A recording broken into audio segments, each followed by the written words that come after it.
This video will help you sleep and relax. But before we begin, I would like to know which city you're from and what time you're watching this. Now, subscribe to the channel, relax, and let's begin.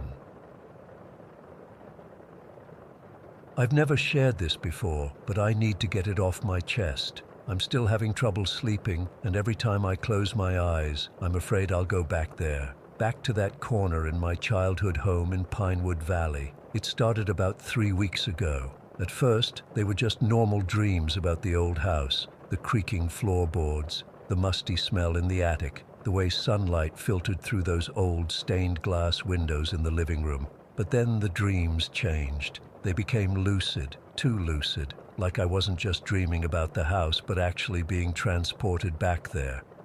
For context, my family left that house when I was 12. We never talked about why we moved so suddenly, leaving behind furniture and some of our belongings. My parents would change the subject whenever I brought it up. As a kid, I thought maybe they couldn't afford it anymore, or there was a problem with the foundation. Normal stuff, but now I know better. The first lucid dream happened on a Tuesday night.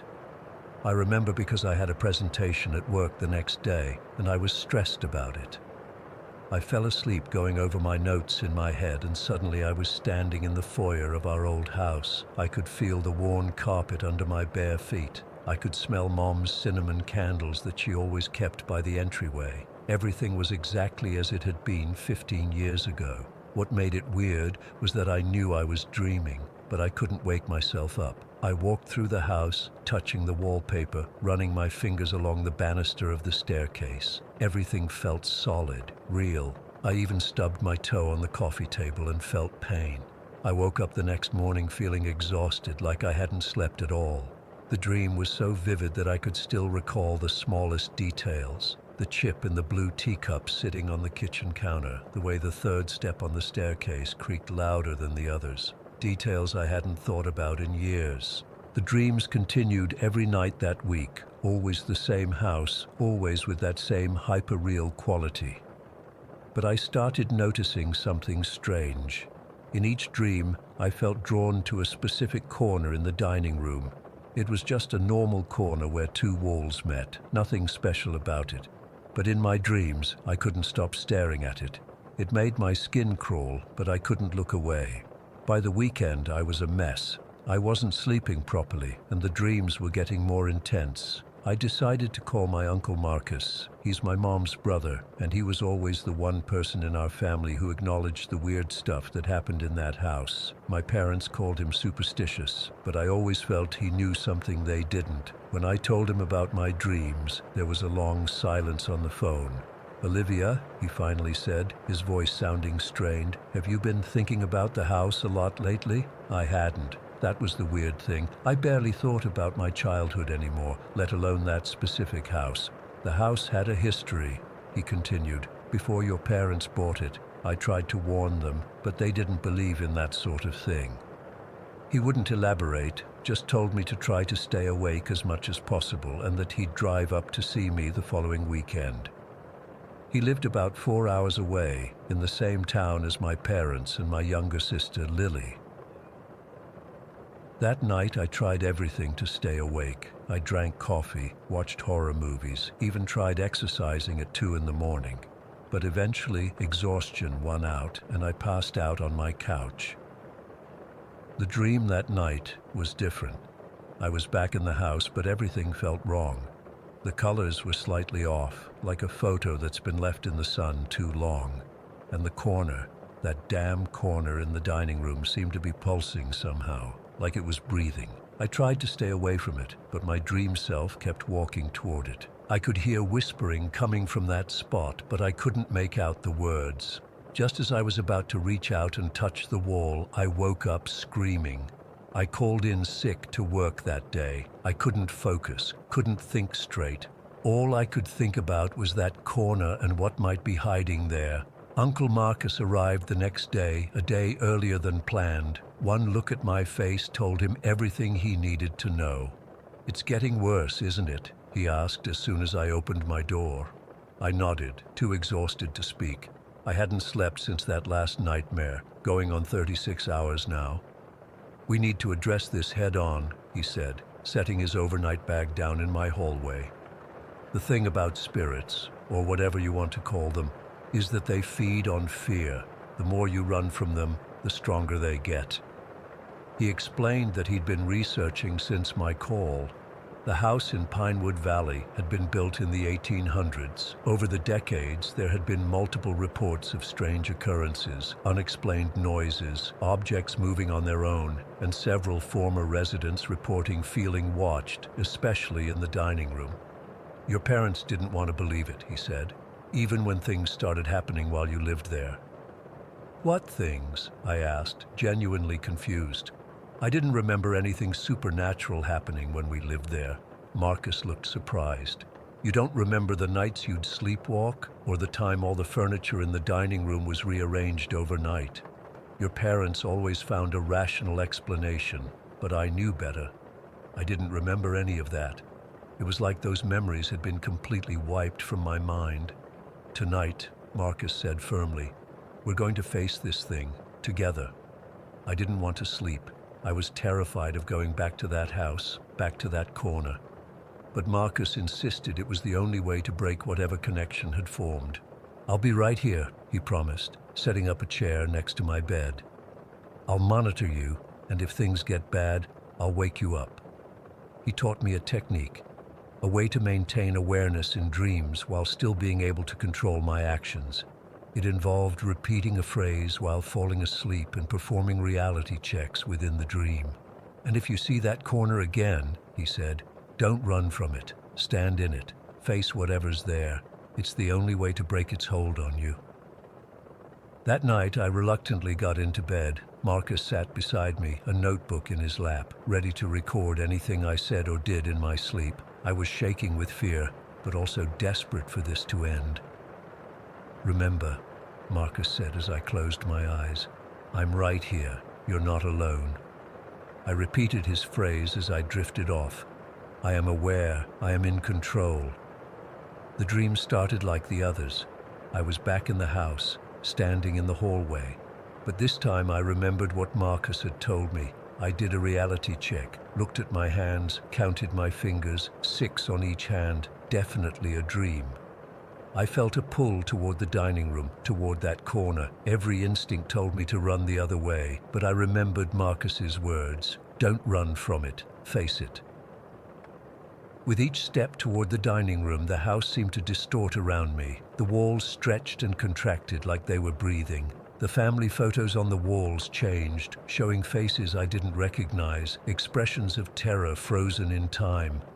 When I reached the dining room, I saw it. The corner was darker than the rest of the room, as if the light couldn't touch it, and it was definitely pulsing now, like a heartbeat.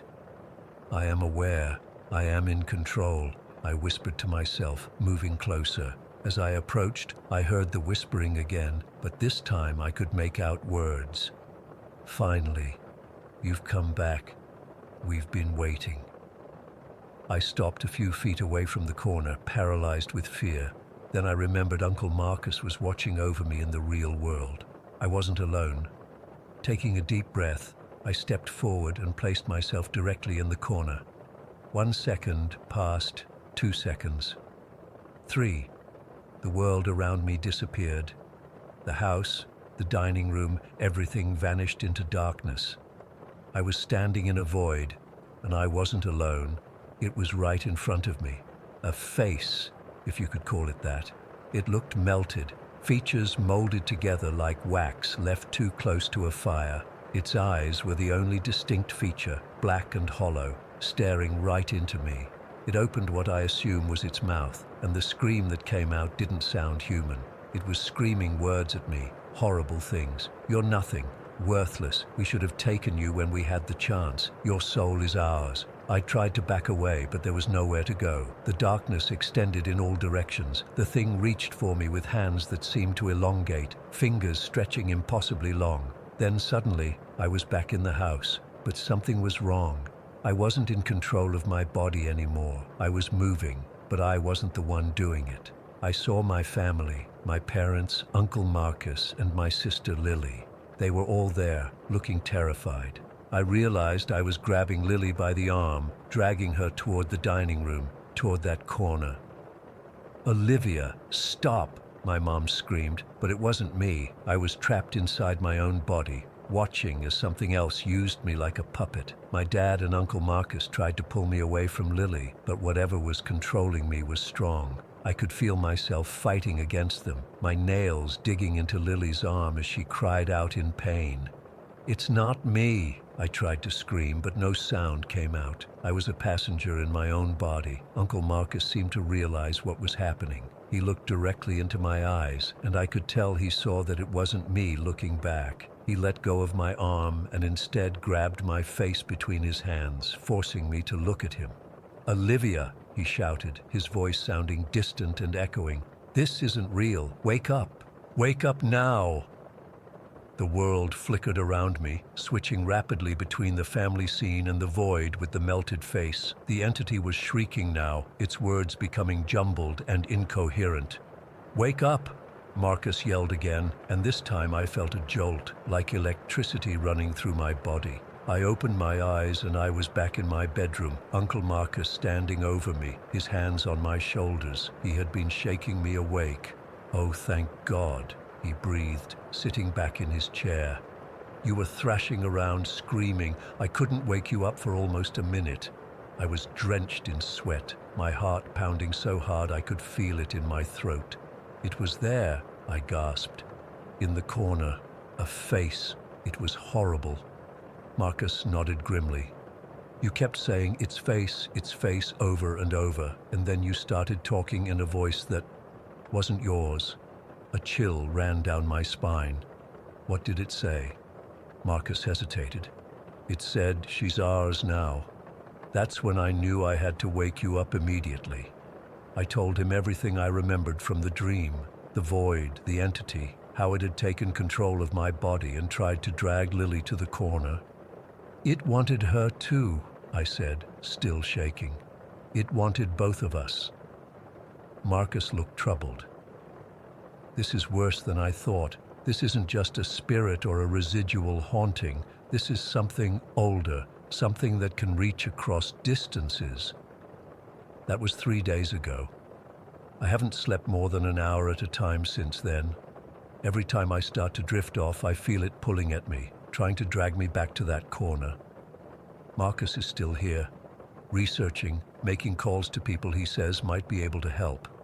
He's set up protective measures around my apartment, salt lines, symbols drawn in blessed oil, crystals at every window and door. But I'm scared it won't be enough. Last night, I dozed off for maybe 20 minutes. I didn't dream about the house this time, but when I woke up, there was a bruise on my arm in the exact shape of a handprint, the same spot where I'd grabbed Lily in my dream. Marcus thinks the entity has formed a connection with me, one that's growing stronger. He's worried it might be able to cross over completely if I let my guard down again. I'm writing this as a warning, I guess, and because I'm afraid of what might happen if I fall asleep again. What if next time I don't come back? What if next time it takes over completely? I can feel it watching me right now, even though I'm awake, waiting for me to get tired enough, weak enough. And the worst part of me wants to give in, just to end this exhaustion. If you've ever experienced anything like this, please tell me.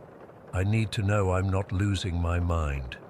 I need to know there's a way to break this connection before it's too late. I have to go now. Marcus thinks he's found someone who can help, a woman who specializes in this kind of entity. We're driving to meet her tonight. I just hope I can stay awake long enough to get there. Story 2: I've been debating whether to post this for weeks now. Part of me feels like writing it down might help me process what happened, but another part worries that talking about it might somehow make it real again. Emma says I should just try to forget about it, but I can't. I don't think she can either, though she pretends better than I do. It happened about 3 weeks ago. Emma and I were driving back from visiting her parents in Charleston. Things between us weren't great even before this whole nightmare. We'd been fighting a lot, stupid stuff about money, my job, her going back to school, the kind of arguments that pile up over time until you're not even sure what you're actually mad about anymore. The tension in the car was thick enough to cut with a knife. We'd barely spoken the whole drive, just the occasional comment about needing gas or which podcast to play next. In hindsight, maybe that's why I missed the turn onto I-79. I was so focused on not starting another argument that I wasn't paying attention to the GPS until it started recalculating. "You missed the exit," Emma said, not looking up from her phone. "I know," I snapped back. "I'll find another way." I should have just turned around, but my pride wouldn't let me. I took the next exit, thinking I could loop back around somehow. The GPS kept recalculating, suggesting increasingly smaller roads. As the main highways disappeared behind us, we found ourselves on a narrow two-lane road cutting through dense forest. The trees in West Virginia can get really thick, especially in early autumn when the leaves haven't started falling yet. They formed a canopy over the road, making it seem darker than it should have been at 5 in the afternoon. Emma finally looked up from her phone with a frown. "Where are we?" "Just taking a shortcut," I lied. I had no idea where we were, but the GPS said this road would eventually connect back to the highway. It was only supposed to add 20 minutes to our trip. The road got narrower as we continued, the pavement older and more cracked. I noticed there weren't any road signs anymore. No speed limits, no curve warnings, nothing. Just endless forest on both sides. The GPS signals started getting spotty, cutting in and out. "James, I don't like this road," Emma said quietly. The irritation in her voice was gone, replaced by something that sounded almost like worry. "It's fine," I insisted, though I was starting to feel uneasy myself. "The GPS says we'll hit the highway in about 15 minutes. That's when the GPS died completely. My phone showed no service in the corner, and Emma's did too. I wasn't too concerned at first. It happens in rural areas. But then I realized something else. We hadn't passed a single car since turning onto this road. Not one. The trees seemed to press closer to the road the further we drove. It was ridiculous, of course. Trees don't move, but I couldn't shake the feeling that the forest was somehow closing in around us. The road kept winding deeper into the woods, with no signs of civilization anywhere. "Maybe we should turn around," Emma suggested. The sun was setting, and the shadows were getting longer and darker between the trees. I was about to agree when our headlights flickered, just for a second, but enough to make my stomach drop. Our car was only 3 years old. We'd never had electrical problems before. "Did you see that?" I asked. Emma nodded, her face pale in the fading light. "Let's turn around. Now." I slowed down, looking for a place wide enough to make a U-turn, when the headlights flickered again, longer this time. Then the engine made a strange sputtering sound I'd never heard before. "No, no, no," I muttered, pressing the gas pedal harder, as if that would somehow fix whatever was wrong. The car lurched forward, then began to slow despite my foot being all the way down. We barely made it around the next curve before the engine died completely. I coasted to the side of the road, if you could even call it that. There was barely a foot of gravel between the pavement and the wall of trees. "What's happening?" Emma's voice had risen an octave, her fear evident now. "I don't know. Let me check the engine." I popped the hood and stepped out of the car. The air felt different outside, heavier somehow and utterly silent. No birds, no insects, not even the sound of wind in the trees, just dead silence. I lifted the hood and stared at the engine, though I knew next to nothing about cars. Everything looked normal as far as I could tell. No smoke, no leaking fluids, nothing obviously broken. I was about to close it when I heard something that made my blood run cold. Whispering, coming from the forest. So faint I almost thought I was imagining it. But when I held my breath and listened, it was definitely there. Multiple voices, too quiet to make out words, but with a rhythm that sounded almost like conversation. I slammed the hood shut and practically dove back into the driver's seat. "Did you hear that?" I asked Emma, locking the doors. "Hear what?" "Voices in the woods." She looked at me like I was crazy. Then her eyes widened as she heard it too. The whispering had gotten louder, more insistent. "Let's get out of here," she whispered, as if afraid of being overheard. I turned the key, praying the engine would start. Nothing happened on the first try, or the second. On the third attempt, the engine sputtered weakly, then roared to life. I didn't hesitate. I slammed the car into drive and took off down the road. The headlights were dimmer than before, casting weak pools of light that barely illuminated the road ahead. The darkness between the trees seemed to swallow the light completely. As we rounded another curve, the headlights swept across something that made Emma scream. A figure was standing in the middle of the road, just standing there, perfectly still. I slammed on the brakes, skidding to a stop about 20 feet away from it. The headlights illuminated it clearly now, and I felt my stomach twist into knots. It looked like a person, man-shaped at least, but something was deeply wrong. It was too tall and too thin, its proportions slightly off in a way that made my skin crawl. But worst of all were its eyes, huge and round and completely unblinking, reflecting our headlights like a deer's, but with an intelligence behind them that no animal has. "Drive around it," Emma whispered, her nails digging into my arm. "Just drive around it and keep going." I nodded, too terrified to speak. I edged the car slowly to the left, giving the figure a wide berth. It didn't move, didn't even turn its head to follow our movement. It just stood there, staring straight ahead with those horrible, unblinking eyes. As we passed it, I couldn't help but look.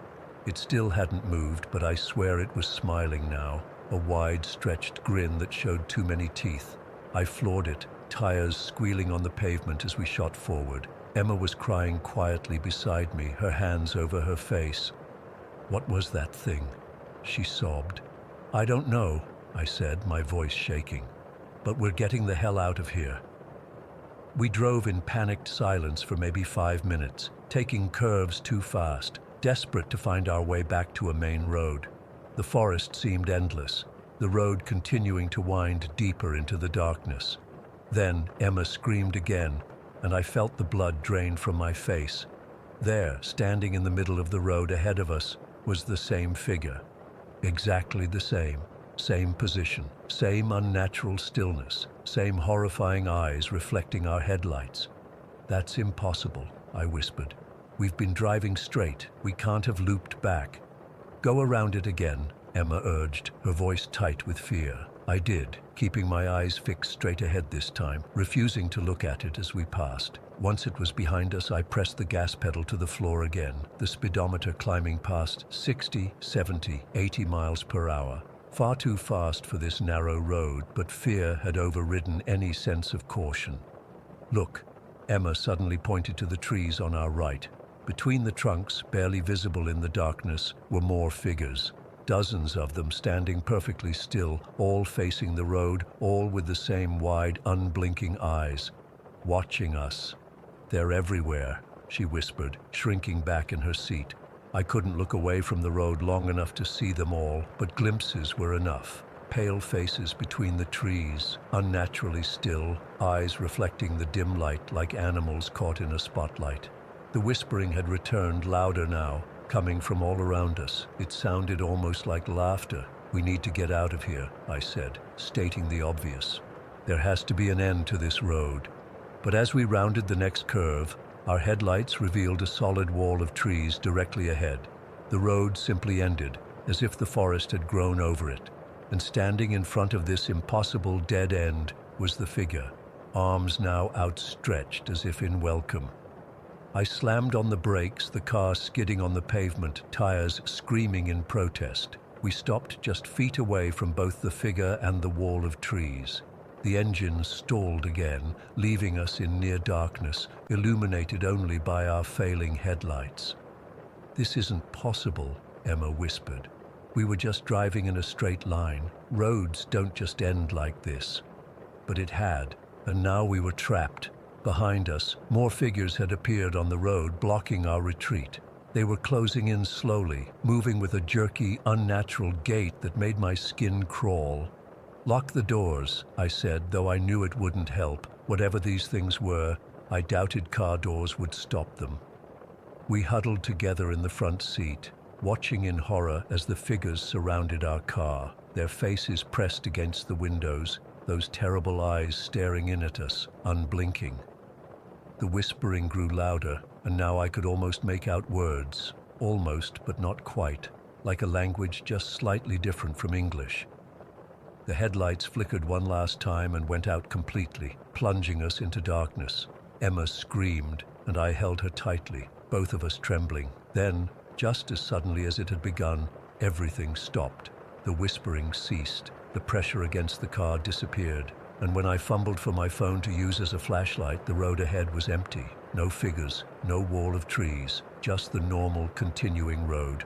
Our engine started on its own, the headlights coming back at full strength. The GPS sprang back to life, cheerfully announcing that we should continue straight for 2 miles, then turn right onto Highway 19. We drove in shocked silence, neither of us daring to speak until we reached the highway. It was busy with normal traffic, the lights of other cars never looking so welcome. We pulled into the first gas station we saw, both of us shaking too badly to continue driving. It's been 3 weeks, and I still can't explain what happened on that road. Emma refuses to talk about it, says we should just forget it and move on. We've looked at maps trying to figure out where we were, but can't find any road that matches what we experienced. The strangest thing, though, our relationship is better now. All those fights seem trivial after what we went through. Sometimes I catch Emma staring into the distance with a haunted look in her eyes, and I know she's thinking about it too. Those figures with their unblinking eyes, that impossible road that seemed to bend reality around itself. I don't know what happened to us that night. I don't know if it was some kind of shared hallucination or something else. But I know this. If you're ever driving through the forests of West Virginia and your GPS suggests a shortcut down an unmarked road, don't take it. Keep driving, stick to the highways, and don't look too closely at what might be watching from between the trees. Because some roads aren't meant to be traveled, and some things aren't meant to be seen. Story 3. I'm still trying to make sense of what happened at Black Hollow Lake last weekend. I can't sleep, can't eat. Every time I close my eyes, I see that thing. I just need to get this down somewhere before I completely lose my mind. It was supposed to be a fun getaway. Just me, Emily, my boyfriend Jake, and our friends Claire and Matt. We'd been planning it for months. Just a weekend at this cabin by the lake, drinking beers, making s'mores, maybe doing some hiking. Normal stuff. The cabin wasn't fancy, just this old wooden place Jake found online for cheap. The photos looked decent enough, and the price was right. The drive took about 3 hours. As we got further from the city, the roads got narrower, until we were basically on a dirt path through the woods. Claire kept making jokes about horror movies, but I could tell she was genuinely uncomfortable with how isolated we were getting. I didn't think much of it then. I should have. The cabin looked exactly like the photos. Small wooden structure, little porch, surrounded by tall pines. Black Hollow Lake was visible through the trees, maybe a 5-minute walk from the back door. It was picturesque, peaceful. At least it seemed that way at first. We arrived around 4 in the afternoon on Friday. The owner had left the key under a rock by the door, just like he said he would. Nobody around for miles. I remember thinking it was strange that the owner hadn't mentioned how spotty the cell service would be. As soon as we pulled up, all our phones showed no service. Jake said it was part of the charm, being disconnected for a weekend. The inside of the cabin was basic but comfortable. 2 bedrooms, a bathroom, and an open living area with a kitchen and fireplace. We unpacked. Jake and Matt brought in firewood from the shed out back, and Claire and I sorted out the food and drinks. Everything felt normal. We were laughing, excited for the weekend ahead. That first weird moment happened when I was putting some food in the fridge. I noticed a small wooden figurine on top of it, this crude little stick figure made of twisted branches. I showed it to the others, and Jake thought it was cool, some local craft thing. Claire didn't like it. She said it gave her the creeps and wanted to throw it out. I put it in a drawer instead, not thinking much about it. We spent the afternoon exploring the area around the cabin. The lake was beautiful, perfectly still, reflecting the surrounding trees like a mirror, but something about it felt off. There were no birds, no insects buzzing, no fish jumping, just silence. Matt tried skipping rocks, but the splashes seemed to get swallowed up too quickly, the ripples disappearing faster than they should have. As the sun started setting, we headed back to the cabin. Jake got a fire going in the fireplace, and we made dinner. We were drinking, playing cards, having a good time. Around 9, Jake said we needed more firewood and went out to the shed. 10 minutes passed, then 20. "Where the hell is Jake?" I remember asking. "The shed's like 30 feet away." Matt rolled his eyes and said, "He probably got lost. I'll go find him." He grabbed the flashlight from the counter and headed out the back door. I watched from the window as the beam of light moved toward the shed, then disappeared around it. Then nothing. Claire and I waited another 15 minutes. Neither of them came back. I tried not to panic, telling myself they were probably messing with us, but Claire was visibly freaked out. "Something's wrong," she kept saying. "We need to go look for them."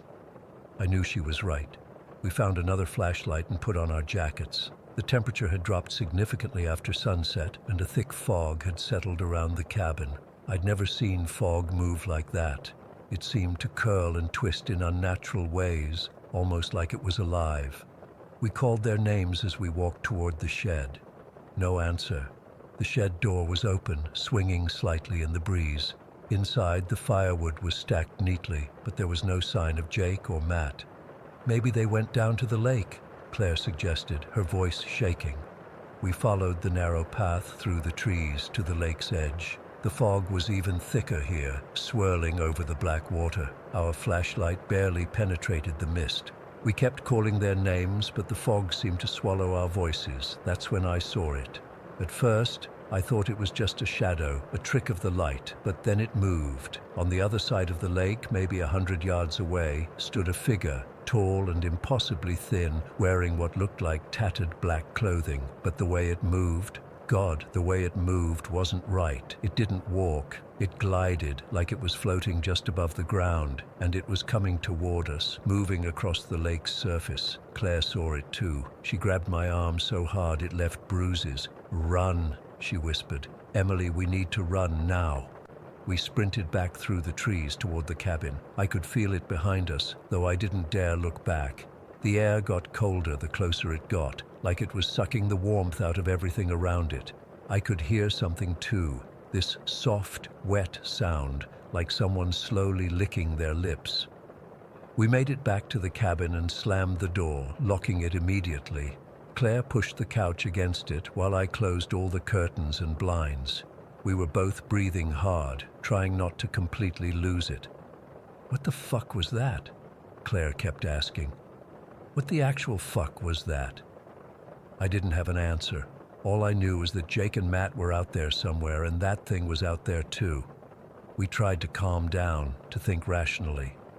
The cabin had a landline phone, but when I picked it up, there was no dial tone, just this faint rhythmic breathing on the other end. I slammed it down immediately. That's when the knocking started. 3 soft knocks on the front door. Then silence. Claire and I froze, staring at each other. "Jake?" I called out, my voice cracking. "Matt?" 3 more knocks, a little louder this time. Then, "Emily? It's Matt. Let me in." But something was wrong with his voice. It was flat, monotone, like someone reading words they didn't understand. There was no emotion, no inflection. "Matt?" Claire called. "Are you okay? Where's Jake?" "I'm fine. Jake's with me. We're both fine. Let us in." The words were right, but the voice, it wasn't quite Matt's, close, but like a bad impression. "Where were you guys?" I asked, not moving toward the door. A pause. Too long. "Getting firewood. We got lost in the fog. Let us in, Emily." The knocking came again, harder this time. The door shook in its frame, the couch sliding forward an inch. "Something's wrong," Claire whispered. "That's not Matt." The knocking stopped suddenly. We heard footsteps moving away from the door, circling around to the side of the cabin. Then a tapping on the window. "Claire, it's Jake. Please let me in. I'm hurt." Jake's voice, but wrong in the same way. Too flat, too precise. No pain in the voice of someone claiming to be hurt. Claire was crying silently now, shaking her head. I put my finger to my lips, telling her to stay quiet. The tapping moved from window to window all around the cabin. Sometimes it was Matt's voice, sometimes Jake's. Occasionally they would say something specific, something only the real Matt or Jake would know. Details about our relationships, inside jokes, memories we'd shared. It was trying to convince us. Remember our first date, Emily? The Italian restaurant where I spilled red wine on your white dress? Remember how we laughed about it? It's me, Jake. Please let me in. My blood ran cold. How could it know that? Around midnight, the voices changed strategy. They started to sound scared, desperate. Please, Claire, there's something out here with us. It's hunting us. Please. Then angry. Why won't you help us? Don't you care about us? Then threatening. If you don't let us in, we'll find another way. We know you're in there. We can smell you. That last part definitely wasn't Matt or Jake. The voices were slipping, revealing whatever was really behind them. The hours crawled by. The knocking and voices would stop for 20 or 30 minutes, then start again suddenly, making us jump. We huddled together on the floor between the couch and the fireplace, which had long since gone out. We were freezing, terrified, straining to hear any sound of movement outside. Around 3 in the morning, everything went completely silent. No knocking, no voices, no footsteps, just the sound of our own breathing. Maybe it's gone, Claire whispered hopefully. Then we heard it, a soft scraping sound coming from the chimney. Something was in there coming down slowly. Small pieces of soot and debris fell into the cold fireplace. We scrambled away, backing up against the far wall. The scraping got louder, closer. I could see something moving in the darkness of the fireplace. Long, thin fingers gripping the edge. The bathroom, I hissed to Claire. Go! We ran to the bathroom and locked the door behind us. It was the only room without windows or another entrance. We sat in the bathtub, holding each other, listening. Heavy footsteps moved slowly through the cabin, doors opening and closing. It was searching for us. The bathroom doorknob turned slowly, then rattled when it found it locked. Emily? Claire? Are you in there? It's us. Both voices speaking in perfect unison now, no pretense of being human. The rattling stopped. A whisper came through the crack under the door, so quiet I had to strain to hear it. Let us in. Then, the strangest thing, a thin black liquid began seeping under the door. It moved like it had a mind of its own, creeping across the bathroom floor toward the bathtub. The air temperature plummeted. I could see our breath. Claire screamed, and I don't blame her. I was too terrified to make a sound. The liquid reached the edge of the tub and began to climb up the side. Just as it was about to reach us, the first light of dawn broke through the small bathroom window. The liquid froze, then rapidly retreated back under the door like it was being sucked out. We heard a sound like 1,000 whispers at once, then nothing.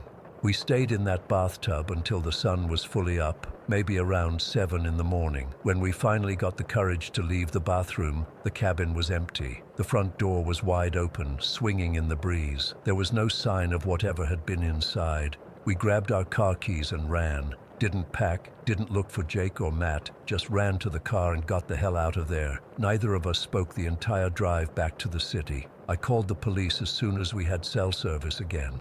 They sent a search party to the cabin, but they found nothing. No Jake, no Matt, no signs of struggle, just an empty cabin by a lake. They think our boyfriends went for a walk and got lost in the woods. The search is ongoing, but I know they won't find them. That thing at the lake took them. It took their voices, their memories, tried to use them against us, and I think it's still out there, waiting. I don't know what it was. I don't know why it didn't get us too. All I know is that I still hear those knocks in my dreams, still hear that whisper, "Let us in." I'm writing this as a warning. Stay away from Black Hollow Lake. If you hear knocking at your door and a voice that sounds almost, but not quite, like someone you love, do not let it in. Story 4. I still don't know if I should be talking about what I've been experiencing. Part of me thinks writing it down might help me process everything, but another part worries I'll sound completely insane. I've been working at Westford Holdings for 3 years now. It's just a small office building with about 15 employees total, mostly doing insurance claims processing. Nothing special, nothing that should invite whatever this is. It all started about 7 months ago. My grandfather had passed away the month before. We were really close, and it hit me hard. He practically raised me when my parents were working, taught me to fish, helped me with my homework. That kind of loss doesn't just go away. Anyway, I was working late one night, just me in the office finishing up some claims that were due the next morning. Everyone else had gone home hours ago. It was around 9:30 at night, and I was actually getting ready to pack up when my phone buzzed with a notification from my home security app. My dog Rusty was barking like crazy. Not his normal "someone's at the door" bark, but this frantic, panicked sound I'd never heard from him before. I pulled up the camera feed and could see him standing at the hallway that leads to our front door, hackles raised, just losing his mind, barking at nothing I could see. I was about to call my dad. I still live with my parents. Economy sucks. What can I say? When the most bizarre thing happened. On the camera feed, I could clearly see the front door lock start to rattle. Not like someone was trying to get in with a key, but like it was being shaken from the inside. The deadbolt was visibly moving back and forth, making this clicking sound. This went on for maybe 20 seconds, while Rusty just went ballistic. Then it stopped. Complete silence. And then I still get goosebumps thinking about this. 3 very distinct footsteps from upstairs, heavy, deliberate, like someone wearing boots, was walking across the floor above. Here's the thing. My dad was working night shift, and my mom was visiting my aunt in Portland. The house was empty except for Rusty. I called the police immediately, grabbed my stuff, and raced home. When I got there, 2 officers were already checking the place out. They found absolutely nothing. No signs of forced entry, no one hiding anywhere in the house. I checked the security camera footage with them, and while you could clearly see the lock moving and hear the footsteps, there was no visible cause. One of the officers suggested it might be an issue with the lock mechanism, and maybe the footsteps were just the house settling. I nodded and thanked them, but I knew that wasn't it. Houses don't settle in 3 perfect, evenly spaced footsteps. After that night, nothing happened for months.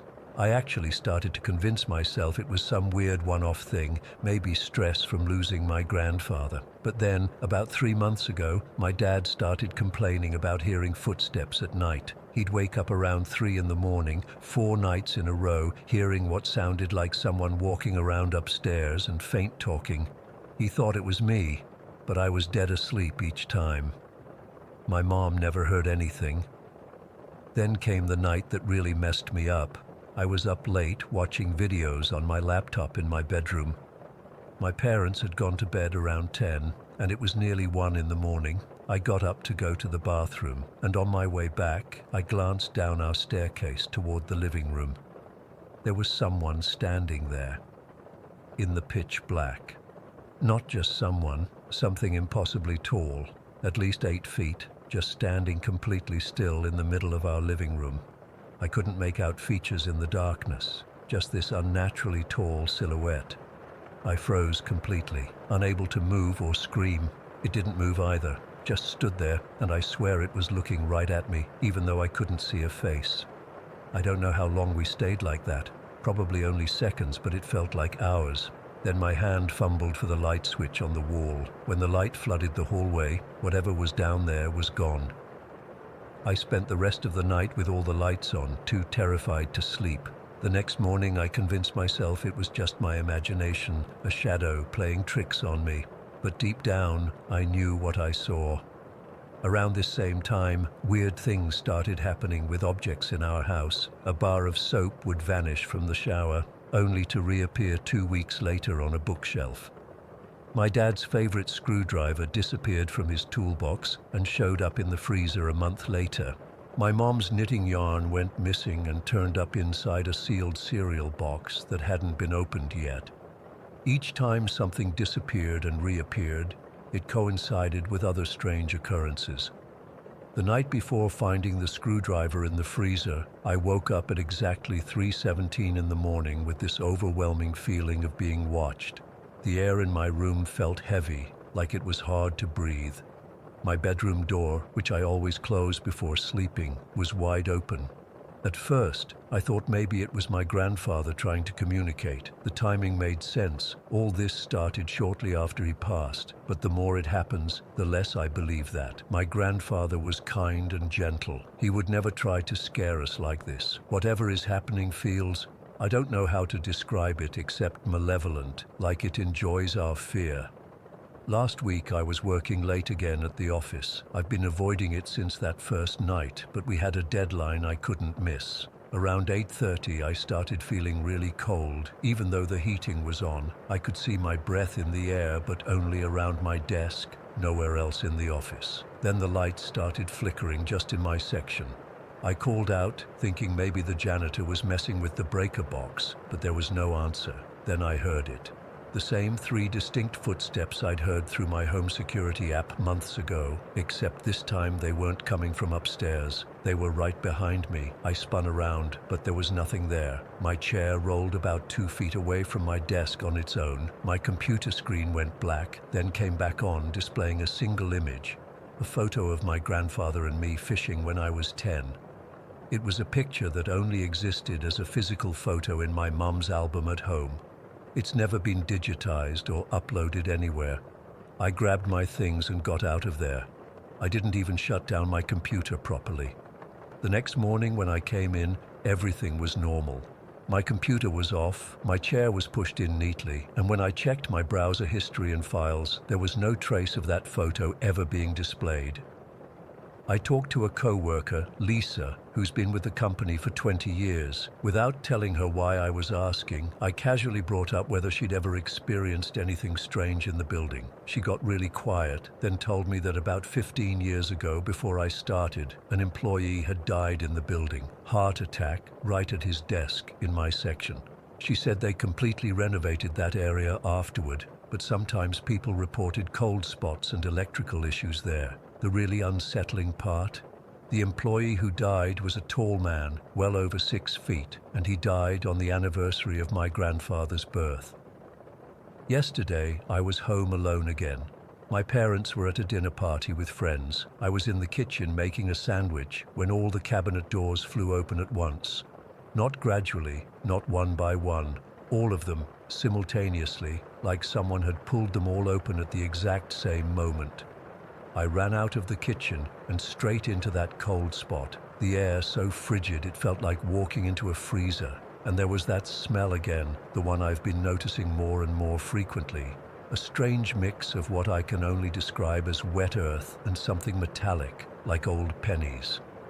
I called out my grandfather's name, hoping, praying it was him. "If that's you, Grandpa, please give me a sign.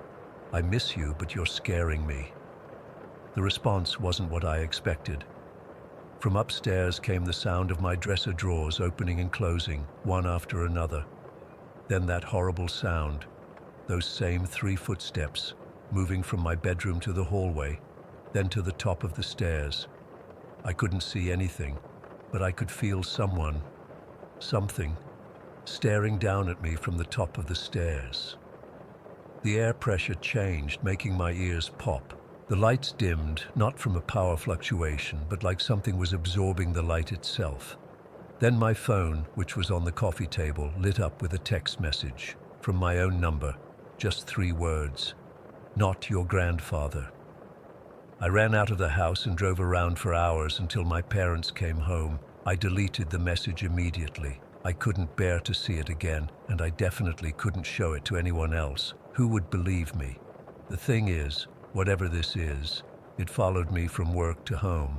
Or maybe it was at both places all along. It knows things about me, about my grandfather. It can manipulate objects, temperatures, electronics, and it's getting stronger, more direct in its communications. Last night I woke up to find Rusty standing at the foot of my bed, growling at the closet. The door was open just a crack, and inside was nothing but darkness, a darkness deeper than should be possible even in a dark room at night. Rusty wouldn't stop growling, wouldn't look away. I turned on my bedside lamp, and the closet door slowly closed on its own. Rusty immediately stopped growling, jumped on the bed, and fell asleep pressed against me. I didn't sleep at all. I don't know what to do anymore. I can't tell my parents. They'd either think I'm losing it or get scared themselves. I can't move out right now financially, and clearly, changing locations doesn't matter since this thing followed me between work and home. Whatever this is, it's not my grandfather. It's using my grief, my connection to him somehow. It's learning, adapting, finding new ways to terrify me. And the worst part, I think it's just getting started. I have this horrible feeling that all of this, the footsteps, the moving objects, the tall figure, the messages, it's all just been it testing the boundaries, seeing what it can do, what happens when it decides to do more than just scare me. Story 5. I've been wanting to get this off my chest for a while now, and I think this might be the place where people won't immediately think I'm crazy. It's been about 3 months since everything stopped, and I still don't have a logical explanation for what happened. Growing up in Pinecrest, my life was pretty normal, just your average suburban childhood with school, friends, and family. But the one thing that made my childhood special was Magic, our black Labrador. My parents got him when I was 6, and from the moment they brought him home, we were inseparable. Magic wasn't just a pet, he was my best friend. Every night for 12 years, he would sleep in my bed. He had this routine where he'd jump up, walk in a circle at the foot of my bed, and then settle down by my feet. It was so consistent that I'd feel weird if I didn't feel his weight on the bed. During thunderstorms, he'd move up closer to my head, and I'd wrap my arm around him. When I was sick, he wouldn't leave my side. We just had this connection that's hard to explain to people who've never had a dog like that. When I turned 18 last year, Magic started slowing down. He was getting old, and I knew deep down that something wasn't right. Then one day, my mom Victoria took him to the vet because he seemed more tired than usual, and they found a heart tumor. It was advanced, and there wasn't much they could do. We had to make the decision to put him down just 2 weeks later. I was completely devastated. 18 years of my life with this dog by my side, and suddenly he was gone. The first few nights without him were the worst. I couldn't sleep. I kept reaching down to pet him out of habit, only to feel nothing but empty sheets. I'd wake up in the middle of the night feeling like something was missing, which it was. My mom would find me crying in the kitchen at 3 in the morning because I couldn't stand being in my room without him. About a year passed, and things got a little easier. I started college, made new friends, and time did what it does. It didn't heal the wound completely, but it made it bearable. My parents thought it might be time to get another dog, not to replace Magic, but to bring some joy back into our home. That's when we adopted Cooper. Another black lab. Cooper was sweet and playful, but from day one, something strange happened. He absolutely refused to come into my bedroom. He would follow me everywhere else in the house, but when I'd try to get him to come into my room, he'd stop at the doorway. He'd stare past me, looking at specific spots in my room, and then back away. It was weird, but I figured he just needed time to adjust to the new house. But it didn't get better.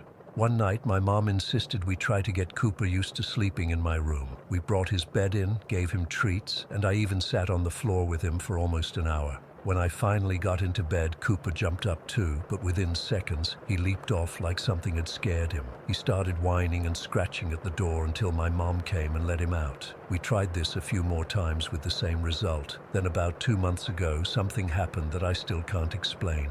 I was having trouble sleeping, tossing and turning, just one of those restless nights. It was around 2 in the morning when I felt it. My bed dipped slightly at the foot, the way it used to when Magic would jump up. I froze. I didn't dare move or even breathe. Then I felt what seemed like 4 paws walking in a circle at the foot of my bed, and finally, a weight settled near my feet. I was terrified but also comforted. It felt exactly like Magic. The weight, the way he would circle, the spot where he would lie down, it was all so familiar. I eventually fell asleep, and when I woke up in the morning, there was nothing there. I convinced myself it had been a dream, something my brain had created because I missed him so much. But the next night, it happened again, and the night after that. For weeks, I felt Magic jump on my bed every single night. Sometimes I'd feel him shift positions, just like he used to do, Once, I even felt what seemed like him moving up the bed during a thunderstorm, just like he always did when he was alive. I started questioning my sanity. Was I so desperate to have magic back that my mind was creating these sensations? But it felt so real. I could feel the mattress depress under his weight. I could feel the warmth where he lay.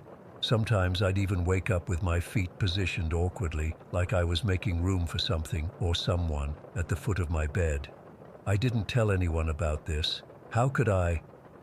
Hey Mom, I think Magic's ghost is sleeping in my bed every night. Sounds completely insane.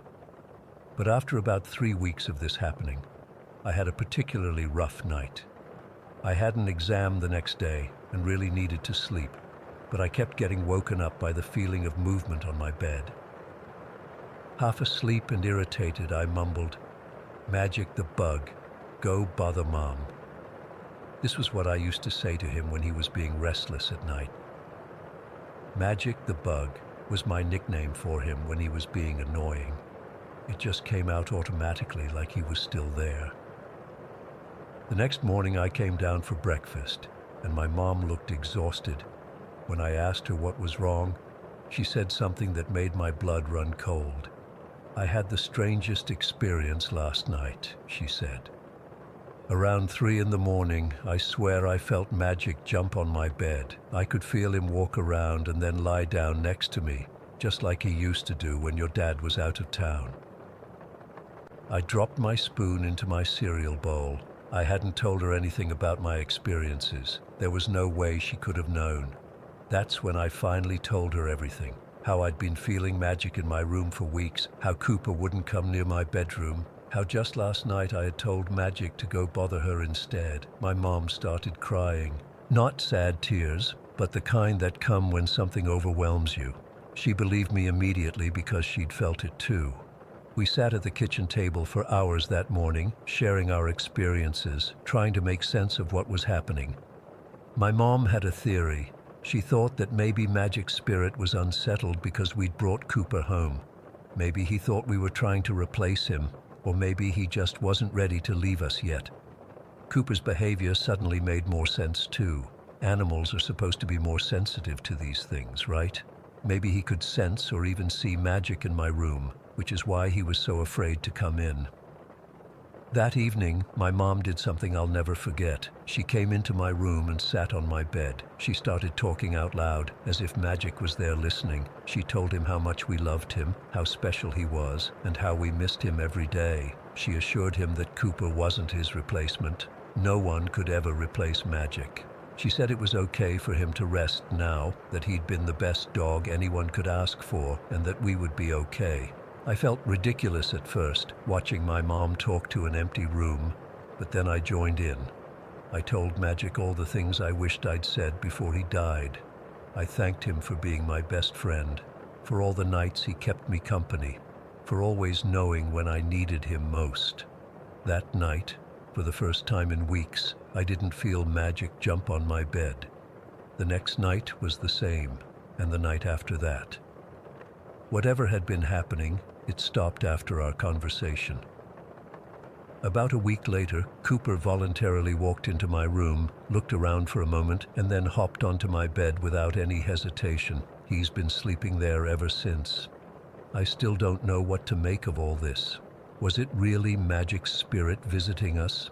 Was it mass hallucination brought on by grief? I don't have answers. But I know what I felt, and I know what my mom felt, and it was too specific, too consistent to dismiss entirely. Sometimes I still reach down in the middle of the night, half expecting to feel fur under my fingers. I miss those ghostly visits now that they've stopped, but there's also a sense of peace, like whatever unfinished business kept Magic here has been resolved. Cooper is snoring at my feet as I write this. He's a good dog, different from Magic in 100 ways, but special in his own right, and sometimes when he suddenly looks up at an empty corner of my room, I can't help but wonder if Magic is still checking in on us from time to time. I don't expect everyone to believe this story. I'm not sure I would believe it if someone else told it to me, but it happened, and I still can't explain it. Story 6. I've been an officer with the Coldwater PD for nearly 7 years now. Small-town Alabama isn't exactly where I pictured myself ending up, but the quiet life suited me after a rough stint in Birmingham. At least that's what I thought until 3 weeks ago. I haven't slept properly since, and I'm still on administrative leave. My captain says it's for psychological evaluation, but I know they all think I'm crazy. Maybe I am. It was a Tuesday night shift around 11:30. Nothing unusual about it, just the typical boring patrol through our sleepy little town where the most exciting calls are usually domestic disputes or the occasional drunk driver. I was parked behind the old Texaco, drinking lukewarm coffee and listening to the police scanner when Karen, our night dispatcher, came through. "Officer Carter, we've got a call from 421 Willow Lane. Female caller in distress, possible assault in progress." I remember frowning at that. 421 Willow Lane is the old Jenkins place. It's been abandoned for at least 15 years. Everyone in town knows about it. Kids dare each other to sneak in there at night. Teenagers use it for drinking parties, that kind of thing. I figured it was probably just some kids messing around. "Probably those high school kids again," I radioed back. "I'll go check it out." Karen's voice came back with something that made me sit up straight. James, the caller, she sounded terrified, said someone was hurting her. Call dropped after about 10 seconds. I asked if she tried calling back, and she said the number wasn't working anymore.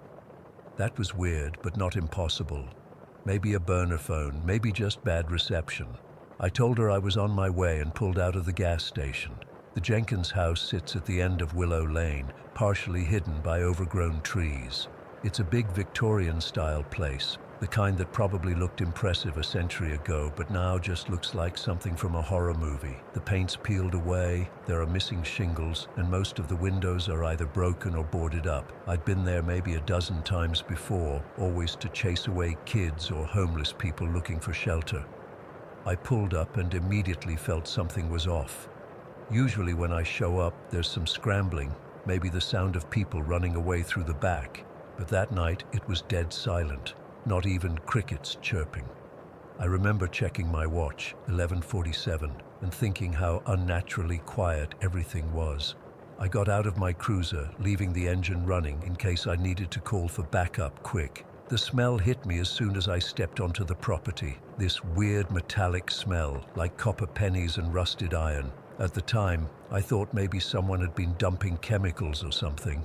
Now I'm not so sure. I called out the standard cold water police, "Anyone here?" as I approached the front porch. The wood creaked under my feet, and I had my flashlight out, scanning the area. The front door was slightly ajar, which wasn't unusual for this place. I pushed it open with my foot, hand on my holstered weapon. "Police officer, anyone in here? We received a call for help." The inside was exactly what you'd expect from an abandoned house. Dust, cobwebs, graffiti on the walls, beer cans and cigarette butts on the floor. But something felt different. The air inside was heavy, almost thick, and that metallic smell was stronger. I started searching room by room, calling out every so often. Nothing on the first floor. I headed upstairs, checking each bedroom. Still nothing. I was starting to think it had been a prank call after all, but that smell kept bothering me. It seemed to be coming from below me. I found the basement door in the kitchen. It was the only door in the house that looked relatively new, maybe 10 years old instead of 100. The smell was definitely stronger there. I radioed Karen. "I'm at the Jenkins place. No sign of anyone so far, but I'm checking the basement now." She acknowledged, and I remember her saying something like, "Be careful down there, James." If only I'd listened. The basement door opened with a loud creak. My flashlight beam cut through the darkness, illuminating a set of wooden stairs leading down. The smell was overwhelming now, like blood and rust and something else I couldn't identify, something rotten. I took the stairs slowly, one at a time, testing each step before putting my full weight on it. The wood groaned beneath me, but held. At the bottom was a dirt floor basement with stone walls, old furniture, broken appliances, the usual junk, but there was something else, a metal door on the far wall. It looked completely out of place, like something you'd see in a prison or asylum, not a residential home. It was rusted around the edges but looked solid, and it had a small sliding panel at eye level, like for checking on whoever was inside without opening the door. I approached it cautiously, that metallic smell getting stronger with each step. I slid the panel open and shined my flashlight through. What I saw inside will haunt me until the day I die. It was a small concrete cell, maybe 8 by 8 feet. In the center was a metal chair, and in that chair was a woman. She had long dark hair falling over her face, and she was wearing what looked like a dirty white hospital gown. Her wrists and ankles were secured to the chair with rusted chains, but what made me nearly drop my flashlight was her face when she looked up. Her mouth was sewn shut with thick black thread crisscrossing over her lips in a grotesque pattern. Her eyes were wide and bloodshot, and when she saw me, she started thrashing against her restraints. "Holy shit," I muttered, fumbling for my radio. "Karen, I need backup at the Jenkins place now. Possible kidnapping victim in the basement. Send an ambulance too." The radio crackled with static, then Karen's voice came through, broken up. "James, can't hear. Repeat." I tried again, but the connection seemed to be getting worse. I put the radio back on my belt and focused on the door. There was no way I was waiting for backup. This woman needed help immediately. The door had no visible lock, just a heavy latch. I slid it open and pulled, expecting resistance, but it swung open smoothly, as if it had been used recently. The smell hit me like a punch to the gut, that metallic scent mixed with human waste and fear. I stepped into the cell, approaching the woman slowly. "Ma'am, I'm Officer Carter with the Coldwater Police. I'm going to get you out of here, okay?" She was shaking her head frantically, making muffled noises behind her sewn lips. Tears streamed down her face. I reached for my pocket knife to cut her restraints, and that's when I heard the door slam shut behind me. I spun around, heart pounding in my chest. The metal door had closed on its own, or someone had closed it. I ran to it, pulling on the handle, but it wouldn't budge. There was no handle on the inside, no way to open it. My radio crackled to life and I grabbed it, relieved. "Karen, I'm trapped in the basement of the Jenkins house. The door's locked from the outside." Karen's voice came through, clearer now. "James, what's going on? We've got units on the way. ETA 5 minutes. Before I could respond, the radio hissed with static, and then a different voice came through, deep, guttural, like someone speaking through gravel. "She belongs to me, Officer Carter. You shouldn't have come here. I nearly dropped the radio." "Who is this?" "This is a police frequency." More static, then that voice again. "The woman you're trying to save doesn't exist, officer. She's mine, and now, so are you." I turned back to look at the woman in the chair, but she was gone. The chair was empty, the chains hanging loose. In her place, standing in the corner of the cell, was something else. It was tall, at least 7 feet, and gaunt, like a human body stretched too far. Its skin was a sickly gray color that seemed to absorb the light from my flashlight, but its face, God, its face. Where eyes should have been were just 2 glowing red points of light. Its mouth was too wide for its face, filled with jagged needle-like teeth. "What the fuck?" I whispered, drawing my service weapon with shaking hands. The thing tilted its head, like it was studying me. Then it spoke, and its voice matched the one from the radio. "I am the darkness that lives beneath this house, Officer Carter. I have been here long before the Jenkins family built their home. I will be here long after your bones have turned to dust." My flashlight flickered, then died. In the pitch blackness, I could still see those glowing red eyes, getting closer. I fired my weapon, once, twice, 3 times.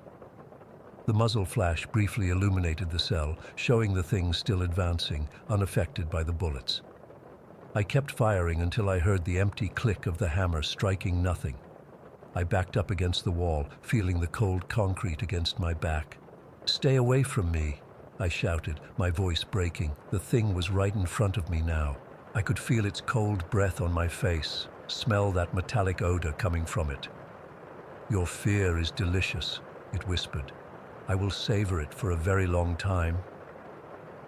It reached out with one long clawed hand and touched my forehead.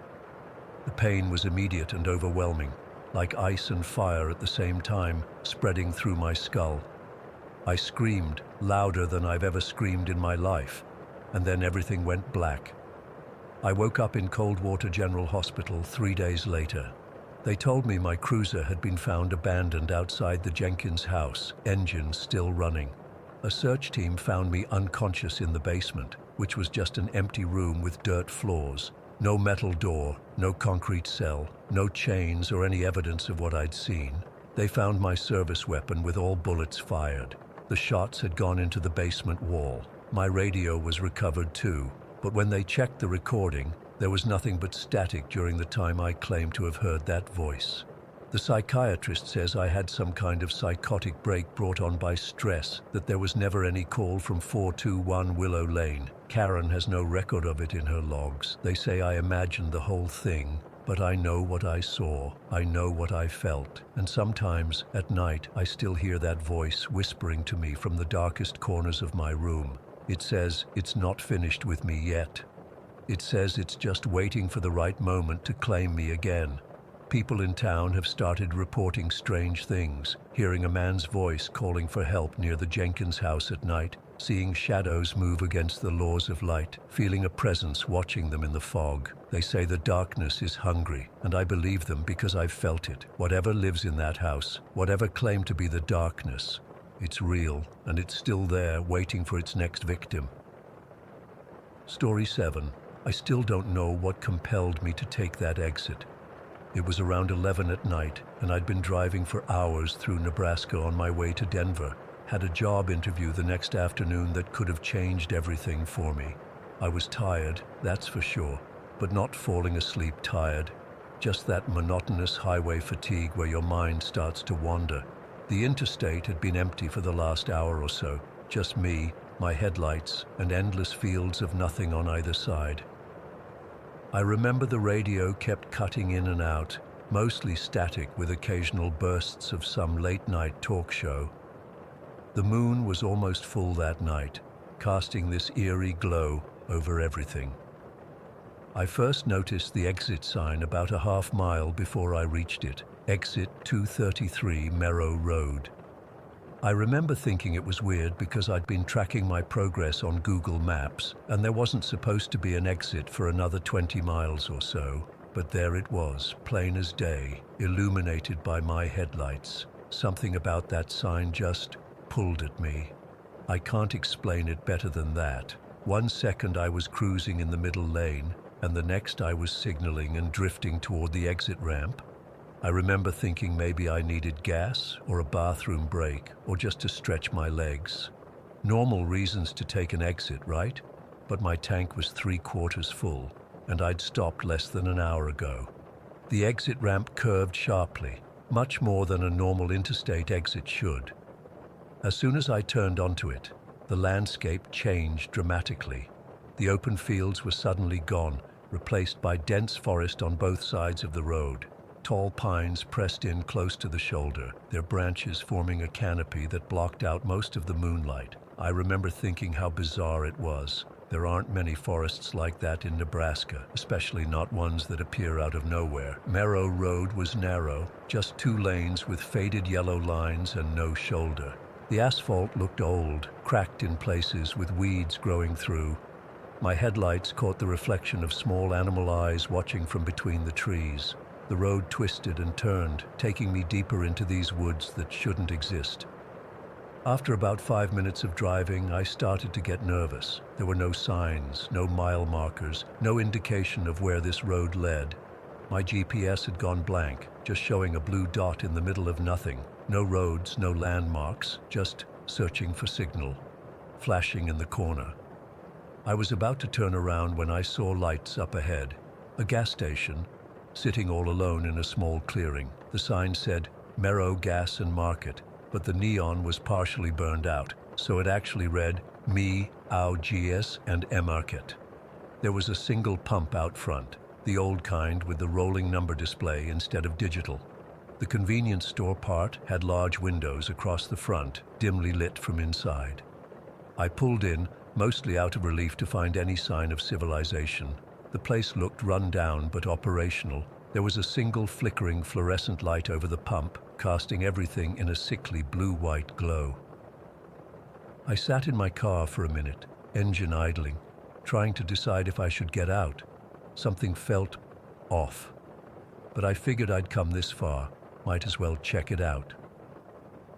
As I approached the store, I noticed there were handprints on the glass door and windows, not just a few, dozens of them, overlapping, smeared like people had been desperately trying to get in or out. They looked dark, almost rust-colored in the dim light. I told myself it was just dirt, but deep down, I knew better. Above the door hung an old-fashioned bell on a spring, the kind that rings when someone enters. As I stood there, still a few feet away, that bell suddenly rang. Just once, a clear, sharp sound that cut through the silence of the night. But there was no breeze, no movement, nothing that could have made it ring. That was enough for me. I backed away quickly, nearly tripping over myself to get back to my car. As I reached for the door handle, I caught a glimpse of movement inside the store, a shadow passing behind the counter. Something tall and unnaturally thin. I jumped in my car and peeled out of there, tires spinning on the loose gravel. I didn't care which way I was going as long as it was away from that place. I drove fast, taking the curves of Merrow Road recklessly. The trees seemed to close in even tighter, branches scraping against my car. I swear some of them were moving, reaching for me, even though there was no wind. After driving for what felt like 10 minutes, I should have reached the interstate again. But Merrow Road just kept going, twisting through the impossible forest. I checked my phone, no signal, and the clock showed 11:15 p.m., the same time it had been when I pulled into the gas station. That's when the panic really set in. I pushed my car faster, headlights bouncing wildly as I hit dips and bumps in the road. The trees finally started to thin out, and I felt a surge of hope. But as I rounded a bend, my headlights illuminated a sign that made my blood freeze. Exit 233 Merrow Road, the same exit sign I'd seen from the interstate, but that was impossible. I'd been driving away from it for at least 15 minutes. I slammed on the brakes, skidding to a stop right at the sign. I sat there, hands gripping the wheel so hard, my knuckles were white, trying to make sense of what was happening. Maybe I'd gotten turned around somehow. Maybe Merrow Road looped back on itself. I decided to keep going, thinking the interstate had to be just ahead. I drove slowly past the sign, and the road curved sharply again. Dense forest, narrow road, exactly the same as before. I'm not ashamed to say I started crying then. Something was very wrong. I tried to focus, to think logically. I decided to turn around, to try going the other direction. I executed a 3-point turn and headed back the way I'd come. 5 minutes later, I saw lights ahead, Merrow Gas and Market, exactly the same as before, down to the burned-out letters on the sign. This time I drove straight past it, accelerating hard. The road twisted and turned, the forest pressed in, and eventually I came to the exit 233 sign again. I tried again and again. Every path led back to the gas station or the exit sign. It was like being caught in some kind of loop, a closed circuit I couldn't escape from. My watch and phone both still showed 11:15 p.m., no matter how much time seemed to pass. On my 4th or 5th attempt to find a way out, something new happened. Headlights appeared in my rearview mirror. High beams, bright and aggressive, closing in fast. A truck of some kind, though I couldn't make out the model in the glare. It rode my bumper, so close I couldn't even see its grille anymore, just a wall of blinding light. I sped up, taking the curves dangerously fast, but the truck stayed right on me. There was nowhere to pull over, no shoulder, just the narrow road and dense trees. The truck suddenly swerved into the oncoming lane and pulled alongside me. I kept my eyes on the road, too terrified to look over, but I could feel something staring at me from the driver's seat. Then the truck shot ahead, vanishing around a bend. I slowed down, hands shaking on the wheel, wondering what would happen next. As I rounded the curve, the road ahead was empty. The truck was gone, completely gone, on a straight stretch where I should have been able to see its taillights for half a mile. And then, up ahead, Merrow Gas and Market. This time, something was different. There was a figure standing by the pump, tall, impossibly thin, just a silhouette in the flickering fluorescent light. It didn't move as I approached, didn't turn to look at my car. It just stood there, one elongated arm resting on the pump. I wasn't going to stop. I pressed the accelerator, intending to speed past, but my car began to sputter and die. The dashboard lights flickered, and the engine coughed and went silent. I coasted into the gas station, rolling to a stop near the pump. The figure was gone. I tried to restart my car. The engine turned over but wouldn't catch. Again and again, I twisted the key, increasingly desperate. On the fifth or sixth try, it roared to life, and I nearly sobbed with relief. I threw it in reverse, ready to get out of there, when my headlights swept across the convenience store windows. New handprints, fresh ones, and one of them was slowly being drawn down the glass, as if someone inside was being dragged away from the window. I floored it, reversing in a wild arc before spinning the wheel and shooting forward onto Merrow Road. I drove faster than before, heedless of the dangerous curves, just needing to be away from that place. In my rearview mirror, I saw the truck's headlights appear again, gaining on me rapidly.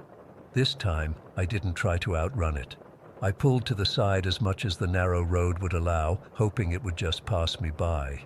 The truck slowed as it approached, coming to a stop right behind me, its headlights shut off, plunging the road into darkness broken only by my own headlights and the faint moonlight filtering through the trees. I heard a car door open and close, footsteps on the asphalt, slow, measured, approaching my car from behind. I locked my doors, as if that would make any difference. The footsteps stopped right outside my driver's side window. I couldn't look. I stared straight ahead, tears streaming down my face, my entire body trembling. There was a long moment of silence, and then a tap on my window, just a single light tap with what sounded like a fingernail. I screamed and stomped on the accelerator, my tires spinning before finding purchase. I shot forward, not caring about the curves, not caring about anything except getting away from whatever was behind me. I drove blindly, sobbing, expecting at any moment to crash into the trees. Instead, I saw a sign ahead. Exit 233, Merrow Road. That was 3 days ago, or at least I think it was. My watch still says 11:15 p.m. My phone is dead now. I've tried every possible combination of turns, tried going back the way I came, tried finding other roads branching off from this one. Nothing works. It's always the same. The exit sign, the forest, the gas station. Repeat. I'm sitting in my car at the gas station now. I've been afraid to get out, afraid to go inside the store. My gas gauge is getting low. I'll have to make a decision soon. Sometimes I see the figure by the pumps. Sometimes I see shadows moving inside the store. The truck appears occasionally, following me for a while before vanishing. And always, no matter which way I drive, I end up back here. The bell above the store door just rang. I'm not going to look. I'm not going to look. Oh God, there's a tap on my window. Story 8. I still can't shake what happened last night. I've been staring at my phone for hours trying to figure out how to even put this into words. I'm 19, and I've never really believed in the paranormal stuff my sister talks about. But after what happened, I don't know anymore. So my friend Jake crashed at my place last night. Nothing unusual about that. We hang out all the time, play video games, watch stupid YouTube videos, the usual stuff. Our night was completely normal. We ordered pizza, played some Call of Duty, and then switched to watching Family Guy on my TV in the basement where I have my room set up. It's pretty comfortable down there. I've got my bed in the corner, a couch, my gaming setup, and a decent TV. One thing about me, I always fall asleep super early compared to everyone else in my house. There are 7 of us total. My parents, my 2 sisters, my brother and my grandma who lives with us. Everyone else stays up till like 1 or 2 in the morning, but I'm usually out by 11 at the latest. Jake knows this and always makes fun of me for it. Last night was no different. Around 10:30, I was already nodding off during Family Guy. Jake was still wide awake on the couch, scrolling through his phone. I remember mumbling something like, "Dude, I'm about to pass out," before crawling onto my bed. I didn't even bother turning off the TV. I just let Family Guy keep playing, knowing the sound would eventually lull me to sleep like it always does. Here's where things get weird. I woke up suddenly. I'm not sure what time it was, but it felt like the middle of the night. The room was dark except for the glow of the TV, but I immediately noticed something off. Family Guy wasn't playing anymore. Instead, there was some show I didn't recognize, something with people talking in what looked like an old house. The volume was lower than I remembered setting it. I sat up, confused and groggy. Jake was passed out on the couch, his phone still in his hand but the screen dark. His mouth was slightly open, and he was breathing deeply, definitely asleep. I figured the TV had switched to something else after the Family Guy episodes ended, so I reached for the remote to turn it off. That's when I heard it. "Tyler." It was Jake's voice, clear as day, coming from upstairs, by the entrance to the house.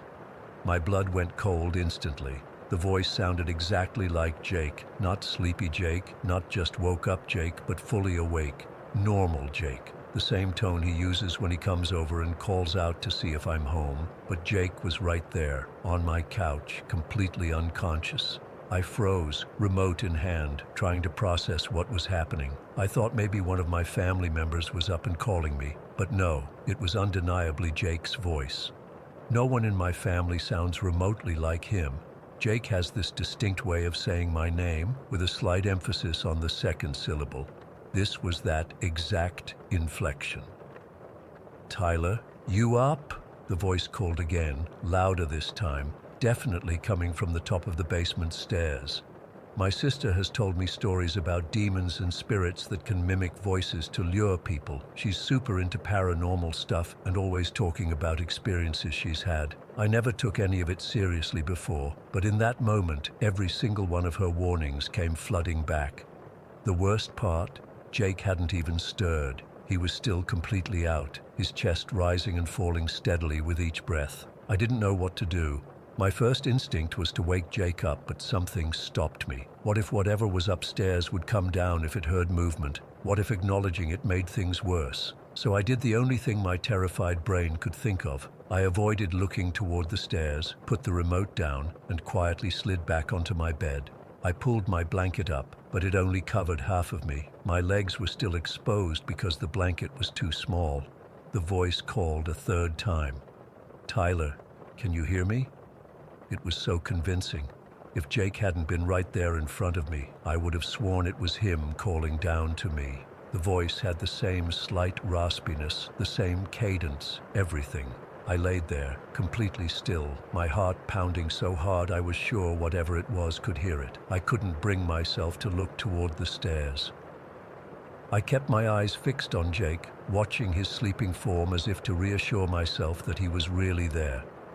Then I heard footsteps, slow, deliberate steps, like someone coming down the stairs.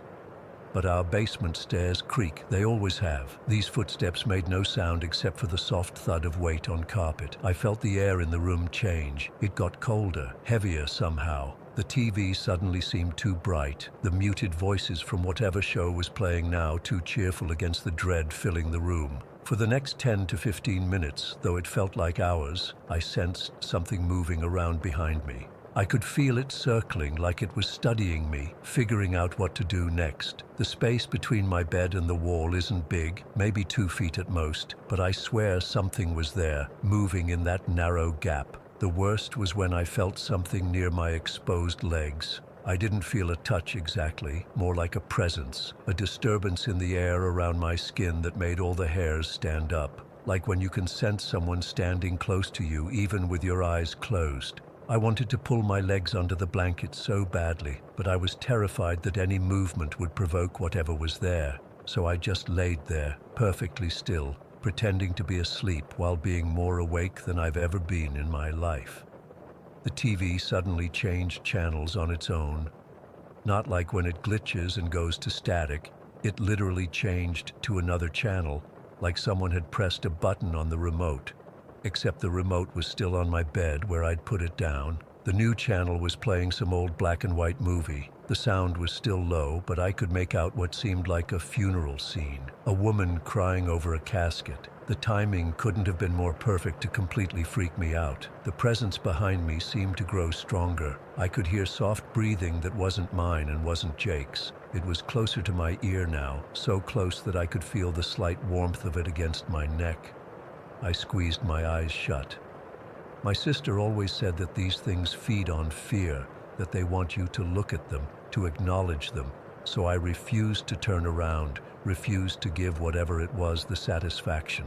The breathing continued for what felt like forever. Then suddenly, there was a whisper, right against my ear, "Tyler." It wasn't Jake's voice anymore. It was, I don't even know how to describe it. It was like multiple voices layered on top of each other, some high, some low, all saying my name at once. But it was quiet, barely audible over the TV. I must have made some involuntary sound because Jake stirred on the couch. He shifted, mumbled something, and then settled back into sleep. But that brief moment of movement seemed to disrupt whatever was happening. The presence retreated. I felt it move away from my bed back toward the stairs. The room started to feel normal again, the oppressive coldness lifting gradually. I didn't move for at least another half hour. I just laid there, listening, waiting to see if it would come back. Finally, when I couldn't take it anymore, I chanced a quick look around the room. Nothing, just my basement, dimly lit by the TV, which was now showing infomercials. Jake was still asleep on the couch, in exactly the same position. I grabbed my phone to check the time. It was 3:27 in the morning. I'd been awake for almost 2 hours at this point, though it felt like an eternity. I didn't sleep again that night. I just laid there, staring at the ceiling, jumping at every little sound. When morning finally came and sunlight started filtering through my small basement windows, I felt this enormous relief wash over me. Jake woke up around 9, completely normal, complaining about his stiff neck from sleeping on my trash couch. He had no idea what had happened. When I tried to casually ask if he'd woken up at all during the night or if he'd called my name, he looked at me like I was crazy. "Dude, I was out cold. Your couch sucks," but I slept like a rock. I didn't push it. What was I supposed to say? "Hey, something pretending to be you was in my house last night. He already thinks I'm jumpy because I hate horror movies." It's been almost 24 hours now, and I still can't shake the feeling of that presence behind me, the sound of that voice calling my name. I keep wondering what it wanted, why it chose to mimic Jake, how it could copy his voice so perfectly. My sister says entities can sometimes latch onto people with strong connections, like close friends, and use that familiarity to try to trick others. But into what? What would have happened if I'd answered? If I'd gone upstairs to look for Jake? "I don't want to sleep in my room tonight." I told my parents the basement felt damp and I was worried about mold, so I'm sleeping on the living room couch instead. They think I'm being dramatic, but I don't care. I keep replaying it all in my head, trying to find some logical explanation. Maybe it was just a vivid dream or sleep paralysis, though I've never experienced that before. Maybe it was one of my siblings playing a cruel prank, though none of them can imitate voices that well. Or maybe my sister is right. Maybe there are things out there we don't understand, things that can wear familiar faces and speak with familiar voices. All I know is that I'm keeping all the lights on tonight, and I'm definitely not calling out if I hear my name again. Story 9. I still get goosebumps thinking about it. It happened about 7 years ago, but I remember it like it was yesterday. Some experiences just burn themselves into your memory, you know.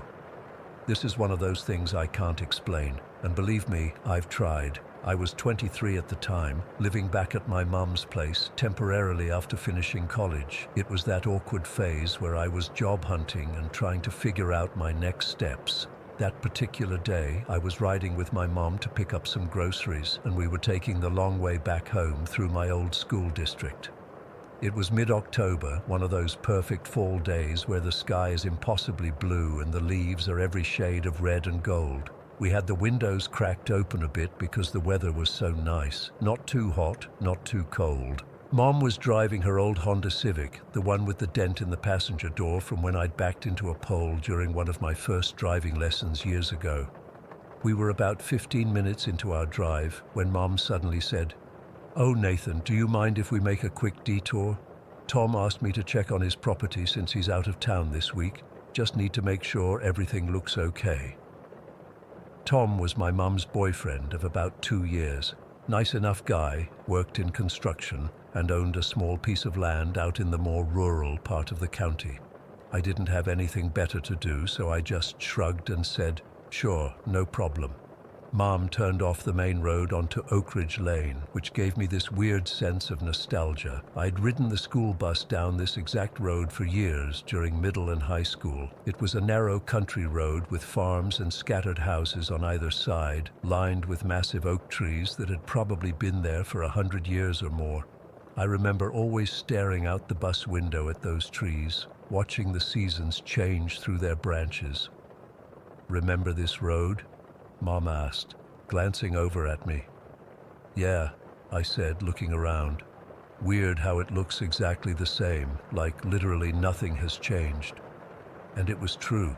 The same mailboxes, the same fences, even the same potholes seemed to be in the exact spots I remembered from my school days. We passed the Johnsons' farm with their red barn that had been in need of a paint job for as long as I could remember, and the old abandoned silo that all the kids used to say was haunted. We were maybe 3/4 of the way down Oak Ridge Lane when I first noticed him, an old farmer walking along the right side of the road, heading in the same direction we were driving. He was on the shoulder, moving at that slow, deliberate pace that elderly people often have. "Look at that old guy," I said to Mom, nodding toward him as we approached. "Doesn't he know it's not the 1960s anymore?" The man looked like he'd stepped straight out of an old photograph or something. He wore a wide-brimmed straw hat with a faded band around it, classic blue overalls with one strap undone and hanging at his side, and a worn flannel shirt that was some faded shade of red. He had to be in his 70s at least, with what looked like white hair sticking out from under his hat. As we got closer, I noticed 2 things that struck me as odd. First, he was carrying absolutely nothing. No bag, no walking stick, nothing in his hands, just walking along this country road in the middle of nowhere. Second, and this is what really started to make me feel uneasy, he didn't react to our car at all. "He doesn't even hear us coming," I said, frowning as we got closer. The road wasn't very wide, and there wasn't much of a shoulder. Most people would step further to the side when they heard a car approaching from behind, but this guy just kept walking straight ahead, same pace, same direction, completely oblivious. Mom slowed down a bit. "Maybe he's hard of hearing," she suggested, but I could tell by her voice that she thought it was strange too. We were practically right behind him now, going maybe 15 miles per hour. Mom gave a gentle tap on the horn, not a long, aggressive honk. Just a quick beep to let him know we were there. Nothing. No reaction whatsoever. "What the hell?" I muttered, shifting in my seat to get a better look at him as we prepared to pass. Mom slowed down even more and moved toward the center of the road to give him plenty of space as we passed. I was staring right at him from the passenger window as we drove by, maybe 5 or 6 feet away at most. That's when it happened. Just as the old farmer came level with my window, just as I was getting my first clear look at his profile, weathered skin, prominent nose, deep-set eyes, he disappeared, not like he jumped out of the way or fell into a ditch. He literally vanished into thin air. 1 second he was there, solid as anything, and the next, nothing. Empty road, empty shoulder, just a single oak tree and a stretch of fence where he had been walking. I felt a physical jolt go through my body like I'd been shocked. I whipped my head around so fast I nearly gave myself whiplash, staring out the back window. "Mom!" I shouted, my voice higher than normal. Did you Jesus Christ, she whispered, her knuckles white on the steering wheel. She was already slowing the car to a stop. We sat there for a moment in complete silence, the car idling in the middle of the empty road. I couldn't take my eyes off the spot where the farmer had been. There was nowhere he could have gone. No side roads, no driveways, no ditches deep enough to hide a person. Just the tree, the fence, and the flat, grassy shoulder. "Did you see him too?" Mom finally asked, her voice shaky. Those 4 words sent ice down my spine because it confirmed I wasn't hallucinating. "The old farmer in the overalls?" I asked, still staring out the window. Mom nodded, looking pale. "He just vanished." We sat there for maybe another minute, both of us trying to process what we'd seen. Then Mom put the car in reverse and slowly backed up to the spot where we'd passed him. "There's got to be an explanation," she said, but she didn't sound convinced. We stopped the car right where it had happened. I rolled down my window all the way and looked out. Nothing unusual, just the oak tree standing alone by the fence, its leaves rustling slightly in the breeze. The grass on the shoulder wasn't even disturbed, no footprints, nothing to indicate anyone had been walking there moments before. "Maybe he jumped the fence," I suggested, knowing how ridiculous it sounded even as I said it. The farmer had to be at least 70 years old. The fence was a good 4 feet high, and the whole thing had happened in a split second. Mom shook her head. "No way. He was right there, and then he just wasn't." We actually got out of the car and looked around. I even walked over to the tree, thinking maybe he was hiding behind it somehow, though it wasn't nearly thick enough to conceal a person. Nothing. We checked the ditch on the other side of the road too, though I knew he couldn't have crossed the road without us seeing him. Nothing there either. After about 10 minutes of searching and finding absolutely no trace of the old farmer, we reluctantly got back in the car and continued on our way to Tom's property. We were both silent for a while, still trying to make sense of what we'd seen. "I don't believe in ghosts," I finally said, though in that moment I wasn't so sure anymore. Mom just shook her head. "I don't know what to believe, but I know what I saw." The weirdest part was how solid and normal the old farmer had looked. Not transparent or glowing or any of that stuff you see in movies. He looked completely real, just like any other person you'd pass on the street. That's what made it so terrifying when he disappeared. It was like watching reality itself break apart. We checked on Tom's property. Everything was fine, by the way, and then headed home, deliberately taking a different route back. Neither of us wanted to drive down Oak Ridge Lane again that day. That night, I couldn't sleep. I kept seeing the old farmer in my mind, the way he walked so steadily, completely unaware of our presence, and then that impossible moment when he simply ceased to exist. I told myself there had to be a logical explanation, but I couldn't think of one.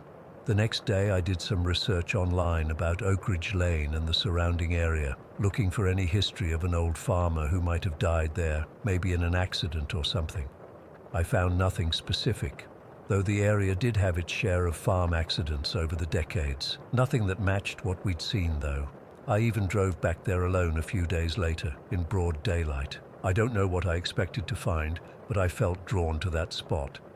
I drove up and down Oak Ridge Lane 3 times, slowing down by that same oak tree each time. No sign of any mysterious farmer, just an ordinary country road on an ordinary day. Over the next few weeks, I asked some locals if they'd ever heard stories about a ghost on Oak Ridge Lane. Most people just gave me weird looks, but one elderly woman at the local diner did pause when I described the farmer. "Sounds like old Frank Wilkins," she said, sipping her coffee. "Had a farm out that way for decades. Died back in the 70s, I think. Used to see him walking along the road all the time, checking his fences." When I asked her if she'd ever heard of anyone seeing his ghost, she just laughed and said, "Honey, everyone around here's got ghost stories. Don't mean they're true." Maybe she was right. Maybe it was just our minds playing tricks on us somehow. But here's the thing. My mom and I saw the exact same thing at the exact same moment. How do you explain that? I've traveled down Oak Ridge Lane dozens of times since then. I even moved back to the area after I got married a few years ago, so I drive that road frequently. I've never seen the farmer again. Sometimes I slow down by that oak tree, half expecting to see him there, but there's never anything unusual. The thing is, this wasn't my first experience with something I couldn't explain. When I was a kid, maybe 11 or 12, I saw a woman standing in our hallway at night, just watching me. When I turned on the light, she was gone. And there have been other things too. Objects moving on their own. Voices when no one's there. Small things that are easy to dismiss individually. But when you put them all together, I don't know what to believe anymore. All I know is what I saw that day on Oak Ridge Lane. A man who was there 1 second and gone the next, leaving no trace behind. And 7 years later, I still don't have an explanation. Story 10. I never believed in haunted houses. Ghosts, spirits, demons. All that stuff was just fiction to me. Stories people made up to explain the unexplainable. But after what happened last month, I'm not so sure anymore. I still wake up in cold sweats, hearing those knocks. I've moved 3 times since then, but I can't shake the feeling that it's still watching me, waiting for me to come back. It all started when I moved to Millfield, this small town in Ohio. I'd just gotten a job at the local hospital as a nurse, and I was excited about the change. City life had worn me down, and the charm of small-town living seemed perfect. The house I found was a steal, a 2-story colonial with a nice yard, priced way below market value. The real estate agent seemed eager to close the deal, practically rushing me through the paperwork. Now I understand why. The day I moved in was bright and sunny. I remember feeling so optimistic while directing the movers where to put my furniture. That's when I first noticed them, the Bakers, an elderly couple in the house across the street, just standing at their window, watching, not waving, not smiling, just staring. I tried to be neighborly and waved, but they didn't react. I figured maybe they couldn't see well or something, so I didn't think much of it. That first night, I was exhausted from unpacking. I fell asleep quickly, only to be jolted awake at exactly midnight by 3 sharp knocks on my front door. They weren't regular knocks. They were deliberate, evenly spaced. Knock, pause. Knock, pause. Knock. I stumbled downstairs thinking maybe it was a neighbor with an emergency. But when I opened the door, nobody was there. The porch light illuminated an empty walkway. I checked both sides of the house, thinking maybe some kids were playing a prank, but there was nothing. Just the silent moonlit street and the baker's house across the way. One dim light still burning in their upstairs window. The second night, same thing. Midnight, 3 knocks. This time I was ready. I rushed to the door immediately and yanked it open. Again, nothing. But this time, I could have sworn I heard footsteps running away around the side of the house. I grabbed a flashlight and checked the perimeter but found no one. The third night, I waited by the window with the lights off, watching the front porch. Midnight came. 3 knocks. I saw the door shake slightly with each one, but there was nobody there. Nothing visible made those knocks. By the 4th night, I was sleep-deprived and agitated. When midnight came and the knocking started, I yelled, "Leave me alone!" and stayed in bed. The knocking continued for nearly 5 minutes before stopping. I thought that was the end of it, but then I heard it. Whispers outside my bedroom window. Hushed voices, multiple ones, like people having a conversation. I couldn't make out the words, but somehow I knew they were talking about me. I called the police the next morning. The officer who came, Officer Riley, was sympathetic but unhelpful. "Probably just some local kids," he said. "We get calls like this sometimes. They like to mess with newcomers." He promised to drive by later that night, but I could tell from his expression that he didn't take it seriously. That afternoon, I decided to introduce myself to the Bakers. Maybe they'd seen something or could at least tell me if this kind of thing had happened before. I walked across the street with a plate of store-bought cookies, I'm a terrible baker, and knocked on their door. It took almost a full minute before Mrs. Baker answered, opening the door just a crack. Up close, she looked much older than I'd initially thought. Her skin was pale and papery, stretched tight across her face. But it was her eyes that disturbed me most, hollow, almost sunken. with a vacant stare that seemed to look through me rather than at me. "Yes?" she asked, her voice barely above a whisper. I introduced myself and offered the cookies. She didn't take them. "I just moved in across the street," I said, pointing to my house. "I was wondering if you'd noticed anyone hanging around my property at night. I've been hearing some strange noises." Mrs. Baker's expression didn't change, but her grip on the door tightened. "You shouldn't have come here," she said. "Excuse me? You don't belong in that house." Her voice was flat, emotionless. Before I could respond, the door closed in my face. I stood there for a moment, cookies still in hand, completely bewildered. As I turned to leave, I caught a glimpse of Mr. Baker watching me from an upstairs window. He didn't move or acknowledge me. He just stared. That night was worse. The knocking started earlier, around 11:30, and was more insistent. When I didn't answer, it moved from the front door to the windows, then to the back door, then back to the front. It was like whatever was out there was circling my house, testing every entrance. The whispers returned too, louder this time, but still unintelligible. Officer Riley did drive by, but of course, the knocking stopped while he was there.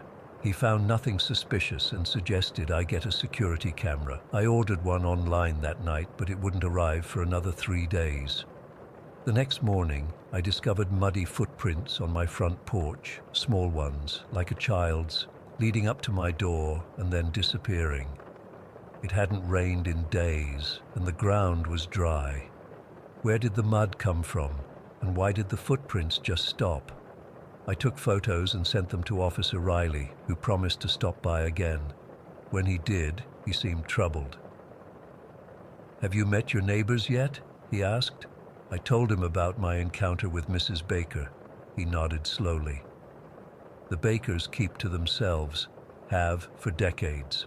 There are stories about them and that house you're in." "What kind of stories?" I asked. "Just small-town gossip," he said dismissively, but his eyes told a different story. "Look, maybe get a hotel for a few nights. Sometimes a change of scenery helps clear the mind." But I couldn't afford a hotel on top of my mortgage. Besides, I was stubborn. I wasn't going to be scared out of my own home. That night, a week after moving in, something changed. The knocking came at midnight, as usual, but after it stopped, I heard something new. Creaking floorboards inside my house, not outside, but inside, on the second floor. I lay frozen in my bed, listening to slow, deliberate footsteps moving across the ceiling above me. There was someone in my house. I reached for my phone with trembling hands and called 911, whispering my address to the dispatcher. Then I grabbed the baseball bat I'd put beside my bed and waited, heart pounding. The footsteps moved toward the hallway, then stopped at what sounded like the attic access in the ceiling. I heard the scrape of the attic door opening, then more footsteps, fainter now, moving above me. The police arrived within minutes, sirens blaring. The footsteps in the attic stopped. Officers searched the entire house, but found no one. No signs of forced entry, no evidence anyone had been there except for one thing. The attic door was open. "Did you open this?" Officer Riley asked. I shook my head. I hadn't even been up to the attic yet. He pulled down the folding ladder and went up with his flashlight, motioning for me to stay below. A minute later, he called me up, his voice strained. The attic was mostly empty except for some old furniture left by the previous owners. But in one corner was a makeshift bed, just some blankets and a pillow on the floor. Next to it were a few granola bar wrappers and an empty water bottle. And on the wall above the bed, scratched into the plaster, was a single word: "Leave." "Someone's been living up here," Officer Riley said. "Watching you." I felt sick. While I'd been sleeping, going about my life, someone had been up here the whole time, coming and going as they pleased. Watching me. They took fingerprints but found nothing usable.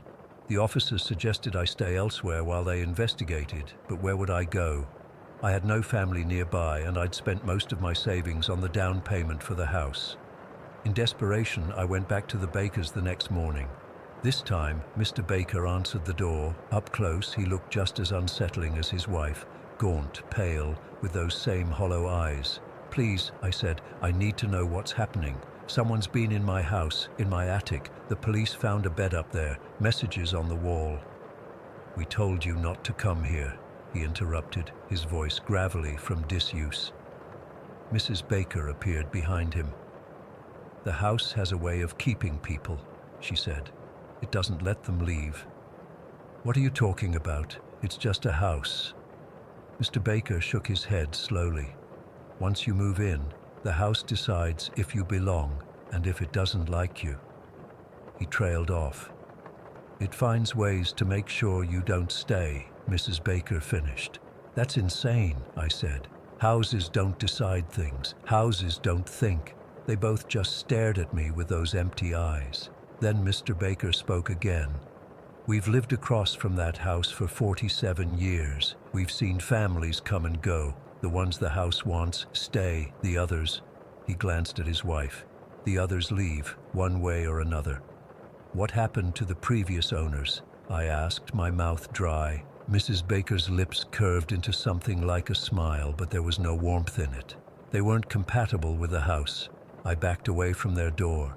"You're both crazy," I said, but my voice shook. That night I packed a bag with essentials, clothes, toiletries, important documents. I couldn't stay there another night.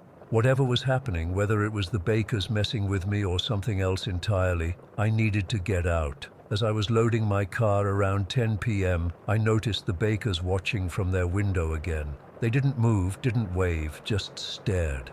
I gave them the finger and got in my car. The engine wouldn't start. I tried again and again, but nothing happened, not even a click. The battery was completely dead, though it had been fine earlier that day. I got out and popped the hood, using my phone's flashlight to check the battery. The cables were disconnected. Someone had deliberately disabled my car. I looked back at the Baker's house. They were gone from the window. I ran back inside my house to call for a cab, but my phone had no service. The Wi-Fi was down too. I was cut off. That's when the knocking started, earlier than usual and louder, not just at the front door but all around the house, like a dozen people were surrounding it, pounding on every surface. The whispers grew louder too, becoming a chorus of hissing voices just outside the walls. And then I heard the attic door open. I grabbed my bat and ran. I didn't bother with the car or my packed bag. I just ran, straight down the middle of the street, away from my house, away from the Bakers, away from whatever was coming down from that attic. I ran until my lungs burned, until I reached the main road where a passing trucker saw me and stopped. He drove me to the next town over, where I checked into a motel and finally called the police. They investigated but found nothing unusual. No evidence of anyone in the attic, no disconnected car battery cables, nothing.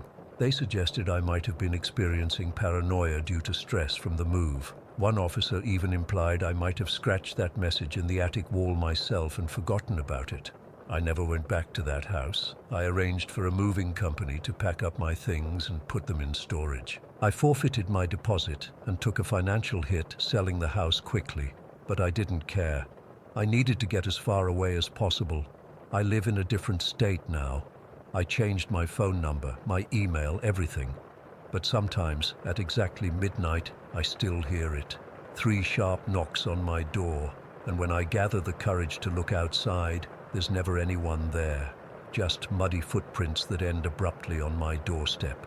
I don't know what was in that house or what the Bakers knew about it. I don't know who or what was living in my attic, but I know one thing for certain, that house didn't want me there. And sometimes I feel like it's still watching, still waiting for me to come back. Story 11. I never believed in the supernatural. Not really. I've always been a practical person, the kind who chalks strange noises up to house settling and weird feelings to an overactive imagination. But what happened last summer in Austin changed everything for me. It was early July when I finally closed on my first home, a modest 3-bedroom in a quiet suburb where the lawns were neatly trimmed and the mailboxes all matched. I was so proud driving up that first day with my U-Haul, sweating through my shirt in the Texas heat. The neighborhood screamed, normal family life, kids riding bikes, people walking dogs, neighbors waving to each other. Perfect, except for one glaring anomaly, the Harrison house. While every other property on Cypress Lane looked like it could be in a real estate brochure, the Harrison place stuck out like a rotting tooth. The white paint was peeling off in sheets, revealing gray wood underneath. Thick vines crawled up the sides like they were trying to swallow the structure. The lawn wasn't just overgrown, it was practically a wilderness, with grass reaching halfway up the first floor windows. My realtor had briefly mentioned it during the showing. Don't worry about that eyesore. The HOA's been trying to get them to clean up for years, but the owners keep finding loopholes. I didn't think much of it then. Every neighborhood has that one house, right? The day I moved in, I caught a glimpse of someone peeking through those permanently drawn curtains at the Harrison place. Just a shadow, really, but enough to make me wonder about who lived there. None of my immediate neighbors seemed to know much about the Harrisons, just that they kept to themselves and rarely came outside during daylight hours. My second night in the house, I was unpacking boxes in my bedroom when I first heard it. A rhythmic thumping sound coming from the direction of the Harrison place.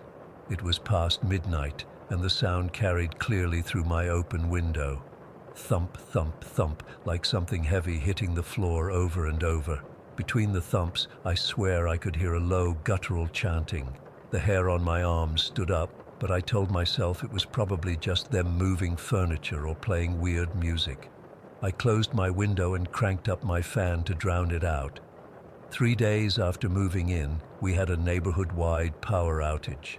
A transformer blew during an evening thunderstorm, plunging the entire street into darkness. I was fumbling around for candles when I happened to look out my living room window. The entire neighborhood was pitch black except for the Harrison house, where flickering lights were visible through the cracks in their curtains. Not electric lights, they moved and danced like flames. Curiosity got the better of me. I grabbed my umbrella and walked across the street, telling myself I was just going to see if they needed anything. As I approached, I could see through a small gap in the curtains where they didn't quite meet. Inside, a tall, gaunt figure was moving erratically around what looked like their living room. The movements weren't normal, jerky, almost like a marionette being pulled by invisible strings. I backed away quickly, nearly slipping on the wet sidewalk in my haste. The next morning, the power was back on, and I was starting to wonder if I'd imagined the whole thing. But then I noticed something odd. The Harrison yard, which had been a jungle the day before, was now immaculately clean. The grass was cut, the hedges trimmed, the walkway swept. It looked like it had been prepared for something, yet I hadn't heard any lawn equipment, and none of the neighbors mentioned seeing anyone working on it. Over the next few days, I started observing Mr. Harrison more closely. He was a thin man, probably in his 60s, with a shock of white hair and deeply sunken eyes. Every evening around dusk, he would emerge from the house and begin digging in various spots in his backyard. Not gardening, just digging small holes, examining the earth, then filling them back in. Sometimes he'd stop suddenly and turn toward my house, staring with an intensity that made my skin crawl. Each time I caught him looking, he wouldn't look away like a normal person caught staring. He'd just keep his eyes locked on me, unblinking, until I retreated from my window. About a week after I moved in, I was jolted awake at 3 a.m. by a sound I'll never forget. A high-pitched, mournful wail coming from the Harrison house. It wasn't an animal, it wasn't machinery. It sounded human, but wrong somehow, like someone trying to mimic human crying without understanding what it was. I called the police, reporting a possible domestic disturbance. When the officers arrived, they knocked on the Harrisons' door for nearly 10 minutes. Finally, Mrs. Harrison answered. A small woman with gray hair pulled back so tightly it seemed to stretch her face.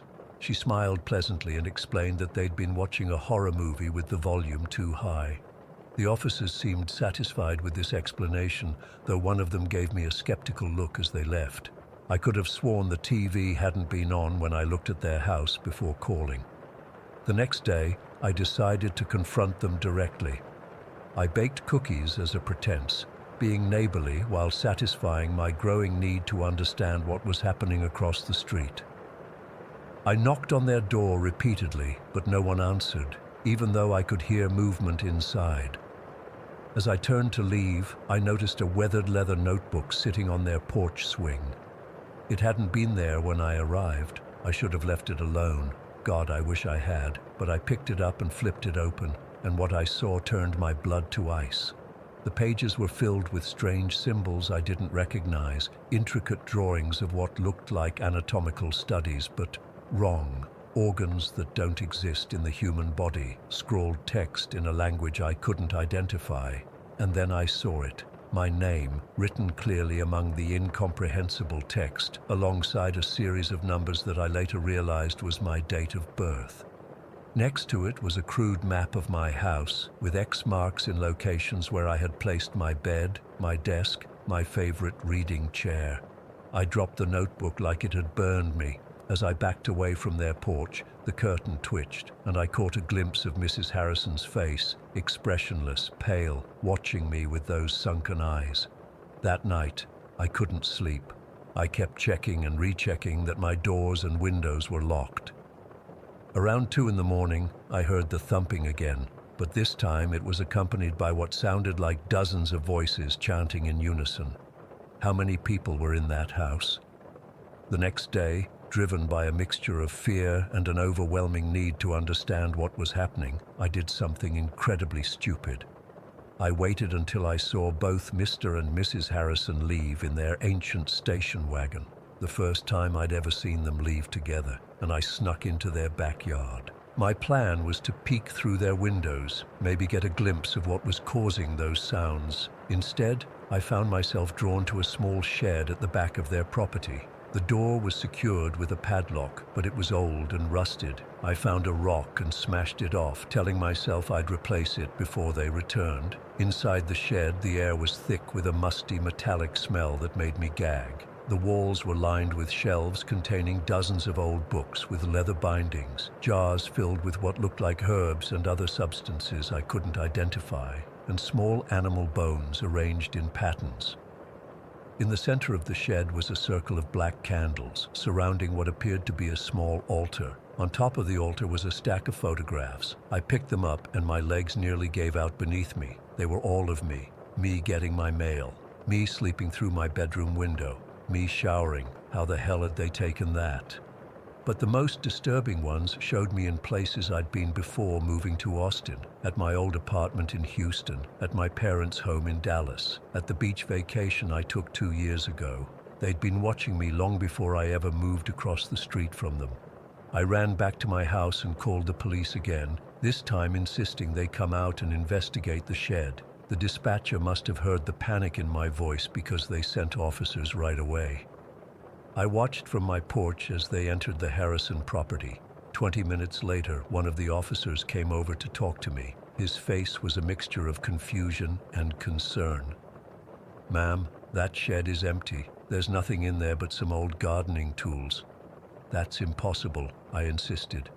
"I was just in there. There were books and candles and pictures." The officer's partner joined us. We also ran a check on the property. According to city records, that house has been officially vacant for over a year. The previous owners, the Watsons, moved to Florida. There's no record of anyone named Harrison ever owning that property. I felt like I was losing my mind. I showed them the bruise on my hand from when I'd bumped against the shelf in the shed, the dirt on my shoes. They took my statement but left without doing anything else. I could tell they thought I was having some kind of breakdown. That night, the lights in the Harrison house went out. For the first time since I'd moved in, the place was completely dark. I didn't sleep, just sat by my window watching. No one went in or out. In the morning, I worked up the courage to go over there again. I knocked, and when no one answered, I tried the door. It was unlocked. Inside, the house was completely empty, not just vacant, but scrubbed clean. No furniture, no curtains on the windows. No sign that anyone had been living there. The walls were freshly painted, the floors recently polished. It looked like a house that had been staged for sale. I moved out 2 weeks later. I couldn't afford to break my mortgage, but I found renters and relocated to an apartment on the other side of Austin. I never found out who the Harrisons really were, why they had been watching me for years, or what they had planned. Sometimes I convinced myself it was all some kind of elaborate prank or that I had some kind of mental break from the stress of buying a house.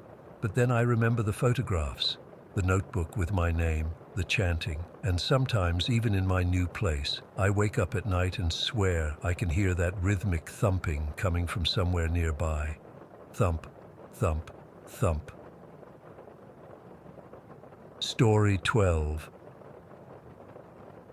I can't explain what happened to me a few years ago. I've tried to rationalize it, tried to convince myself it was just a vivid dream or some kind of hallucination, but the sensations were too real. The smells, the sounds, the terror, and the worst part.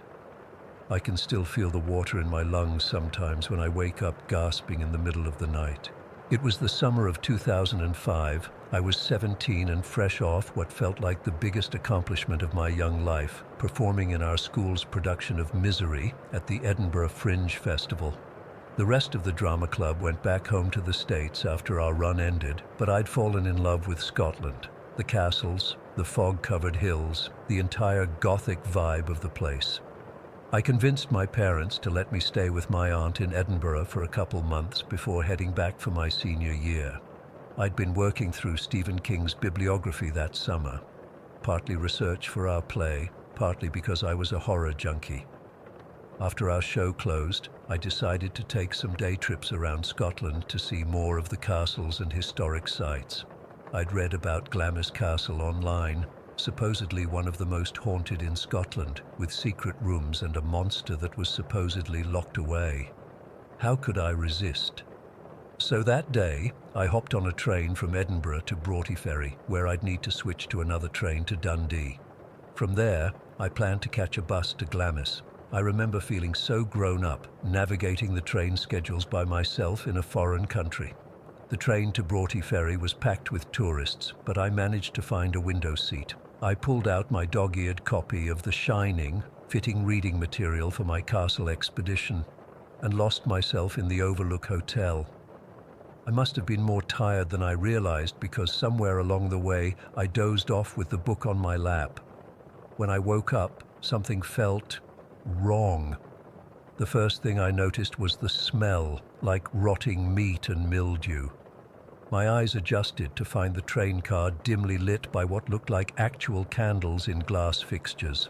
The modern seats were gone, replaced by ornate wooden benches with faded velvet cushions. The windows seemed smaller, with intricate wooden frames. I looked down at myself, half expecting my clothes to have changed too, but I was still wearing my jeans, Converse, and the Radiohead t-shirt I'd put on that morning. My backpack was by my feet, but my copy of The Shining was gone. What the hell? I mumbled, looking around. The other passengers wore clothes straight out of a historical drama. Women in high-necked dresses with their hair piled up, men in suits with pocket watches and bowler hats. They were all deathly pale, with dark circles under their eyes, and they kept glancing nervously out the windows. I fumbled for my phone to check the time, but it was dead. The weird thing was, I'd charged it fully before leaving that morning. The train lurched, and I grabbed the seat to steady myself. Outside the window it was dark, but I could see we were crossing over water. The realization hit me. We were on a bridge. Shouldn't we have reached Broughty Ferry by now? An older man sitting across from me caught my eye. He wore a black suit with a silk waistcoat and had a well-groomed beard flecked with gray. He was staring at me with an intensity that made my skin crawl. "You don't belong here, young man," he said suddenly, his voice crisp and formal. Before I could respond, he stood and moved to sit beside me. The smell of tobacco and something medicinal wafted from his clothes. "Allow me to introduce myself. I am Mr. Bouche, son of Sir Thomas Bouche, and you, sir, are an anomaly." I tried to laugh it off. "Look, I don't know what's going on. Is this some kind of historical reenactment thing? Did I get on the wrong train?" His eyes narrowed. "This is the 6 o'clock train to Dundee, crossing the Tay Bridge. Where did you think you were?" My stomach dropped. The Tay Bridge. Even with my limited knowledge of Scottish history, that name rang an alarm bell. What's the date? I asked, my mouth suddenly dry. December 28th, 1879, he replied, looking at me like I was insane. Are you feeling unwell, sir? December 28th, 1879. The date burned into my brain. The Tay Bridge collapse, one of the worst engineering disasters in British history. I'd read about it in a guidebook just days before. We need to stop the train, I blurted out, jumping to my feet. The other passengers looked at me with expressions ranging from annoyance to alarm. The bridge is going to collapse, we're all in danger. Mr. Bush grabbed my arm with surprising strength. Sit down, young man, you're causing a scene. The train swayed violently, and a woman screamed. Outside, the wind howled and rain lashed against the windows. I could feel the bridge moving beneath us. It's happening, I whispered. Oh God, it's really happening. Lightning flashed, illuminating the terrified faces around me. In that moment of brightness, I saw something that chilled me to the bone.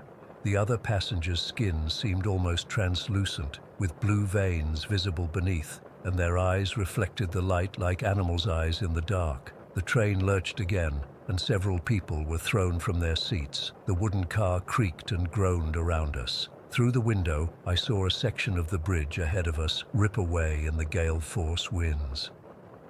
We're going to die, a woman sobbed nearby. Mr. Bush still had his hand on my arm. You're not supposed to be here, he repeated, his voice eerily calm amid the chaos. You've crossed into our time, but unlike us, you have a chance to return. What are you talking about? I shouted over the wind and screams. We died that night, he said simply. All of us. Every soul on this train plunged into the Tay. We've been crossing this bridge every night since, reliving our final moments. As if on cue, the train pitched forward. The lights went out, plunging us into darkness broken only by flashes of lightning. People were screaming, praying, some even jumping from the windows into the raging waters below. I tried to move, but Mr. Bush held me firmly in place. When we hit the water, he said, his face inches from mine, hold your breath as long as you can. The cold will take you quickly. The car tilted at an impossible angle. I was sliding, falling, then weightless for a terrifying moment before the impact knocked the wind from my lungs. The freezing water rushed in, filling the car with shocking speed. Mr. Bush let go of me as the water rose to our chests. Remember us, were his final words before the current pulled him away. I tried to swim, to find a way out, but the water was so cold, my muscles seized up almost instantly. I couldn't tell which way was up. Water filled my nose, my mouth. I fought the instinct to breathe until my lungs felt like they would burst, but eventually, my body betrayed me. I inhaled water, feeling it burn down my throat and fill my lungs. Darkness crept in from the edges of my vision as my body convulsed, trying desperately to cough out the water. As consciousness slipped away, I had a strange thought, that my name, Tay Bridge, had somehow sealed my fate, connecting me to this disaster across time. Then nothing, until I gasped awake in my seat on a modern train, coughing violently. My book had fallen to the floor, and an elderly woman across the aisle was looking at me with concern. "Are you all right, dear?" she asked as I struggled to catch my breath. I nodded, unable to speak. My clothes were completely dry, but I could still feel the phantom sensation of water in my lungs. The taste of river water lingered in my mouth. Most disturbing of all, that putrid smell still filled my nostrils. "Next stop, Dundee," announced the conductor over the speaker. I looked out the window. It was early evening, and we were just pulling onto a modern bridge spanning a wide river. My hands shook as I gathered my things. I needed to get off this train, to be on solid ground. In Dundee, I stumbled from the station in a daze. I'd planned to continue to Glamis Castle, but that was the furthest thing from my mind now. I needed to make sense of what had just happened. I found myself walking toward the river, drawn there by some invisible force. At the waterfront, there was a small memorial plaque. My legs nearly gave out as I read, "The Tay Bridge Disaster." On Sunday, December 28, 1879, this bridge collapsed during a violent storm, sending a passenger train plunging into the icy waters below. All 75 passengers and crew perished. There were no survivors. Beneath this text was a list of the confirmed dead. My finger traced down the names until it stopped on one, Mr. William Bouche, son of Sir Thomas Bouche. I staggered back, my heart pounding. The smell of death and decay intensified around me, clinging to my clothes though they were perfectly dry. I could still feel the phantom sensation of water filling my lungs, the burning, the panic. That night at my aunt's, I researched everything I could about the disaster: the 6 o'clock train from Edinburgh to Dundee, the hurricane-force winds, the poorly designed bridge that couldn't withstand the gale. I found an old newspaper article with a partial passenger list, and there he was, William Bouche, traveling from Edinburgh to his family home in Dundee. It's been years now, and I still don't have an explanation for what happened. Sometimes I convince myself it was just a vivid dream triggered by reading about the disaster beforehand. But then I'll wake up in the middle of the night, choking on phantom water, the smell of death in my nostrils. And sometimes, in the moment between sleep and waking, I hear Mr. Bouche's voice. "Remember us." So I do. I remember them all. Story 13. I still don't sleep right. It's been 3 months since that night on Route 66, and I'm writing this from a motel room in Flagstaff because I can't bring myself to get back on the road after dark. 23 years behind the wheel, and now I'm scared of the dark like some kid. My dispatcher thinks I'm having a breakdown. Maybe I am. Let me start at the beginning. I'm Joe. Been hauling freight cross-country since I was 24. Nothing special about me. Just another guy with a CDL and too many miles on his bones. That night in October was supposed to be a routine haul. Appliances from Chicago to a distribution center outside LA, tight schedule. But nothing I hadn't done 100 times before. I remember checking the weather before leaving the truck stop in Joplin. Clear skies, decent temps for October. I figured I'd push through the night to make up some time. The stretch of old Route 66 I was on doesn't see much traffic anymore since the interstate took over. It's mostly us old-timers who still use it sometimes. Less hassle, fewer way stations, and I've always liked the scenery better than the soulless concrete of I-40. Around 11 that night, I was somewhere west of Tulsa. The moon was just a sliver, making the desert darkness almost complete, except for my headlights cutting through it. I had the radio tuned to some late-night talk show, just noise to keep me company. My thermos was still half full of coffee that had gone cold hours ago. The first weird thing was the radio, mid-sentence about alien conspiracies or government cover-ups or whatever the hell the host was rambling about. It just cut to static. Not unusual out there. Radio signals get spotty in those remote stretches. I fiddled with the dial, trying to find something else, when I noticed headlights in my rear view. Normally, seeing another truck isn't anything to think twice about, but something about these lights immediately set me on edge. They were too bright, not just high beams, but this unnatural whitish blue that lit up my cab like daylight. And they were gaining on me fast. Too fast. I'm not one of those cowboys who thinks they own the road. If someone wants to pass, I let them pass.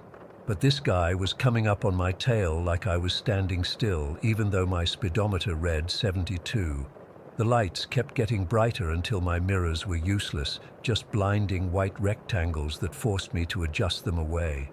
I remember my hands getting sweaty on the wheel. The truck behind me couldn't have been more than 10 feet from my bumper. One tap of my brakes and we'd both be wrecked. I tried speeding up, but my load was heavy and my old Peterbilt was already pushing its limits. The radio static suddenly got louder, a screech that made me wince. Through it, I swear I heard a voice, just for a second, saying something I couldn't make out. Then the truck behind me laid on its horn. Not a quick tap, but a long, sustained blast that seemed to vibrate through my whole body. I've never heard a horn that deep or loud before or since. It was like it was inside my head. I couldn't see shit with those lights blinding me, and I was approaching a curve. Locals call it dead man's curve, which wasn't exactly comforting at that moment. I had two choices: speed up and risk taking the curve too fast, or hit my brakes and risk getting rear-ended by whatever maniac was on my tail. I chose option 3. I eased off the accelerator just enough to let this psycho make his move. Sure enough, the truck swerved out to pass me on the left. As it pulled alongside, I got my first good look at it. A black Kenworth with a chrome grille that seemed to be catching light that wasn't there. The windows were tinted so dark they looked like empty spaces in the cab.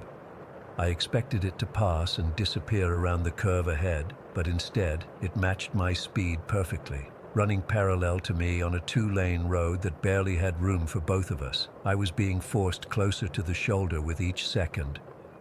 "What the hell is wrong with you?" I shouted, knowing they couldn't hear me. My heart was pounding against my ribs like it wanted out.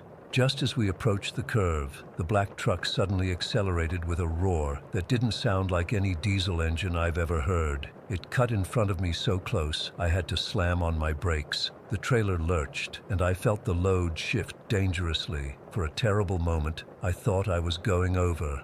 I managed to keep it together, wrestling the wheel as my truck fishtailed. By the time I straightened out, the black Kenworth had vanished around the curve ahead. I pulled over right there, hands shaking so bad I could barely shift into park. My breath was coming in gasps like I'd run a mile. I sat there for maybe 10 minutes, trying to calm down, telling myself it was just some asshole playing chicken, maybe high on something or falling asleep at the wheel and overcorrecting. When I felt steady enough, I got out to check my trailer. Everything looked intact, no damage from what had nearly been a catastrophic accident. The night air was cold and still, too still. Not even the usual sounds of insects or distant traffic, just dead silence that made the hair on my arms stand up. I climbed back in my cab, deciding to call it into highway patrol. No trucker pulls a stunt like that without consequences, but my CB was still just static, and my cell showed no service, not unusual for that stretch. So I started driving again, slower now, keeping my eyes peeled for that black truck. I figured he must be long gone by now, probably laughing about the scare he'd given the old-timer. About 20 minutes later, my radio suddenly cleared up. Instead of the talk show, though, I heard a woman's voice, faint and broken by static. "Please, anyone, he's coming." I nearly swerved off the road. The voice was filled with pure terror, like nothing I'd ever heard before. "Hello? Where are you? Do you need help?" I responded, but got nothing back but more static. Then another voice cut in, a man's voice, deep and somehow wrong, like it was being played at the wrong speed. "Mile marker 196. That was about 2 miles ahead of me. I should have turned around right there. Every instinct was screaming at me to do just that. But 20-plus years of helping stranded motorists, of being the guy who stops when someone needs a hand, that doesn't just switch off. If someone was in trouble, I couldn't just leave them. As I approached mile marker 196, I slowed down, scanning the roadside for any sign of a broken-down vehicle or someone in distress. There was nothing, just empty desert and asphalt. Then I saw headlights again, not behind me this time, but ahead, coming around a distant curve toward me. The same unnatural bright blue-white that had blinded me earlier. My stomach dropped like I was going down a steep hill. I flashed my lights, standard trucker courtesy, but got no response. The approaching truck accelerated, its engine sound growing until it seemed to fill the world. It was in my lane, coming straight at me. I had nowhere to go but off the road. I cranked the wheel hard right, feeling my tires leave the asphalt as I fought to keep from tipping over. My trailer bounced and shuddered over the rough ground as I braked hard. The black truck roared past, missing me by inches, its horn blaring that same soul-shaking note. But when I looked in my mirrors to see it go by, there was nothing there. The road behind me was completely empty. "What the fuck?" I whispered, my voice sounding strange in the quiet cab. I sat there, engine idling, staring at the empty road. My mind couldn't process what had just happened. Either I was hallucinating from fatigue, or something impossible was happening. Just as I was about to put the truck in gear and get the hell out of there, my headlights illuminated something in the road ahead that made my blood freeze. Standing directly in the center of my lane was a figure, tall and thin, wearing what looked like an old-fashioned black coat and wide-brimmed hat. I couldn't make out a face, just darkness where features should have been, and it was pointing right at me. I blinked, thinking exhaustion was making me see things, but when I opened my eyes, it was still there, motionless except for the coat, which seemed to move slightly even though there wasn't any wind. My throat closed up so tight I could barely breathe. This wasn't right. None of this was right. I don't know what possessed me, but I hit the gas. Maybe I thought it was someone playing a sick joke. Maybe I just wanted to prove it wasn't real. My truck lurched forward, tires spinning in the dirt before finding purchase. As I accelerated toward the figure, it didn't move. Didn't try to get out of the way, just kept pointing at me. I was doing maybe 40 when I should have hit it, but instead, it just dissolved, like smoke being blown away. 1 second it was there, and the next, it was gone. I didn't stop again. I drove like hell was on my heels, pushing my rig to speeds it had no business doing, especially at night on that winding road. Every shadow looked like that figure.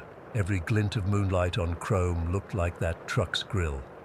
The radio stayed silent except for occasional bursts of static that made me jump every time. Once, I swear I heard laughter mixed in with the noise, a deep, horrible sound that didn't sound human. I drove straight through to Flagstaff without stopping, even when my eyes were burning from exhaustion and my bladder was screaming, pulled into the first truck stop I saw just as dawn was breaking. I was shaking so bad the guy at the counter asked if I was okay. I called my dispatcher from the payphone and told him I needed a day off, made up some bullshit about food poisoning, checked into a motel and slept for 14 hours straight. When I woke up, I tried to convince myself it had all been some kind of waking dream. Fatigue-induced hallucinations happen to truckers sometimes, but deep down, I knew better. Out of some morbid curiosity, I looked up accidents on that stretch of Route 66, found an article from 1986 about a trucker who ran a family off the road, a husband, wife, and their teenage daughter. The trucker fled the scene. The husband and wife died, but the daughter survived. The trucker was never identified, just descriptions of a black semi with a chrome grille. I'm supposed to be back on the road tomorrow. My boss is getting impatient. But every time I close my eyes, I see those headlights coming at me, that figure pointing. I keep hearing that woman's voice on the radio. I don't know what happened that night, don't know if it was a ghost or just my mind playing tricks. But I know one thing for certain, I'm never driving that stretch of Route 66 at night again, and if you're reading this and you drive that road, keep your eyes open for headlights that get too close, and if your radio turns to static, don't listen too carefully to what might be coming through, because something's out there in the dark on Dead Man's Curve, and I think it's still looking for me. Story, I've never told this story to anyone outside my family. I'm still trying to process it. Even though it's been over 20 years since I first met her, I guess I'm sharing this now because my nephew's experiences have brought everything back, and I need to talk about it with people who might understand. When I was about 4 years old, I met Christina. I was playing alone in my backyard on our swing set. It was this old metal thing with 2 swings and a slide that my dad had anchored into the ground with concrete. I remember it was summer because I was wearing my favorite purple shorts and no shoes, feeling the grass between my toes. I was swinging by myself when suddenly the swing next to me started moving. At first I thought it was just the wind, but then I saw her, a little girl with long, wavy brown hair, half of it pulled up with a pink beret. She was wearing a white dress with tiny blue flowers on it and was smiling at me. "Hi, I'm Christina," she said, pumping her legs to swing higher. I wasn't scared at all. To my 4-year-old brain, this was perfectly normal. A new friend had appeared in my yard. I introduced myself, and we spent the entire afternoon swinging and running around the yard. When my mom called me in for dinner, I asked if Christina could stay. Mom looked confused. "Who's Christina, sweetie?" "My friend," I said, pointing right at her. Christina was standing right there, giggling behind her hand. Mom looked where I was pointing, then back at me with that worried look parents get. "There's no one there, Emily." I remember feeling so frustrated. Christina was right there. How could Mom not see her? Christina just smiled and said, "It's okay. Grown-ups are silly sometimes. I'll come back tomorrow." And she did. For the next 6 years, Christina was my constant companion. She'd show up almost every day, usually in my backyard, but sometimes in my room. We'd play for hours. She loved the swings best of all and would ask me to push her higher and higher. She'd push me too, which I now realize should have been impossible. There was this one day when I was about 6. Christina showed up wearing these bright orange corduroy pants. I remember telling her they were ugly, and she got really mad. She didn't speak to me for the rest of the day, just sat on the swing pouting. The next day she was back in one of her dresses, and we never mentioned the orange pants again. My parents were getting worried about my imaginary friend. They'd catch me talking to empty space, laughing at jokes no one had told, setting up tea parties with an extra cup. I started to notice the concerned whispers between them, the way other adults would exchange glances when I mentioned Christina. The worst incident happened when I was 7. Christina and I were in my room, and she convinced me we should play hairdresser. She told me I should cut my hair like hers, with shorter pieces framing my face. I grabbed a pair of scissors from the kitchen drawer and went to town on my hair. By the time my mom found me, I'd chopped off almost all of my hair on one side. I had long hair down to the middle of my back, and now it was a disaster. Mom was furious, asking why I would do such a thing. When I said Christina told me to, she sent me to my room for lying. That night I heard my parents talking about taking me to see someone, a doctor who helps kids who have trouble telling what's real. I didn't understand. Christina was real. I could see her, talk to her, feel her when she pushed me on the swings or when we'd hold hands running through the sprinkler in summer. How could she not be real? As I got older, things got harder. Other kids at school thought I was weird for talking to someone they couldn't see. I started getting bullied in 3rd grade when Amber Patterson caught me having a conversation with Christina in the bathroom. By 4th grade, I had learned to only talk to Christina when we were alone. When I was about 10 or 11, Christina started coming around less. At first I was sad and would call for her, but eventually I got busy with school and real friends. I kind of forgot about her. I assumed she was just an imaginary friend I'd outgrown, though part of me always remembered how real she felt. Then came that night when I was 15. It was a school night, around 11, and I was sleeping when my bedroom door flew open. My mom was standing there, white as a sheet, her hands shaking. "Emily," she whispered, her voice trembling. I just saw a little girl outside the bathroom. I sat up, groggy and confused. "What? What girl?" Mom came and sat on the edge of my bed.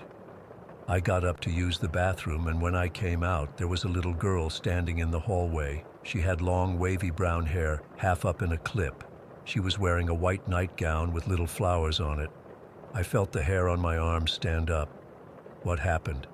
She smiled at me, and then she just vanished, right in front of my eyes. Mom was shaking. "Emily." She looked exactly like the girl you used to describe, Christina. In that moment, it all clicked. Oh my God, I was playing with a ghost.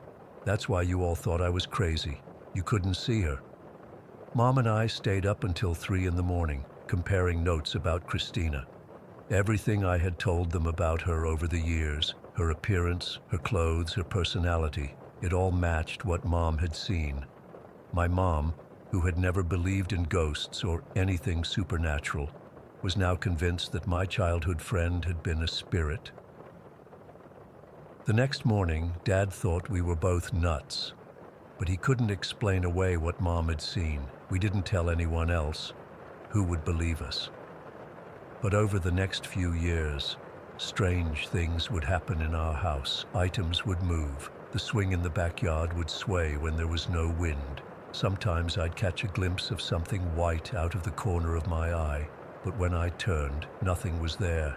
When I was 19 and home from college for summer break, I was alone in the house one afternoon.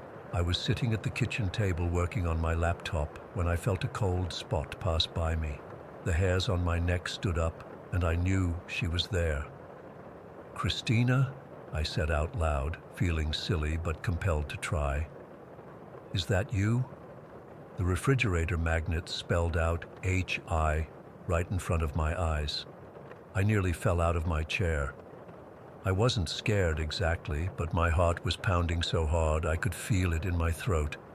Why did you play with me when I was little? I asked. Nothing happened for a long time. Then slowly the magnets moved again. Fun.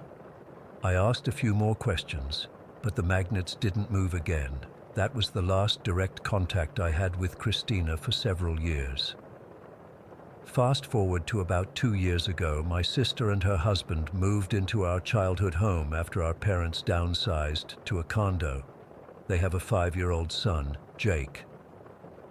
About 6 months after they moved in, my sister called me, sounding worried.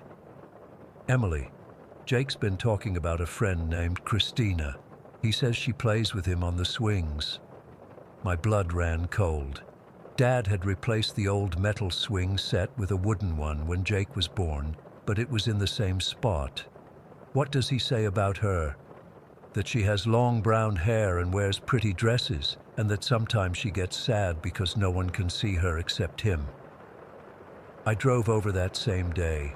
Jake was playing in the backyard, seemingly by himself, but he was laughing and talking. I watched from the kitchen window as he would stop, listen, and then respond to something, or someone, I couldn't see. When he came inside for a snack, I casually asked him about his friend. That's Christina, he said, biting into an apple slice. She's been here a long time. She told me she used to play with you when you were little like me. I felt goosebumps all over my body. What else does she tell you? Jake shrugged. She shows me things sometimes, like where Mom puts the cookies. Then he looked at me very seriously. She told me not to cut my hair like she showed you. She says that was naughty. After that day, Jake stopped talking about Christina to adults. I think my sister might have told him it worried her, but sometimes I'll catch him whispering to empty space, or I'll see him on the swing, going higher than he should be able to push himself.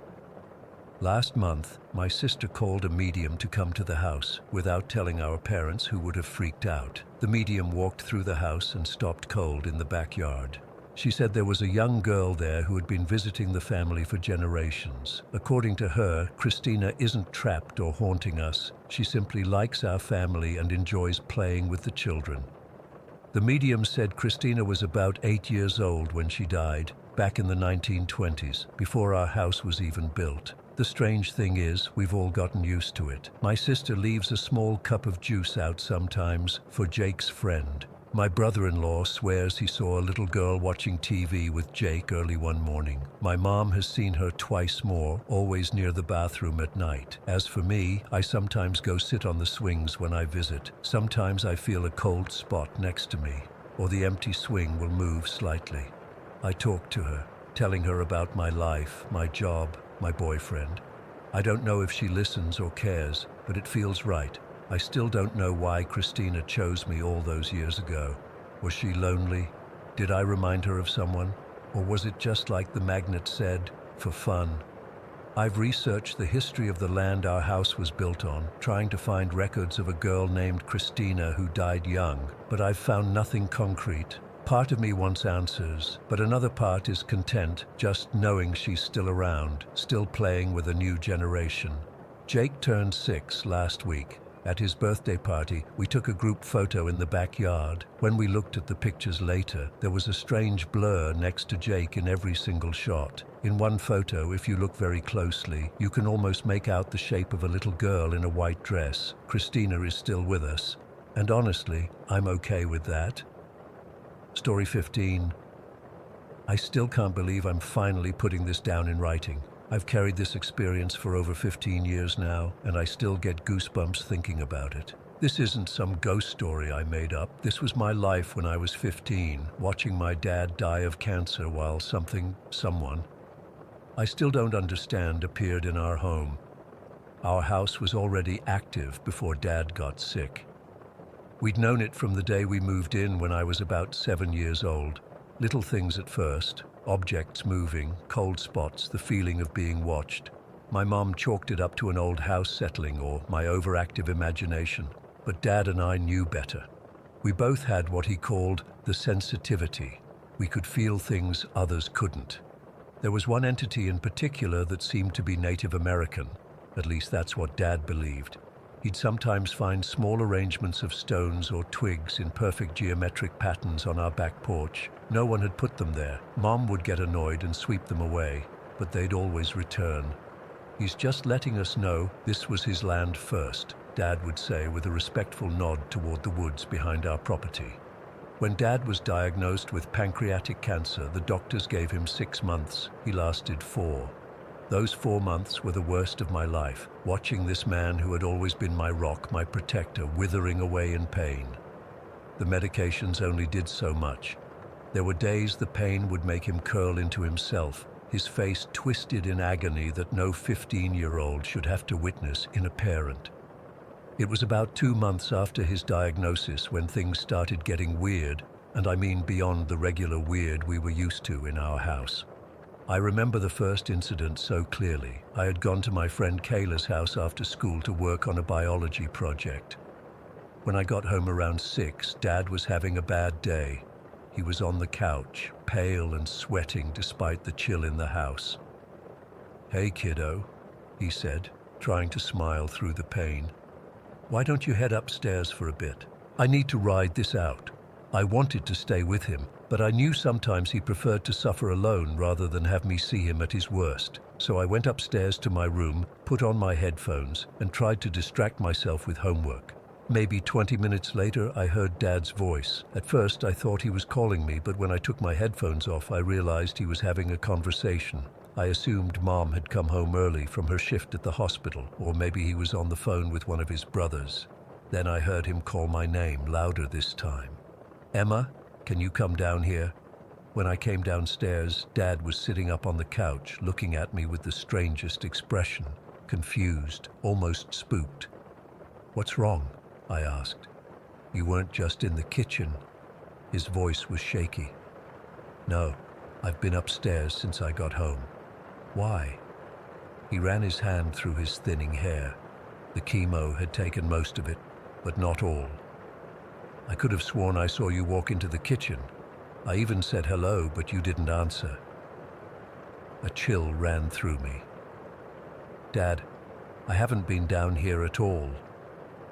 We both sat in silence for a moment, the weight of what that meant hanging between us. Someone, or something, that looked like me had been in our kitchen. That was just the beginning. The next major incident happened about a week later. Dad was having one of his worst days. The pain had him practically immobilized on the couch. Mom was at work, and I was trying my best to help him, but nothing was working. Not his prescribed pain meds, not the heating pad, nothing. I was sitting on the floor next to the couch, my hand on his leg, trying to provide whatever comfort I could through touch, when I noticed the air in the room change. It got heavier somehow, charged with something I couldn't name. Dad felt it too. His breathing, which had been labored with pain, suddenly steadied. His eyes fixed on something behind me. When I turned to look, my heart nearly stopped. There was a young girl, maybe 10 or 11 years old, walking out of our kitchen like she owned the place. She had long dark hair and wore a simple white dress. She wasn't transparent or ghostly like you'd imagine. She looked solid, real. The only thing that gave her away was that her feet made no sound on our creaky hardwood floors. I was frozen in place as she calmly approached us. She didn't look at me at first, her focus entirely on my father. Without hesitation, she gently removed my hand from Dad's leg and placed her own there instead. What happened next still defies explanation. Dad's entire body relaxed. The pain lines etched into his face smoothed out. A look of complete peace washed over him. It was like she pushed a magical button that instantly relieved all his suffering. "Thank you," he whispered to her. The girl smiled, not at him, but at me. Her eyes held mine for just a moment, and I felt a strange connection I still can't properly describe. Then she simply turned and walked back toward the kitchen. By the time I got up to follow her, She was gone. "Who was that?" I asked Dad, my voice barely above a whisper. "My guardian angel," he said with absolute certainty. "She's been here before when you're at school. She helps with the pain." I wanted to tell him that couldn't be possible, that there was no such thing as guardian angels, but the evidence was right in front of me. For the first time in weeks, my father wasn't in agony. He slept peacefully that night. After that first encounter, the girl appeared regularly, never when Mom was home, only when it was just Dad and me, and usually when his pain was at its worst. Sometimes she would appear in the doorway, just watching. Other times she would come close and place her hand on his forehead or chest. Always, the result was the same: immediate relief, a calmness that medication couldn't provide. Dad started talking to her when she appeared. Simple things like, "There you are," or "I was hoping you'd come." She never spoke back, at least not that I could hear, but sometimes Dad would nod as if responding to something she'd said. But here's where things get even stranger. Our house had always had disturbances, items moving, doors opening and closing, the occasional crash in the middle of the night. Most of it seemed random, sometimes almost playful, sometimes more disruptive. During Dad's illness, these disturbances intensified. One night, every cabinet in the kitchen flew open simultaneously. Another day, I came home to find all the family photos turned face down. The TV would turn on by itself, blaring at full volume. It was like something was acting out, demanding attention, while everyone was focused on Dad. Mom blamed it on electrical issues or the wind. Dad was too sick to notice much beyond his own room, but I knew it was something else, something angry, maybe even jealous of the attention Dad was getting. 3 weeks before Dad died, I was in the kitchen making him some tea when I felt someone standing behind me. Thinking it was the girl, I turned around with a smile, only to find myself face to face with something else. It wasn't fully formed, more like a dark shadow with vague human features. But the energy coming off it was nothing like the peaceful presence of Dad's guardian angel. This felt chaotic, volatile. It disappeared almost instantly, but not before I felt an overwhelming sense of loneliness and anger radiating from it. That night, I woke to the sound of every book on my bookshelf crashing to the floor. Dad passed away on a Tuesday morning in October. I was at school when it happened, something I've never forgiven myself for. Mom said he went peacefully, which was the only comfort I had. The house felt different after he was gone, empty in a way that had nothing to do with his physical absence. The girl didn't appear again, at least not to me. The disruptive events stopped too. It was like whatever entities had been in our house had left with Dad, or so I thought. About a month after the funeral, I was going through Dad's things in his office when I found a journal he'd kept during his illness. Most of it was what you'd expect: thoughts about his mortality, messages for Mom and me, practical instructions about accounts and passwords. But there was one entry that made my blood run cold. The girl came again, today. Emma was at school. She sat with me for nearly an hour. I don't feel pain when she's here. I asked her name today, and she finally told me. Said she's been in this house for a very long time. Said she gets lonely sometimes and acts out.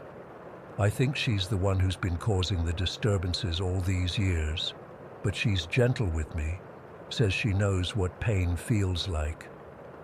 I dropped the journal like it had burned me. The girl and the disruptive entity were the same being. All those years, we'd been living with a single spirit that could manifest in different ways, as a peaceful, healing presence or as a chaotic, attention-seeking force. Mom sold the house 6 months later. We couldn't afford it on her salary alone, and neither of us wanted to stay there anyway.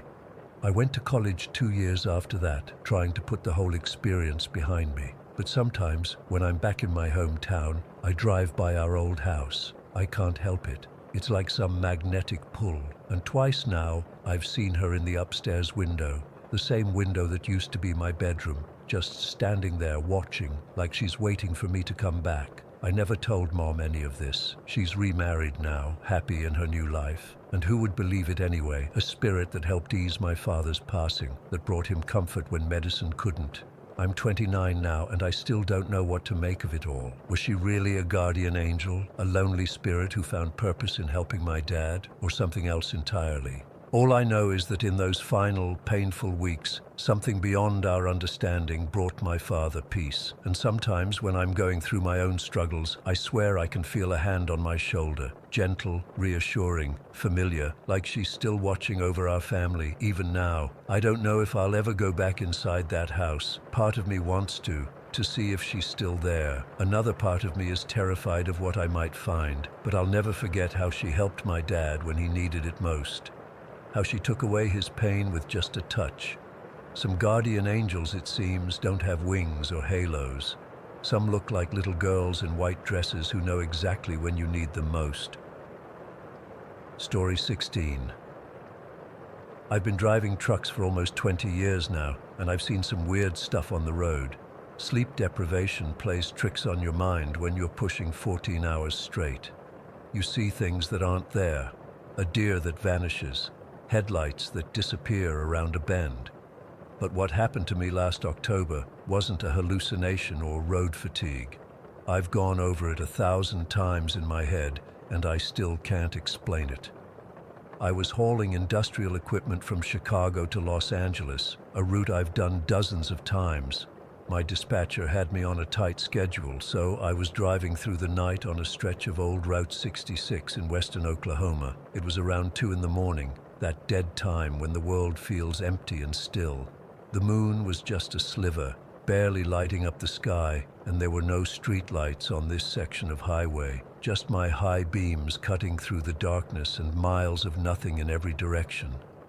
The radio had been cutting in and out for the last hour, nothing but static and fragments of late-night talk shows. I finally switched it off and drove in silence. My thermos was empty, and I was starting to feel the weight of fatigue pressing down on me. I remember thinking I should pull over at the next rest stop when I saw her. At first, I thought it was just a trick of the light, maybe a reflection off a road sign or something. But as I got closer, I could make out a figure standing on the shoulder, a young woman in a white dress, waving her arms frantically. I slowed down, my first instinct being that she was in trouble, out here, in the middle of nowhere, at this time of night. Something had to be wrong. I pulled over about 20 feet ahead of her and watched in my side mirror as she ran toward my truck. I'm not usually one to pick up hitchhikers. Company policy strictly forbids it, and in all my years of driving, I've heard enough horror stories to know better. But there was something about her that made me reach over and unlock the passenger door anyway. She climbed in quickly, and the first thing that hit me was how cold it suddenly got in the cab. I mean, it was late October, but the temperature seemed to drop 20 degrees the moment she sat down. I had to resist the urge to turn up the heat. "Thanks for stopping," she said, her voice barely above a whisper. Not many people do these days.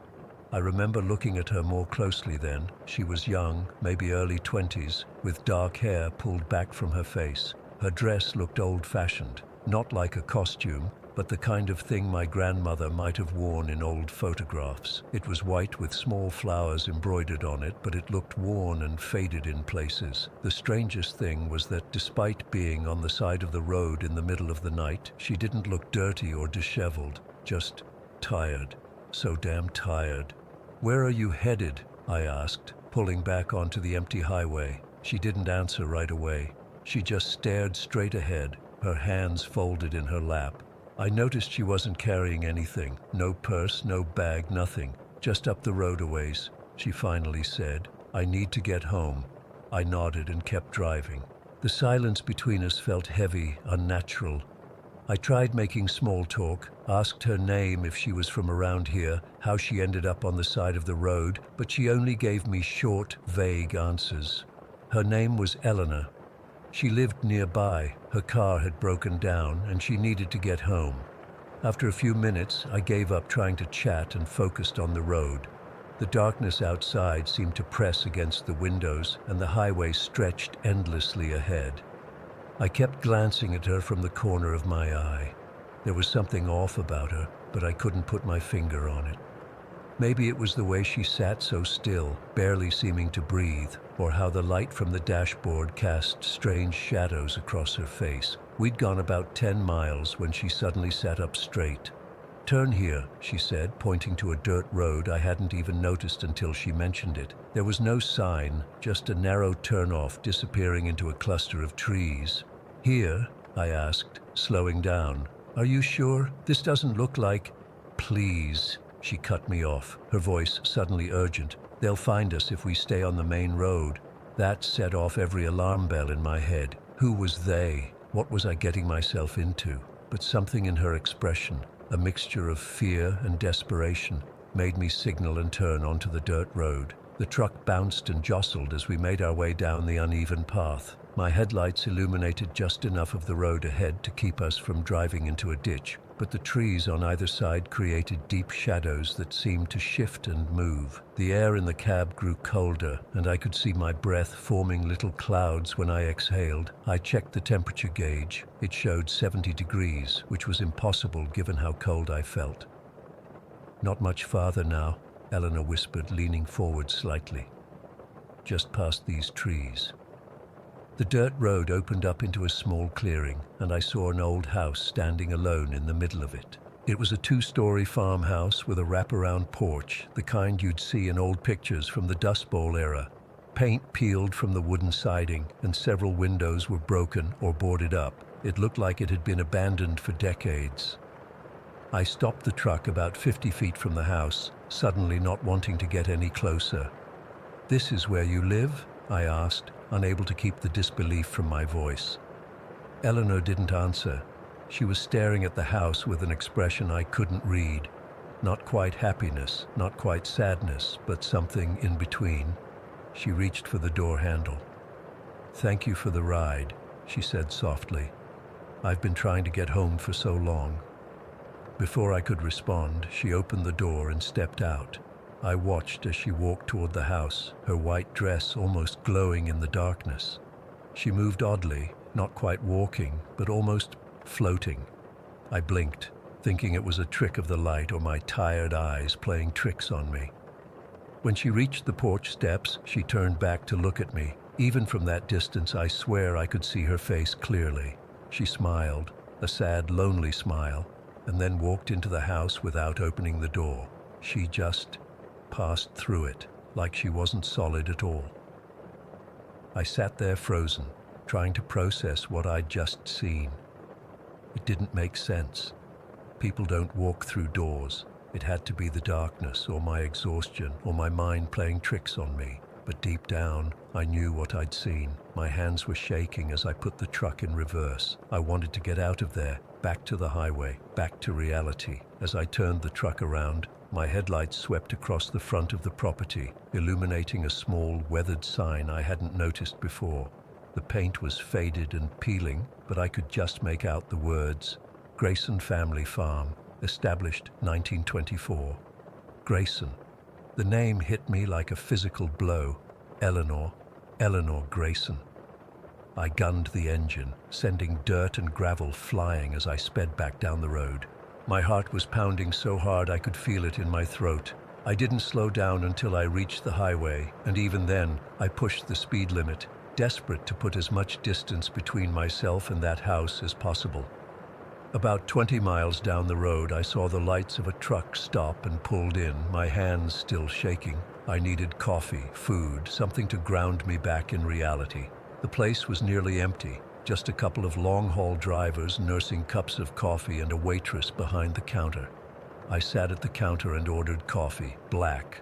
The waitress, an older woman with graying hair and tired eyes, filled my cup without saying much. I must have looked pretty rattled because after a minute, she leaned on the counter and asked if I was okay. I hesitated. What was I supposed to say? That I'd just given a ride to someone who walked through a door? That I was pretty sure I'd picked up a ghost on Route 66? She'd think I was crazy or drunk or both. But something in her expression made me think she might understand. "I just had a strange experience back on the highway," I said cautiously. "Picked up a young woman in a white dress. Said her name was Eleanor." The waitress straightened up slowly, her expression changing from concern to something like recognition. "Eleanor Grayson?" she asked quietly. I felt the blood drain from my face. "You know her?" She sighed and glanced around the nearly empty diner before leaning in closer. "Everyone around here knows about Eleanor. She died in 1940, trying to get home during a storm. Her car broke down on Route 66, and she tried to walk the rest of the way. They found her body 3 days later, about a mile from her family's farm." I stared at her, unable to speak. The waitress continued, her voice low. "Drivers have been seeing her for decades, especially in October. That's when she died. She's always trying to get home. Some people stop for her, some don't.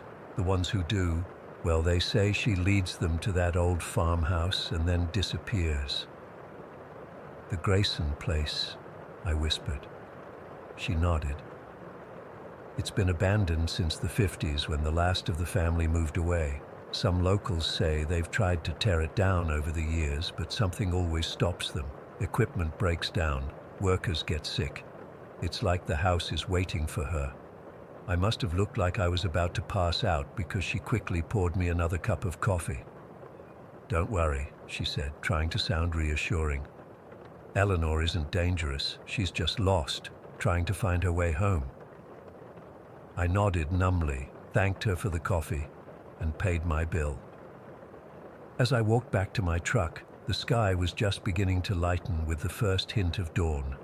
I felt drained, like I'd been awake for days instead of hours. When I opened the driver's side door, I froze. There, on the passenger seat where Eleanor had been sitting, was a single white flower. It looked like the same kind that had been embroidered on her dress, a small daisy or something similar. I know it hadn't been there before. I would have noticed it when she got out. With trembling fingers, I picked up the flower. It felt real, solid between my fingertips. Not a hallucination, not a dream. I looked around the empty parking lot, half expecting to see her standing there in her white dress, but there was nothing. Just the first rays of sunlight breaking over the horizon. I placed the flower on my dashboard and whispered, "Rest in peace, Eleanor." Then I started the engine and pulled back onto the highway. That was 3 months ago. I still drive that route sometimes, though I always make sure to pass through that section of Route 66 during daylight hours now. I've never seen Eleanor again, but sometimes when I'm driving late at night and the radio starts to cut out, I feel the temperature drop in the cab just for a moment, and that white flower, it never wilted. It sits on my dashboard to this day, looking just as fresh as it did that morning. I don't know how that's possible, but then again, I don't know how any of it was possible. All I know is that on a dark stretch of Route 66 last October, I gave a ride to a woman who died 80 years ago. And sometimes, in the quiet moments on the road, I wonder if she ever truly found her way home. Story, I've been driving trucks for almost 20 years now, and I'm telling you, I've seen all kinds of weird stuff on the open road. Sleep deprivation, isolation, highway hypnosis, it all messes with your head after a while. But what happened to me last month on that stretch between Denver and St. Louis wasn't my mind playing tricks. I've gone over it 1,000 times trying to make sense of it, but I can't. I just can't. It was supposed to be a routine haul. I'd done the Denver to St. Louis run dozens of times before. Boring as hell, but good money. I left Denver around 4 in the afternoon, figuring I'd drive through the night and make my delivery by early morning. The weather forecast mentioned some fog patches, but nothing major. I remember joking with the guys at the loading dock about how I could drive that route blindfolded by now. About 6 hours in, I was cruising through eastern Wyoming on I-90. The sun had set, and that's when the fog started rolling in. Not your regular patchy stuff, but thick blankets that seemed to swallow the road. 1 minute visibility was fine, the next I could barely see 20 feet ahead. I slowed down to about 45, both hands gripping the wheel. No big deal though. We truckers deal with this crap all the time. My CB radio had been quiet most of the night, just the occasional chatter between drivers warning about speed traps or discussing where to stop for food. I had it turned down low, just background noise really. But around 11:30, it suddenly crackled to life, loud enough to make me jump. "Driver eastbound on 90, get off the road." The voice was wrong somehow, scratchy and distorted, but clear enough that I could make out every word. I figured it was probably some local messing with truckers, so I ignored it and kept driving. The fog was getting thicker by the minute. I flipped on my high beams, but that just made it worse. Like driving into a white wall. My headlights barely cut 20 feet into that soup. I was leaning forward in my seat, straining to see when the CB crackled again. "Last warning, get off the road now." I grabbed the mic. "This is eastbound on 90. Who's out there, over?" No response, just static. I remember thinking it was probably some bored teenager with a CB radio. They don't realize how dangerous it is playing games with truckers in bad conditions. I was annoyed but not scared. Not yet anyway. About 10 minutes later, I spotted lights ahead through the fog. Another vehicle, I figured, but something wasn't right. The lights were centered in my lane, not moving to either side. I slowed down even more and hit my horn, expecting them to move over. They didn't. I kept blasting my horn, but the lights stayed dead center in my lane. They weren't getting any closer either, just hovering there, maybe 100 yards ahead. I had seconds to decide what to do. I couldn't stop in time and I couldn't see what was behind those lights. Swerving seemed like the only option. I yanked the wheel to the right, feeling my rig shudder as the tires hit the shoulder. I braced for impact, but nothing happened. When I checked my mirrors, the lights were gone, completely vanished. No tail lights disappearing into the distance, no vehicle on the side of the road, nothing. My heart was pounding so hard I could feel it in my throat. I pulled my rig back onto the road and tried to calm down. Maybe I'd imagined it. I'd been driving for hours, and the fog was playing tricks with the light. That had to be it. I reached for my thermos and took a long swig of coffee, hoping the caffeine would sharpen me up. That's when I saw him. Standing on the side of the road was a figure, tall and impossibly thin, wearing what looked like a long coat that hung down to the ground. I couldn't make out any features, just a dark silhouette against the fog. He wasn't moving, just standing there watching my truck approach. I slowed down instinctively, but I didn't stop.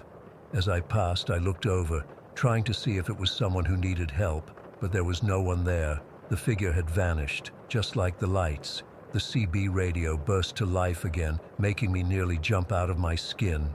"Last chance, driver. Get off the road." The same voice, but clearer now. It had an odd, hollow quality to it, like someone talking into an empty oil drum. And something else, a kind of wet, gurgling undertone that made my skin crawl. I'm not ashamed to admit I was scared now, really scared. My palms were sweating on the wheel, and I kept checking my mirrors, expecting to see those lights again, or that figure somehow keeping pace with my truck. I tried the CB again. "This is eastbound on 90. Who is this? What's going on out there?" Nothing but static in response. I considered pulling over at the next rest stop, but the thought of stopping out there in that fog with whatever was happening seemed worse than keeping moving. I figured I'd drive until I hit the next town or gas station, somewhere with lights and people. The minutes crawled by. I kept the speed steady, not too fast in the fog, but not crawling either. "Just keep moving," I told myself. "Just keep moving." That's when I saw it looming ahead through the fog, the unmistakable outline of a semi blocking the entire highway. It was jackknifed across both lanes, the trailer angled across the road like a barricade. I hit the brakes hard, feeling my truck shudder as it slowed. I stopped about 50 feet from the wreck. There were no lights, no flares, nothing to warn approaching traffic. Just this massive dark shape across the road. I should have stayed in my truck. Every instinct was screaming at me to back up, turn around, get the hell out of there. But I kept thinking, what if someone's hurt? What if they need help? 20 years on the road, and I'd always stop to help a fellow driver in trouble. It's what we do.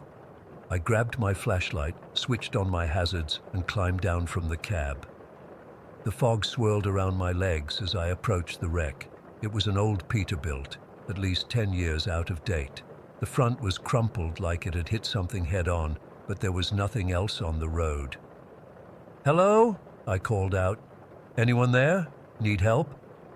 No response, just the eerie silence of the fog-shrouded highway and the occasional ping of cooling metal from my own truck behind me. I approached the driver's side of the wrecked Peterbilt. The door was hanging open. I shone my flashlight inside and immediately wished I hadn't. The cab was a mess.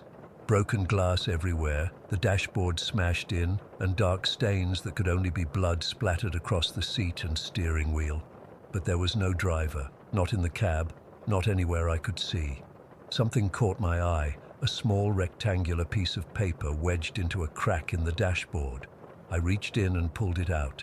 It was a photograph, crumpled and stained, the edges worn as if it had been handled for years. My hands started shaking so bad I nearly dropped the flashlight. The photo showed a man standing beside a truck, my truck, the exact same model, same company logo, same custom mud flaps my wife had gotten me for Christmas 2 years ago.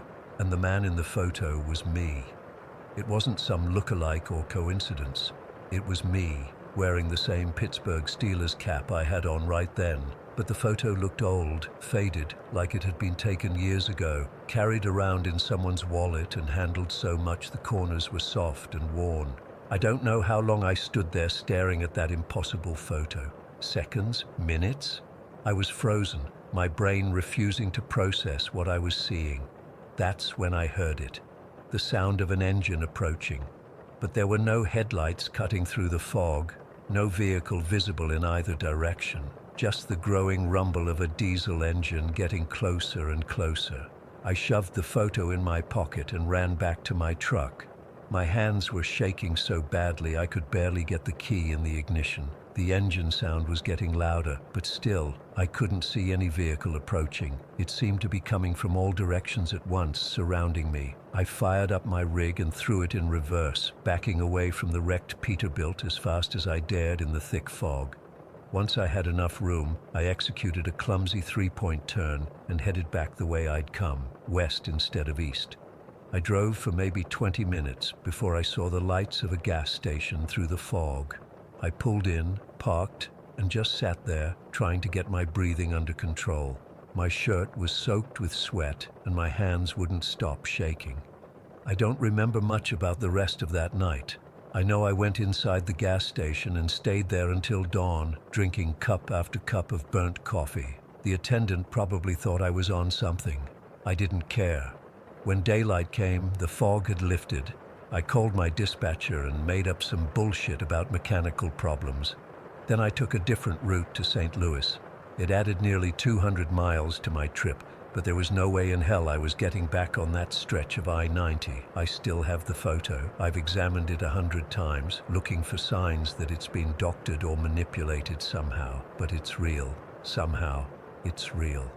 I've been doing some research since then. Turns out there have been stories about that stretch of highway for years. Other truckers have reported similar experiences. CB radio warnings, phantom vehicles, a figure by the roadside. Some drivers have gone missing over the years, their rigs found abandoned on the shoulder, engines still running. I don't know what's out there in the fog on I-90. I don't know if it's some kind of ghost or something worse. All I know is that I've changed my routes permanently. No amount of money could get me back on that road. Sometimes at night, when I'm driving a quiet stretch, I'll hear static on my CB. Just for a second, and I'll wonder if it's about to speak to me again. That hollow, gurgling voice with its warnings. I wonder how many other drivers it's spoken to, and how many didn't listen. How many of them are still out there somewhere, lost in that supernatural fog.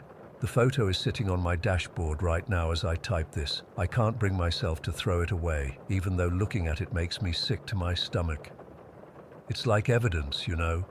Proof that I'm not crazy, that what happened was real. But sometimes I catch myself wondering, is it a warning from the past or a glimpse of my future? Story 18. I still wake up in cold sweats thinking about that night. It's been over 2 years since it happened, but the memories are still so fresh that sometimes I can't tell if I'm remembering or reliving it all over again. My therapist suggested I should write about it to help process everything, so here goes. Back in winter 2020, my family got what seemed like an incredible deal on this massive old farmhouse in northern Michigan, like suspiciously cheap. We're talking 5 bedrooms, 3 bathrooms, a huge kitchen, and over 5 kilometers of forest surrounding it for less than what you'd pay for a tiny condo in the city. My parents were absolutely thrilled. When we went to sign the papers, the previous owner, this frail old guy with these intense sunken eyes, kept mumbling about unworldly disturbances and how the house doesn't like to be alone. My dad just nodded politely while exchanging these "this guy's nuts" glances with my mom. Later, on the drive home, we all had a good laugh about it. My grandparents, who were moving in with us, joked that every good house needs a good ghost story to boost its character. For the first month after moving in, everything was completely normal, like boring normal. My sister and I picked our rooms. Our 3 dogs, Lisa, Tina, and Maria, adjusted well to having so much space to run around, and we all settled into our new rural life. The house was old and creaky, but that's just how houses are in the middle of nowhere, right? Then came that weekend in early February. My cousin was getting married in Detroit, and my entire family was supposed to attend. I'd been struggling with my college physics exam prep, so I convinced my parents to let me stay behind. I mean, I was 20 years old, perfectly capable of being alone for 2 days. Plus, I'd have the dogs for company. The morning they left, my mom did her typical "there's food in the fridge" spiel and reminded me 1,000 times to lock all the doors. My dad seemed oddly hesitant to leave, kept glancing up at the second floor, where this long hallway connected all the bedrooms. When I asked him what was wrong, he just shrugged and said the house felt drafty. Looking back, I wonder if he'd noticed something I hadn't. By noon, everyone was gone, and I was alone with our 3 German shepherds. I spent most of the day at the kitchen table with my textbooks, occasionally taking breaks to let the dogs out. Everything was totally normal until around 6 in the evening. I was making myself a sandwich when I first heard it. Footsteps upstairs, slow and deliberate, walking down that long hallway past all the bedrooms. I froze, knife still in the mayonnaise jar. The dogs heard it too. Lisa, our oldest and usually the most chill, stood up from her bed in the corner and stared at the ceiling, her ears perked up. "Hello?" I called out, trying to sound braver than I felt. No response, just more footsteps. My first thought was that someone had broken in, but that made no sense. All the doors were locked, and we were literally in the middle of nowhere. Plus, the dogs would have gone absolutely ballistic if a stranger entered the house. I grabbed my dad's baseball bat from the closet and slowly went upstairs, the dogs following close behind. The hallway was empty. I checked every single room. Nothing was disturbed, no windows were open, nobody was there. I convinced myself it was just the house settling, or maybe branches hitting the roof. Back downstairs, I tried to focus on studying again, but kept getting distracted. The house felt different somehow, colder, less familiar. I turned up the heat and put on a sweatshirt, telling myself I was being ridiculous. Around 8, I decided to take a shower to clear my head. That's when things got really weird. I was halfway through washing my hair when the bathroom light flickered, once, twice, then completely off. I stood there in pitch darkness, shampoo dripping into my eyes, heart pounding. Before I could even reach for the towel, I heard it again. Those same heavy footsteps, now right outside the bathroom door. Then the dogs started barking like crazy downstairs. Not their usual "someone's at the door" bark, but this frantic, terrified sound I'd never heard before. I jumped out of the shower, wrapped a towel around myself, and fumbled for the door handle in the dark. The hallway was ice cold, like "see your breath cold," in a house with working heat. The dogs were still barking, and now I could hear them scratching at something. I rushed down the stairs, nearly slipping in my wet feet, and found all 3 dogs clustered at the basement door, barking and whining. Maria, our youngest, was literally throwing herself against the door. "What is it, girls?" I asked, my voice shaking. The basement door had a small gap at the bottom, and I swear I saw shadows moving around down there, like someone pacing back and forth. We never used the basement much. It was unfinished and mostly used for storage. I backed away slowly, dogs still going crazy, and went to grab my phone to call my parents. No service. Of course, we'd known the cell reception was spotty out here when we bought the place, but it had never completely cut out before. I got dressed quickly and decided to take the dogs and sit in my car until I could get a signal, but when I tried to open the front door, it wouldn't budge. Not locked, stuck, like something was holding it shut from the other side. Same with the back door and every single ground floor window I tried. That's when I heard the whispering. It started so faintly, I thought I was imagining it. A soft murmuring coming from that upstairs hallway. Not words exactly, more like the sound of multiple people talking very quietly, their voices overlapping. The dogs heard it too and went dead silent, which was somehow worse than the barking.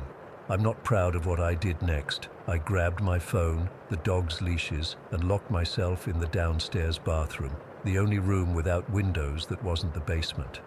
I sat on the closed toilet lid, dogs pressed against me, trying to call my parents, my sister, 911, anyone. Nothing was going through. Around 10, the bathroom light started flickering too. Then the faucet turned on by itself, just a trickle at first, then full blast. I jumped up and turned it off, hands shaking so bad I could barely grip the handle. The moment I sat back down, it happened again. On, off, on, off. I gave up and let it run. The whispering got louder, close enough now that it sounded like it was coming from right outside the bathroom door. Lisa, who had been trembling against my leg, suddenly stood up and started growling at the door. Then Tina and Maria joined in, all three dogs facing the door, hackles raised, making this unified wall of fur between me and whatever was out there. I'd like to say I was brave, but honestly, I was crying so hard I could barely breathe. I kept thinking about what the old owner had said, unworldly disturbances. The house doesn't like to be alone. But I wasn't alone. The dogs were with me. So why was this happening? Then it hit me. Maybe that was exactly why it was happening. I wasn't alone, but the house was. My entire family was gone except for me. Was the house angry about that? I know how crazy that sounds. Trust me, I do. But sitting there, listening to what sounded like dozens of people whispering just beyond a thin wooden door, watching my dogs transform from friendly pets to terrified, defensive animals, nothing felt impossible anymore. Around midnight, things escalated. The entire house started to creak and groan, like it was shifting on its foundation. The bathroom mirror shattered suddenly, sending glass everywhere. The dogs yelped and pressed closer to me. The whispering turned into a single, clear voice, deep and gravelly, repeating the same phrase over and over. Join us below. Below. The basement. The voice got louder, more insistent. Join us below. Join us below. Then came the scratching. Not from the dogs, they were right beside me, completely still now, except for their trembling. This was coming from inside the walls, slow at first, then frantic, like dozens of hands trying to claw their way through the drywall. I don't know how long I sat there, paralyzed with fear. Hours probably. I just held onto the dogs, and they held onto me.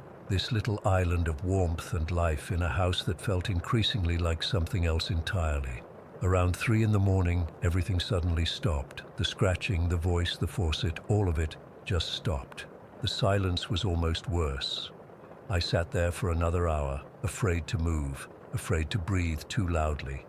Finally, around 4, I gathered up enough courage to open the bathroom door. The hallway outside was normal. No cold spots, no whispers. The front door opened easily when I tried it.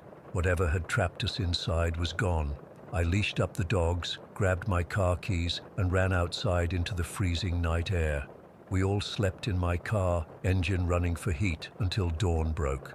When my family returned the next day, I tried to explain what happened. They looked at me like I was crazy. Overtired from studying, they said. Stress-induced hallucination. Old houses make weird noises. The dogs were probably just reacting to a raccoon in the walls, but they didn't see how the dogs refused to go back inside. How Lisa, who had never been afraid of anything in her 10 years of life, literally had to be carried across the threshold. They didn't hear the basement door creak open on its own later that evening, or notice how the upstairs hallway was always 10 degrees colder than the rest of the house. We didn't stay much longer after that. Within a month, my parents found reasons to move. Dad got a job offer in another state. The rural life wasn't working out. The winter was too harsh, but I saw the way my mom would stare at that hallway when she thought no one was looking. The way my grandpa started keeping a baseball bat by his bed. They felt it too, even if they never admitted it. I've never been back to that house, and I never will. Sometimes I wonder about the family that lives there now, if they've experienced the same things, if they've heard the whispers, felt the cold, seen the shadows moving under the basement door. Sometimes I think about trying to warn them, but would they believe me? Would you? I still don't know what was in that house. I just know that whatever it was, it's still there, waiting for the next time the house feels alone. Story 19. I've been driving big rigs for almost 23 years now. Long hauls, short hauls, dangerous mountain passes, busy interstates. You name it, I've done it. But nothing in all those years prepared me for what happened on Nevada's Route 93 last month. I still haven't told anyone the full story. My wife knows something happened, but I brushed it off as exhaustion. My dispatcher thinks I just had a close call with a drunk driver. But the truth is something I can barely make sense of myself. It was a standard job, hauling scrap metal from a recycling plant outside Reno down to Phoenix. I'd done similar routes dozens of times, though usually on the main interstates. This time, because of construction on I-80, my dispatcher suggested cutting through on Route 93 to make up time. It's a lonely stretch of highway, just endless desert, sagebrush, and those purple-blue mountains that never seem to get any closer no matter how long you drive toward them. I left Reno around 4 in the afternoon. The sunset that evening was beautiful, all orange and pink streaks across the sky. But as the darkness settled in, the beauty gave way to that emptiness that only desert nights have. My headlights cut through pitch blackness with nothing but the occasional reflective eyes of some animal watching from the roadside.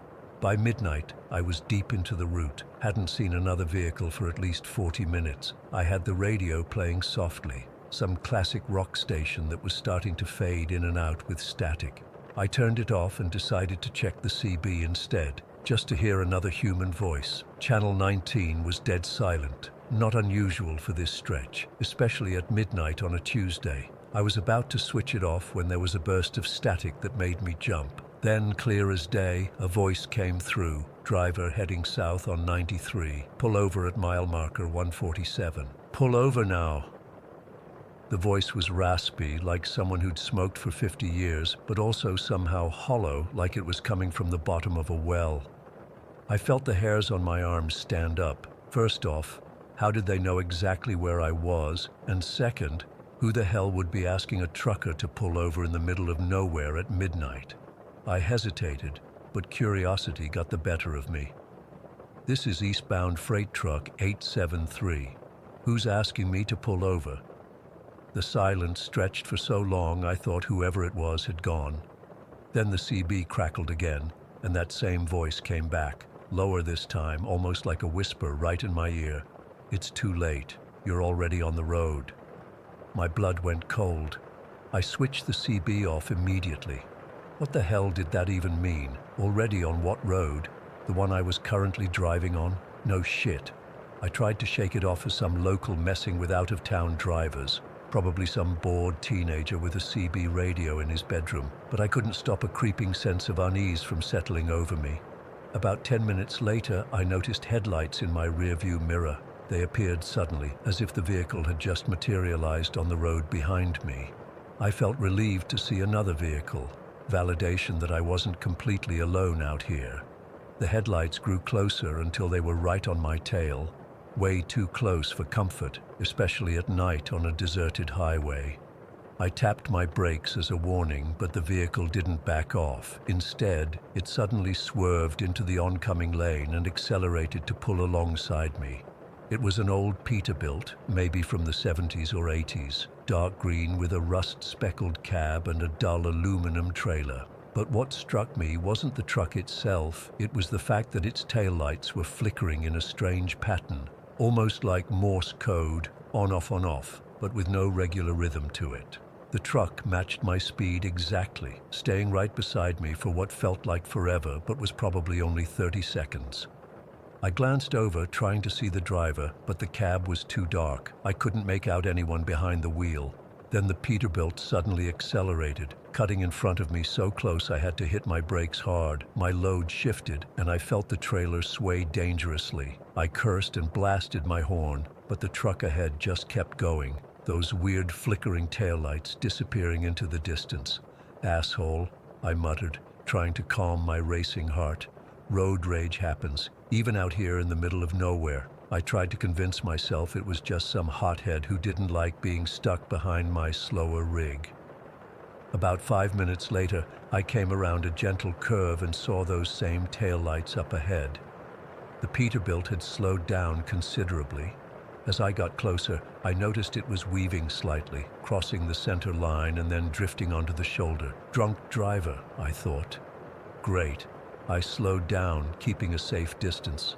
I debated whether to try the CB again, maybe warn the driver they were all over the road, but after that creepy message earlier, I decided against it. As I followed at a distance, the Peterbilt's brake lights suddenly flared bright red. The truck came to a complete stop right in the middle of the highway. I braked hard, stopping about 50 yards behind it. For a full minute, nothing happened. The truck just sat there, engine running, lights on, blocking the road. I couldn't go around. There was a steep ditch on both sides. I hit my horn a couple of times, but the truck didn't move. I reached for my cell phone to call highway patrol, but there was no signal. Of course, this stretch of 93 was notorious for dead zones. I considered my options. I could sit and wait, but for how long? I could try to squeeze past on the shoulder, but in the dark, that was risky with my load. Or I could approach the truck and see what was going on. Against my better judgment, I decided on the third option. I grabbed my heavy maglite from the glove compartment, turned on my hazards, and stepped out of my cab. The desert night was absolutely silent. No wind, no animal sounds, nothing but the idle of both our engines. The air felt unusually cold for Nevada in September, and weirdly thick, like it was harder to breathe. "Hey!" I called out, walking slowly toward the Peterbilt. "You okay in there? You're blocking the road." No response. I got closer, my flashlight beam bouncing off the truck's dull green paint. That's when I noticed something that stopped me in my tracks. From this angle, I could clearly see into the cab. It was empty. There was nobody behind the wheel, nobody in the passenger seat. The truck was completely empty, yet still idling in the middle of the highway. My mind raced to find a logical explanation.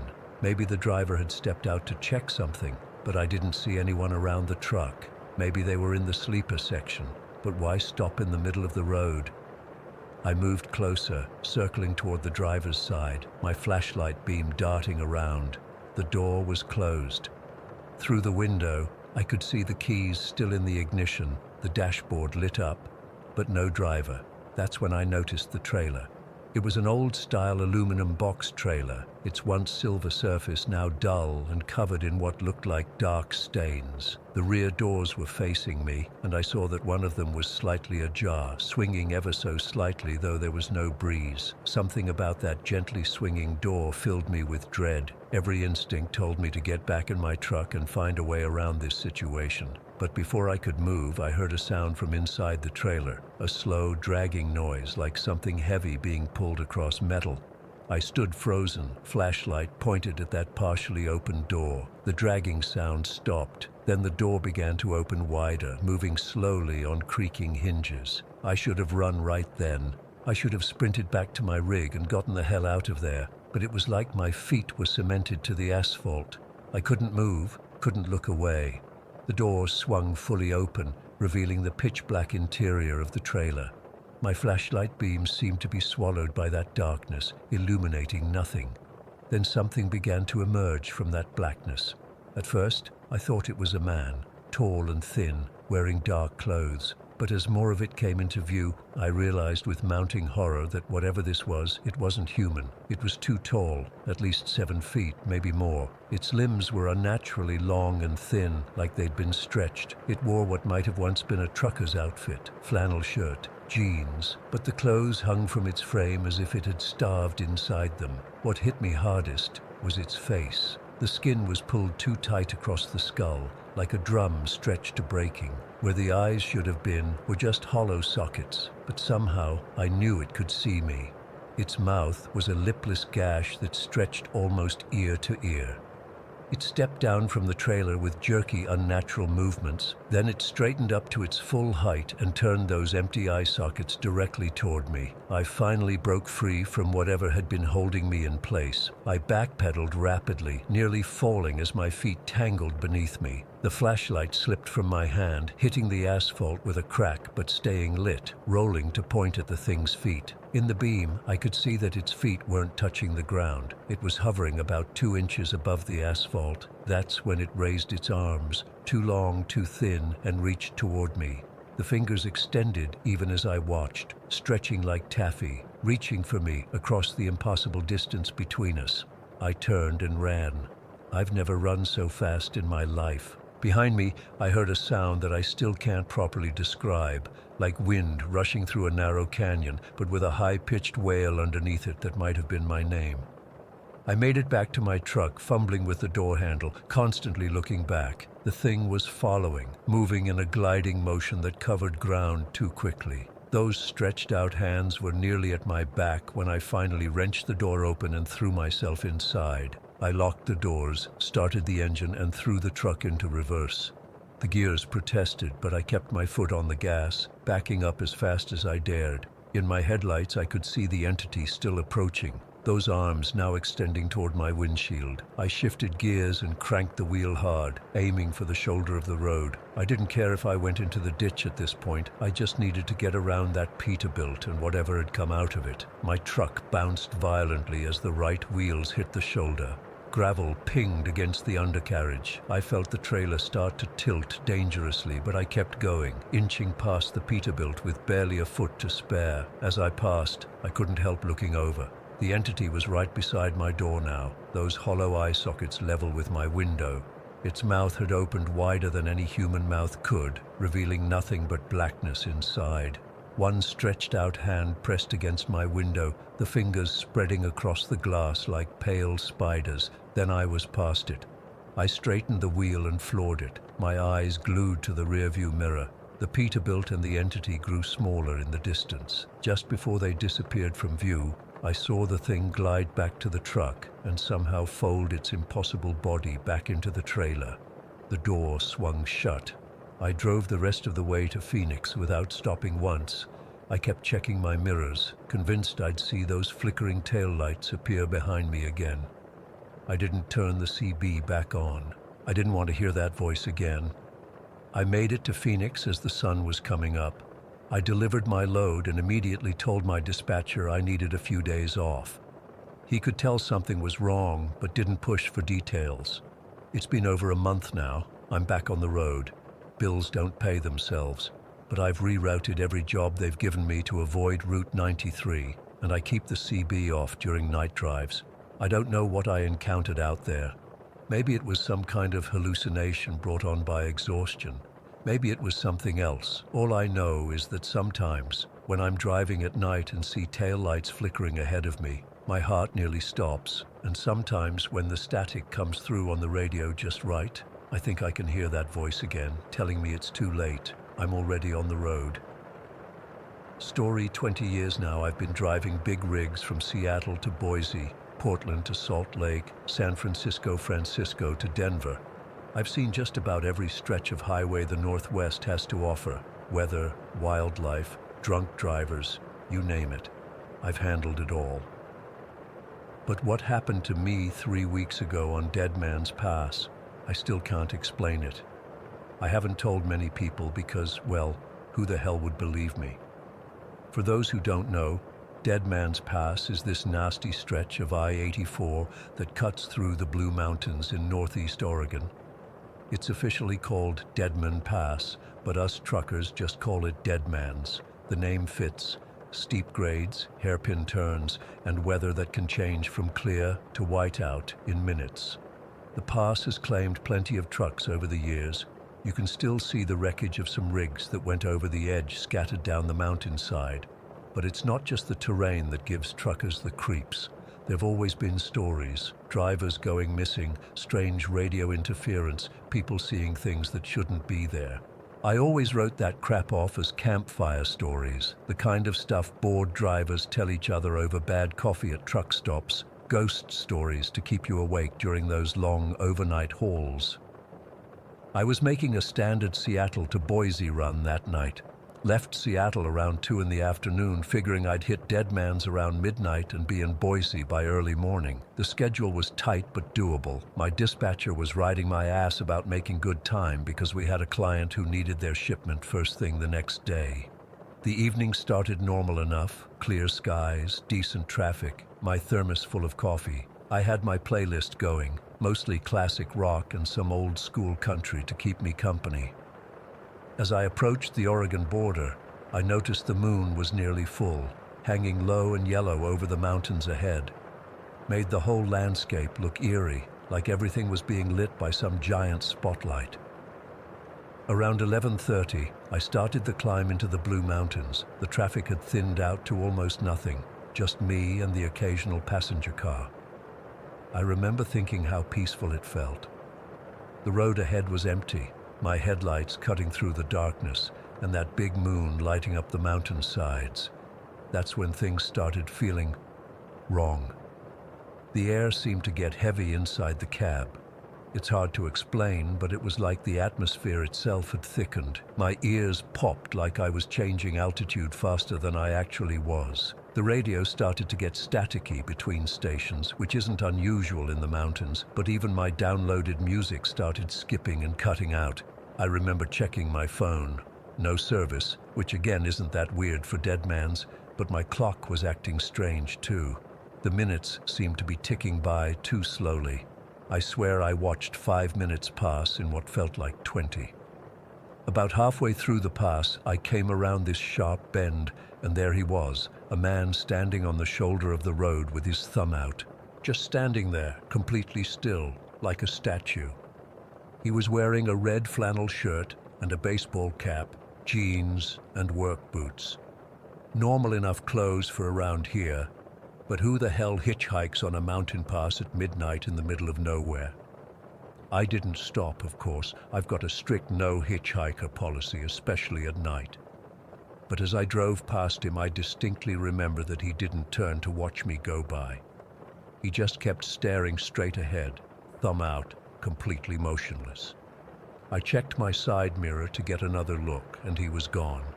Not walking away, not moving into the trees, just gone. I figured my eyes were playing tricks on me.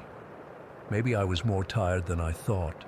I cranked the AC to stay alert and took a swig of coffee. That's when my CB radio crackled to life with static. Nobody really uses CBs much anymore except us older drivers, and I wasn't expecting to hear anything at that hour in that location. But through the static, I swear I heard someone whisper, "Pull over." The voice sounded wrong, gravelly and wet, like someone talking through a mouthful of liquid. I switched channels, but the static followed. Then the voice came again, louder this time. "Pull over." I shut the damn thing off. My hands were sweating on the wheel now, and I was starting to get genuinely freaked out. I rounded another bend in the road, and I swear to God, there he was again. The same hitchhiker, same position, same clothes, standing on the shoulder about a quarter mile ahead of me. It was impossible. There's no way he could have gotten ahead of me that fast, especially on foot on those winding roads. But there he was. As I got closer, I could see his face a little better in my headlights. He looked ordinary, maybe mid-40s with stubble on his face, but he was still standing unnaturally still, thumb out, staring straight ahead. I blew past him doing about 60, my heart hammering in my chest. This time I kept my eyes on the road, didn't look in my mirrors. I didn't want to see him disappear again. The cab felt ice cold now, despite the heater running full blast. I turned on every light in the cab and cranked my music, trying to create some sense of normalcy. For about 5 minutes, everything seemed okay. I started telling myself I was just tired, seeing things, letting those stupid trucker ghost stories get to me. Then my radio turned itself back on. Not the CB this time, but my regular stereo. It switched from my playlist to static, loud and jarring. Through the white noise, that same voice, last chance, pull over now. I punched the power button, but the static continued. I yanked the volume knob all the way down, but I could still hear it. I was about to pull the whole damn faceplate off when I came around another curve and slammed on my brakes. He was standing in the middle of my lane this time, the hitchhiker, same flannel, same cap. But now he was facing me directly, and as my headlights hit him full on, I saw his face. His eyes were completely black, not dark brown, not shadowed by the cap, but glossy black, like pools of oil, and his smile. Jesus, his smile stretched literally from ear to ear, wider than any human mouth should be able to open. I locked up the brakes hard, the trailer jackknifing behind me, 18 wheels screaming against asphalt, the smell of burning rubber filling the cab. I was sure I was going to hit him, but somehow I managed to stop maybe 10 feet short of where he was standing. He didn't flinch, didn't move an inch during my skid, just stood there with that impossible grin. Then, without moving his mouth, I heard his voice, the same one from the radio, inside my head. I need a ride. I threw the truck into reverse and started backing up. I didn't care if there was a cliff behind me or another vehicle. I just needed to get away from whatever the hell this thing was. As I backed up, he finally moved, taking a step toward my truck, then another. His movements were all wrong, jerky and too quick, like someone had cut frames out of a film. I managed to back around the curve, losing sight of him momentarily. I slammed the gear shift into drive and floored it, tires spinning as I accelerated away. I was doing 80 on roads where you shouldn't do more than 50, taking curves with the trailer swaying dangerously behind me. The radio was still blasting static, but now it sounded like laughter mixed in with the noise. I felt something slam into the side of my truck, hard enough to rock the whole rig. Then again on the other side, like something was running alongside me, pounding on the metal. I didn't dare look out the windows. I just kept my eyes on the road and my foot on the gas. Then something hit the driver's side window hard enough that I thought the glass would shatter. When I glanced over, there was a handprint on the outside of the window. A large, black, oily handprint that seemed to be slowly sliding down the glass. The smell hit me next, like roadkill that's been baking in the sun for days, mixed with something chemical. Diesel fuel maybe, but fouler. It was coming through the vents, filling the cab. I started gagging, my eyes watering. I don't remember much about the rest of the drive through the pass. I just know I didn't stop until I reached the truck stop in La Grande, about 30 miles later. I pulled in doing about 40, horn blaring, and practically fell out of my cab. The oily handprint was still on my window, but it had started to fade, like it was evaporating. There were a few other drivers at the stop, and they must have thought I was having a heart attack or something because a couple of them came running over. I was hyperventilating, pointing at my truck, trying to explain what had happened. Most of them looked at me like I was insane or on drugs, but there was this one old-timer, must have been in his 70s, who just nodded slowly while I told my story. When I finished, he pulled me aside and said, "You encountered the hitcher." According to him, the hitcher was once a trucker who died on Dead Man's Pass back in the 70s. Story goes that his truck broke down during a blizzard, and he tried to walk to safety but froze to death. Ever since, he's been trying to get rides from passing drivers, especially truckers. The old-timer said most people just see him standing on the roadside, but if you see him in the middle of the road with those black eyes, it means he's chosen you specifically. "Chosen me for what?" I asked. The old guy just shook his head. "Those who pick him up are never seen again. Those who don't, well, he usually doesn't let them get away so easy." I asked him if he'd ever seen the hitcher himself, and he got real quiet. Finally, he rolled up his sleeve and showed me a scar on his forearm. A perfect handprint, like a burn mark, with fingers that seemed too long to be human. 1987, he said.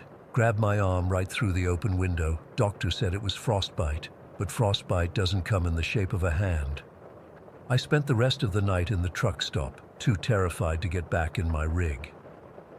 When morning came, the handprint on my window was completely gone. The dispatcher was furious that I was running late, but I didn't care.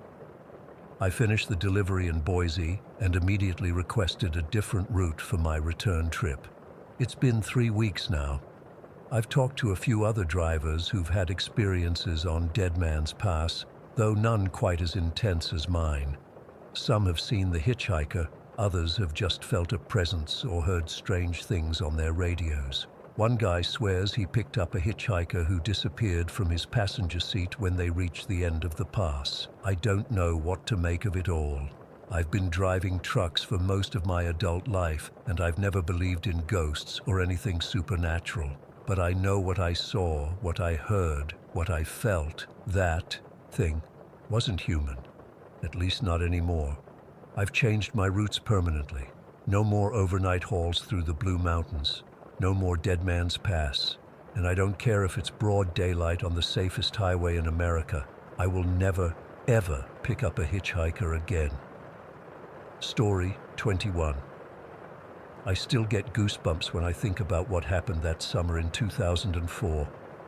I've tried telling this story to a few people over the years, but everyone just assumes I was a stressed-out mum who couldn't cope with my son's grief. But I know what happened in that house. I know what my son saw, and I know it wasn't just a figment of his imagination. After we lost David to lymphoma, our family fell apart. He was only 6 years old. 6. The doctors had given him maybe a year when he was first diagnosed, but he only made it 8 months. Tommy was just 3 at the time, too young to fully understand that his big brother wasn't coming back, but he knew something was wrong. Kids always know. My husband Greg couldn't handle it. I don't blame him. Not really. Everyone grieves differently. But while I threw myself into working double shifts at the hospital to pay off the mountain of medical bills, Greg found comfort at the bottom of a bottle. He'd leave for work in the morning and come home late, reeking of whiskey. Some nights he didn't come home at all. That left Tommy alone a lot. Not physically alone. We had babysitters, neighbors who'd watch him. But emotionally, he was drifting. I'd come home exhausted from a 12-hour shift to find him sitting quietly in his room, playing with David's old toys. It broke my heart every single time. It was mid-July when I first noticed something off. I remember because the heat was unbearable that day. The air conditioning in our suburban Chicago home was struggling to keep up, and the upstairs bedrooms were like ovens. I'd just gotten home from work around 7 in the evening. Greg was working late again, which meant I wouldn't see him until well after midnight. Mrs. Abernathy, our elderly neighbor who watched Tommy during the day, met me at the door. "He's been talking to himself all afternoon," she whispered, glancing toward the stairs. Up in his room, I checked on him a few times, but he was just playing with his trucks, talking away. I thanked her, paid her, and trudged up the stairs. I could hear Tommy's voice before I even reached his room, that sweet little voice that sounded so much like David's used to. "And then what happened?" Tommy was saying as I approached his doorway. He was sitting cross-legged on the floor, his toy trucks arranged in a semicircle in front of him. His head was tilted up slightly, as if looking at someone sitting on his bed, but there was nobody there. "Tommy," I called softly. "Who are you talking to, buddy?" He turned to me with the brightest smile I'd seen since David died. "Mommy!" The man with no thumb was telling me about the farm. A chill ran through me despite the heat. "The man with no thumb?" Tommy nodded enthusiastically. "He has boots that go clomp, clomp, clomp on the floor, and his hand is missing this part." He held up his right hand and wiggled his thumb. I scanned the room, forcing a smile. "That's nice, honey. Is he here right now?" Tommy shook his head. "He left when you came in. He says grown-ups can't see him unless he wants them to." I told myself it was just an imaginary friend. Kids create them all the time, especially after trauma. The detail about the missing thumb was odd, but kids fixate on strange things. I kissed him goodnight and went to take a shower, trying to wash away the unease along with the hospital smell that clung to my scrubs. For the next few weeks, the man with no thumb became a regular topic of conversation. Tommy would tell me about the stories the man told him, about farm life, about animals, about the old days. Sometimes I'd come home to find Tommy laughing hysterically at something the man had apparently said. Other times, I'd catch him listening intently, his little face serious and thoughtful.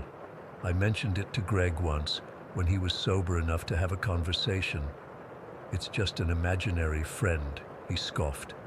"Let him have it. God knows he needs something to make him happy in this house." That stung, but he wasn't wrong.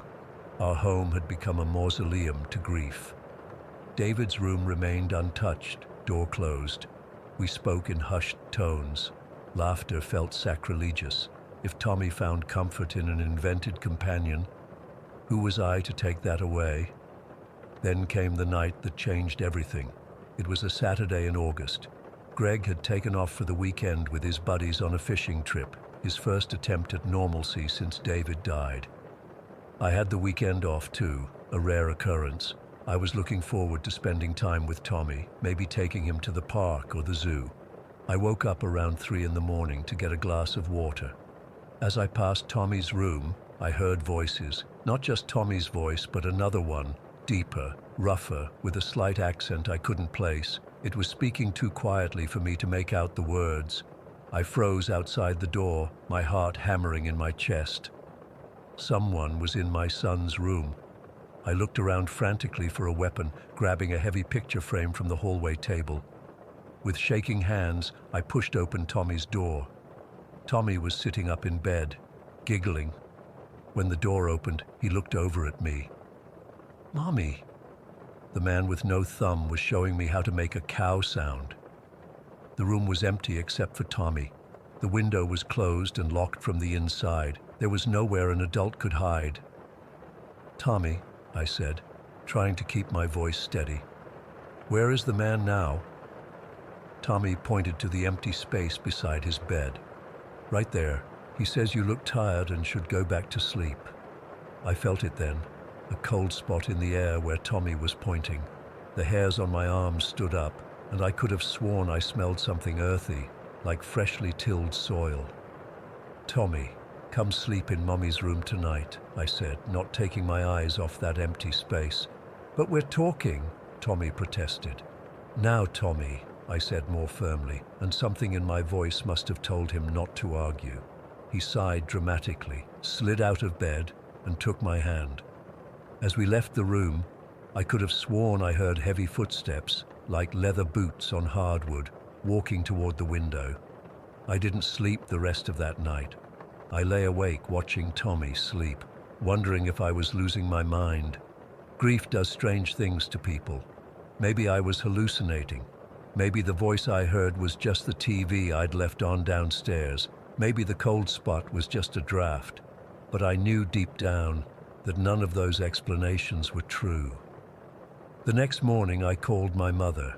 I needed another adult in the house, someone who hadn't been drowning in grief for months, someone with a clear head. Mom arrived that afternoon. She took one look at my face and knew something was wrong, but I couldn't bring myself to tell her about what had happened.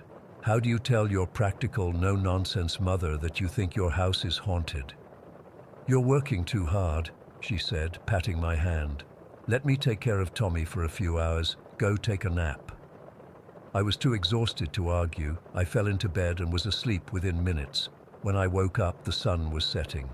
I'd slept for hours. The house was quiet, too quiet for a home with a 3-year-old. I got up and went downstairs, calling for my mother and Tommy. No answer. I checked the kitchen, the living room, the backyard. Empty. Their shoes were still by the door, so they hadn't gone out. A flutter of panic rose in my chest as I headed upstairs to check Tommy's room. As I approached his door, I heard it again. Tommy's voice, animated and happy, and then my mother's voice responding. Relief washed over me. They were just playing quietly. I pushed open the door to find Tommy sitting on the floor with his toys and my mother perched on the edge of his bed. They both looked up when I entered. "Hey, sleepyhead," Mom said with a smile that didn't quite reach her eyes. "Tommy's been introducing me to his friend." Tommy beamed. "Grandma can see the man with no thumb too." The blood drained from my face. I looked at my mother, whose smile had vanished completely now. "Sarah," she said quietly, "can we talk in the hallway?" I nodded numbly and followed her out, closing Tommy's door behind us. "Mom, She held up her hand to stop me. When I came up to check on Tommy, he was talking to someone. I thought he was just playing, but then she took a deep breath. "I felt someone walk past me, Sarah. I felt it." And then Tommy said, "The man with no thumb likes you, Grandma." I asked him to describe this man, and she paused, her eyes filling with tears. "He described my father perfectly. The overalls, the flannel shirt, the leather work boots, and the missing thumb. Dad lost it in a farming accident when I was just a girl."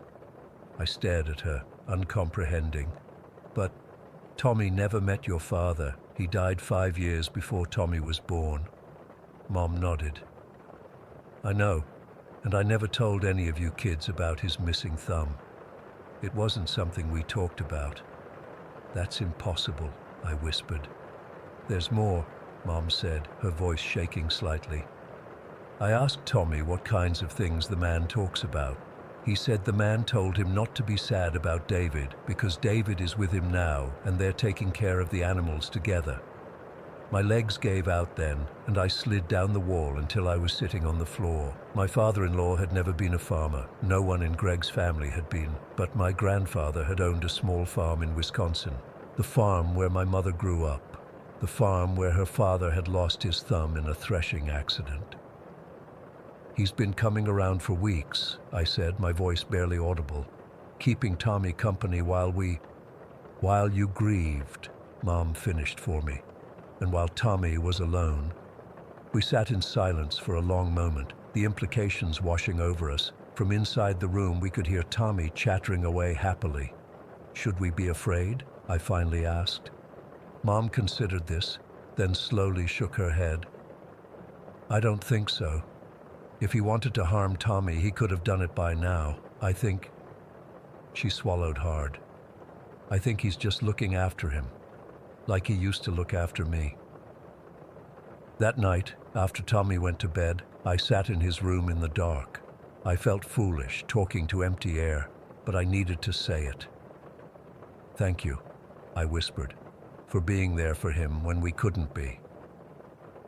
The room remained still and silent.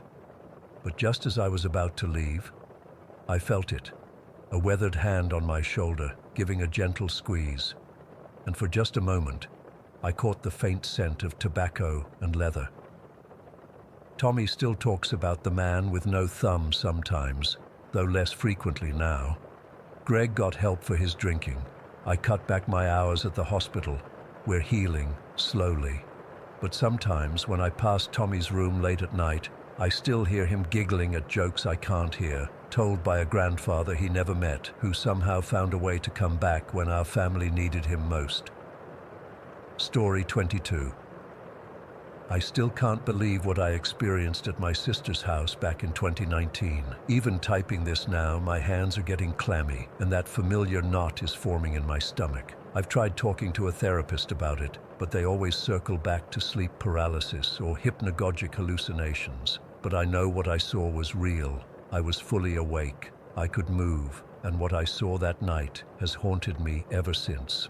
So my sister Janet had just bought this cute 2-story house in Pinewood, a quiet suburban neighborhood with tree-lined streets and neighbors who actually waved to each other. I was so excited for her.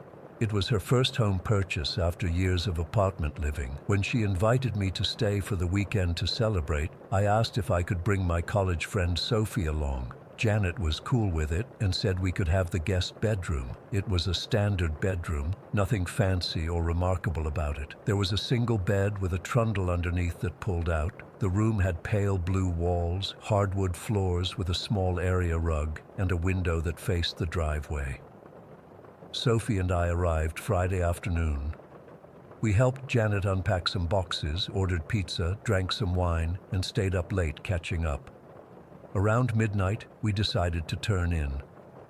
I took the main bed, and Sophie pulled out the trundle and set it up. The trundle was low to the ground, maybe 8 inches off the floor, and Sophie joked about feeling like she was sleeping in a grave. We laughed it off, but looking back, that comment sends shivers down my spine now. I've always been a light sleeper, especially in unfamiliar places. I tossed and turned for a while before finally drifting off. I'm not sure how long I was asleep when I suddenly woke up. It wasn't like jerking awake from a nightmare. It was more like my body knew something wasn't right. That feeling you get when you sense someone watching you. The digital clock on the nightstand read 2:40. The room was bathed in this eerie bluish moonlight coming through the window, and that's when I saw her, Sophie, standing at the window, perfectly still. I remember being confused rather than scared at first. Why was she up? Why was she just standing there? Her back was to me, and she was standing unnaturally straight, arms hanging stiffly at her sides. Her face was pressed close to the window, like she was trying to look at something specific outside. Her nose was practically touching the glass. I could make out her silhouette clearly, her messy bob haircut, her slender frame in the oversized t-shirt she wore to bed. I propped myself up on my elbow and whispered, "Sophie, what are you doing?" She didn't turn around. Instead, she made this sound, hoo-hoo, in this flat, weird tone that was somehow both Sophie's voice and not. It's hard to describe. It was like someone trying to imitate her voice, but getting it just wrong enough to be unsettling. Still thinking she was just being weird or maybe sleepwalking, I asked again, "Sophie, are you okay? What are you looking at?" The same response. Hoo-hoo. That's when the uneasiness really hit me. Something was off. Really off. I glanced down at the trundle bed more out of instinct than anything else, and there was Sophie. Asleep. On the trundle bed, her chest rising and falling peacefully with each breath. My blood turned to ice. If Sophie was in bed, then who or what was standing at the window? I looked back up, and the Sophie thing was still there, still facing the window. My mouth went dry and my heart was pounding so hard I could feel it in my throat. I managed to croak out, "Who are you?" That's when it happened. The thing at the window snapped its head toward me with this impossible speed. No human neck could turn that fast. Its movement was jerky, almost mechanical, and its face, God, its face was Sophie's, down to the last detail. The same freckles scattered across her nose, the same small scar on her chin from when she fell off her bike as a kid. But the eyes, they were all wrong. They were Sophie's green eyes, but completely devoid of life or warmth. They were cold, empty, like looking into two bottomless pits. We locked eyes, and I swear time stopped. Those eyes weren't just empty. They were hungry, like it was studying me, memorizing me. I screamed. I couldn't help it. I threw myself against the wall, as far away from that thing as I could get while still on the bed. The scream woke Sophie, the real Sophie, who mumbled sleepily from her trundle, "What? Eliza? What's wrong?" I glanced down at her for just a split second, and when I looked back up, the thing at the window was gone. Vanished. No movement, no sound, nothing, just gone, as if it had never been there at all. Sophie was sitting up now, looking concerned and disoriented. "Eliza, are you okay? Did you have a nightmare?" I was shaking so badly I could barely speak. There was someone by the window. It looked exactly like you, Sophie. It was standing there, staring out, and then it looked at me, and it had your face, but it wasn't you. Sophie turned on the bedside lamp, casting a warm glow that somewhat diminished the moon's cold light. She looked at the window, then back at me, clearly freaked out, but trying to stay calm. "There's nothing there now. Maybe you were dreaming." "No," I insisted, my voice cracking. I was awake. I'm sure of it. It was standing right there. I pointed to the spot by the window. It was you, but not you. And when I asked what it was doing, it just made this sound. I mimicked the flat hoo-hoo as best I could, and Sophie visibly paled. "Don't do that," she said sharply. "That's creepy as hell." I got out of bed on shaky legs and checked the window. It was locked from the inside, undisturbed. The room was exactly as it had been when we went to bed. Nothing moved, nothing out of place. But the air felt different somehow, like it was charged with some kind of energy. Sophie suggested we go wake Janet, but I didn't want to scare my sister during her first weekend in her new home. Instead, Sophie moved her bedding up to share the main bed with me. Neither of us wanted to be alone, and honestly, I don't think either of us slept much after that. The next morning, I tried to rationalize what had happened. Maybe it was a particularly vivid dream. Maybe it was a strange shadow play of moonlight through the window. But deep down, I knew what I'd seen. I was fully conscious, fully mobile. I had felt the cool air on my skin, heard the house creaking, felt the texture of the sheets under my fingertips. All my senses were working normally. This wasn't sleep paralysis or a half-dream state. Over breakfast, I tried to talk to Sophie about it again, even reenacting exactly how the thing had stood and moved. Sophie cut me off, clearly uncomfortable. "Can we just not talk about this anymore? It's really freaking me out." I could tell the whole thing disturbed her on a deep level, so I dropped it. But throughout the day, I kept catching her glancing at her reflection in mirrors and windows, as if checking to make sure it was really her looking back. We left the next day, earlier than originally planned. Sophie claimed she had a paper due, but I know the real reason. Neither of us wanted to spend another night in that room. I called Janet a week later and casually asked if anything weird had ever happened in the house. She laughed and asked if I was trying to freak her out about her new place. I played it off as a joke, but I couldn't bring myself to tell her what I'd seen. What would I even say?